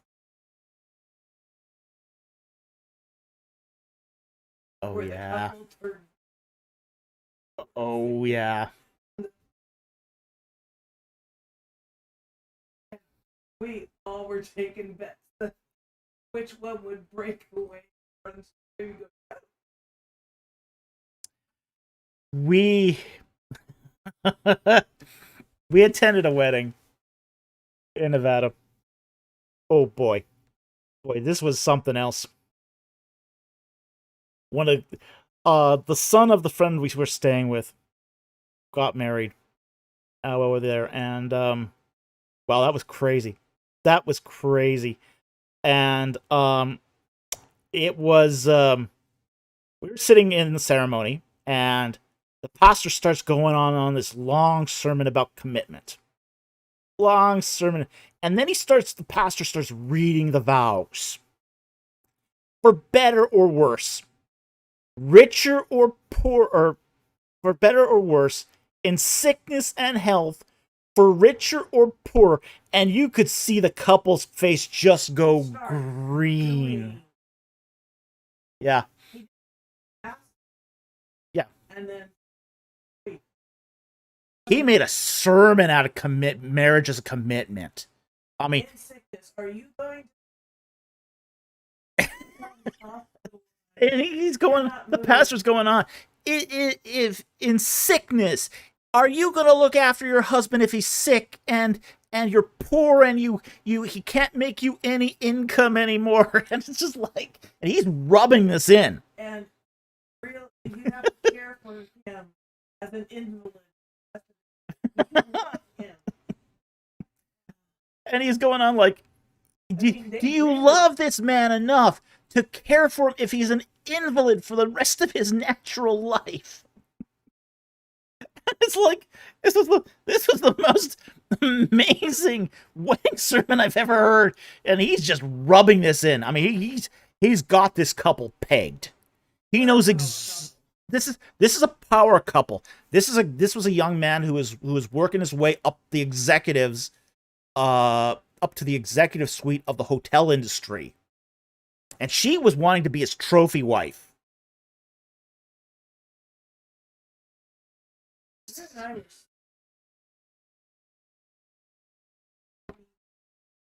No, no. First?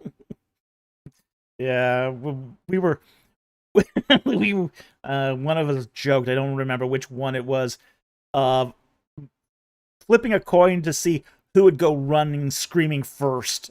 No, no, no. I mean, this couple looked green at the end of their wedding vows. Green. Like they were going to throw up on the pastor's shoes.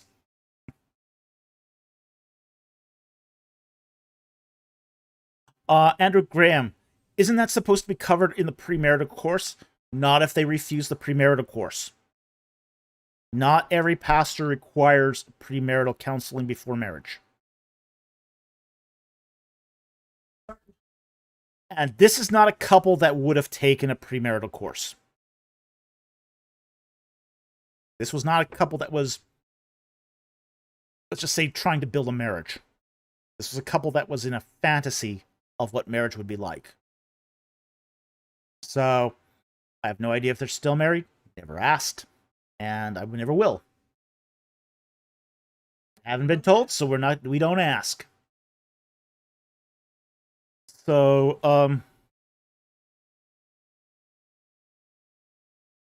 yeah.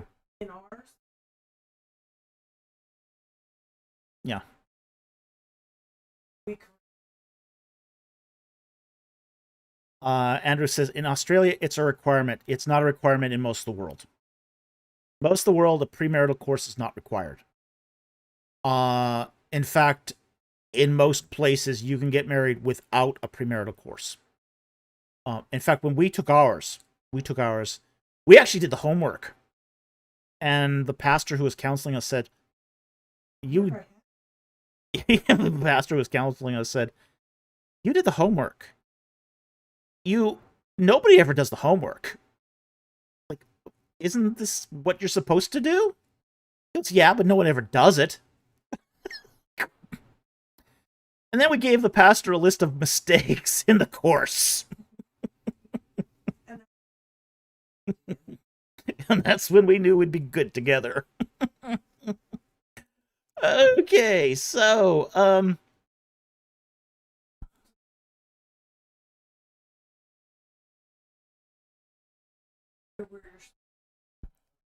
yeah. And so just a reminder to all the single people in our community, you are where God wants you to be right now. Okay? If God wants you to get married, that'll change. Okay? I'd say it's better to be single rather than marry the wrong person. Don't marry the wrong person.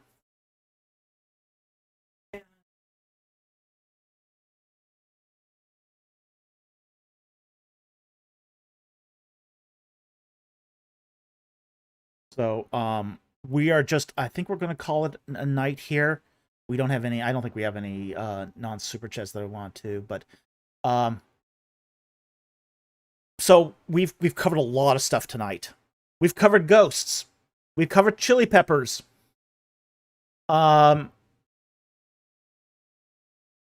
we'll take that as a last question, and then we'll make this the last question and then call it a night.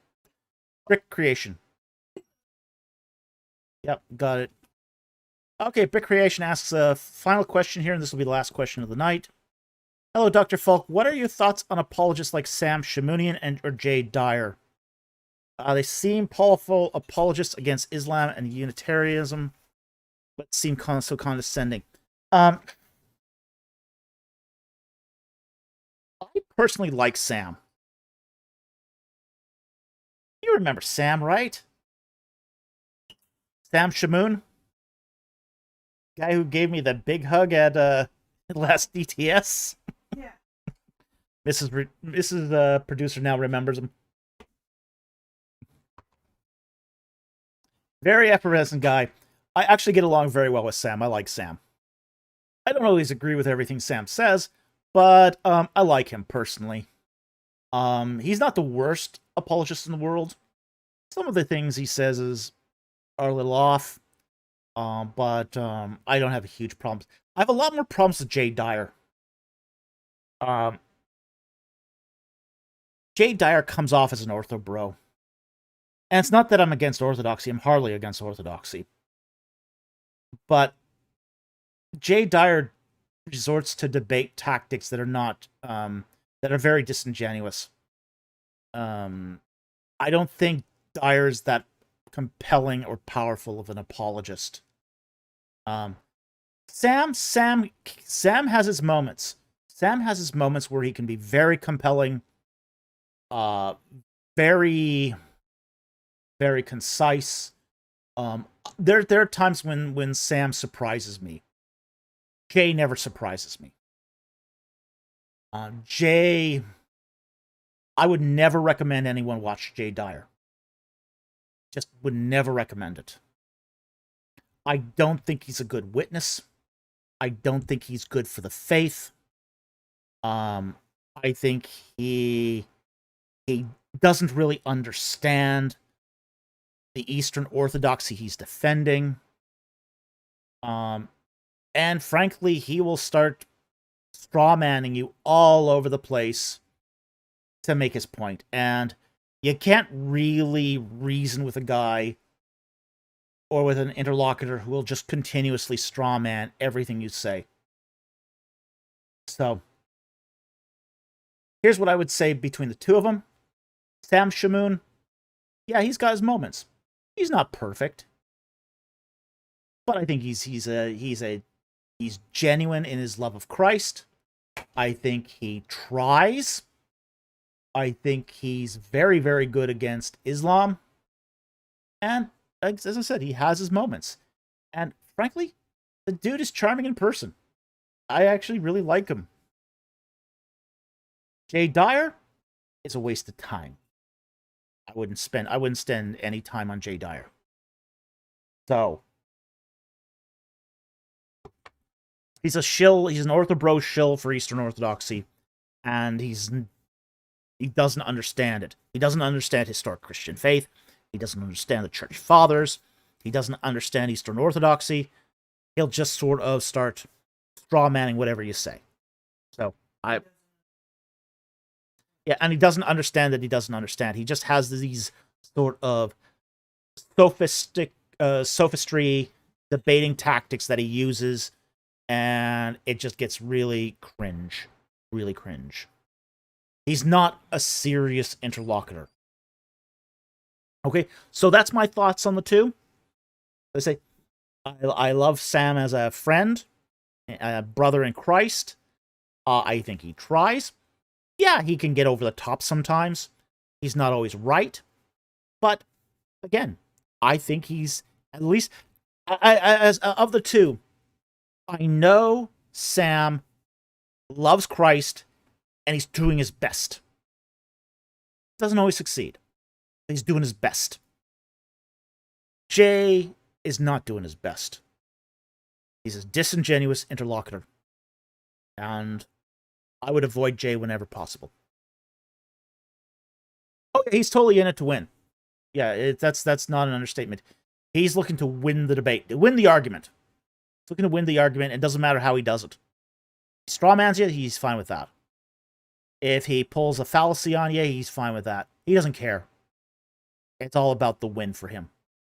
So, and then you gotta ask, what's he winning? You know, stupid games earn you stupid prizes.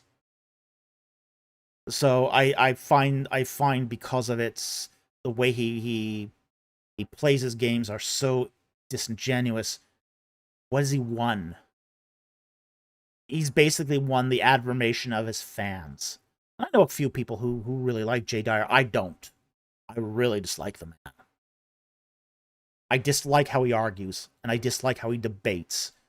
And he's not knowledgeable. He's not educated. It's just sophistry. It's just sophistry in motion. Okay, so that's going to wrap it up here. And I want to thank everyone who joined us tonight. We had a great live stream again. Again, We talked about ghosts, lots of ghosts. Budgie ghosts, hamster ghosts, weird ghosts. They're gonna give everyone nightmares. We talked about chili peppers. What was on our foodie section? We talked about all sorts of interesting things tonight. And talked about apologetics, dating. Very interesting live stream tonight.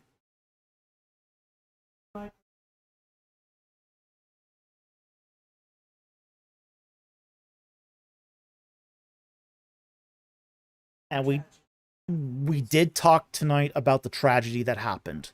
And a lot of us were very stunned by what happened, and we needed the community.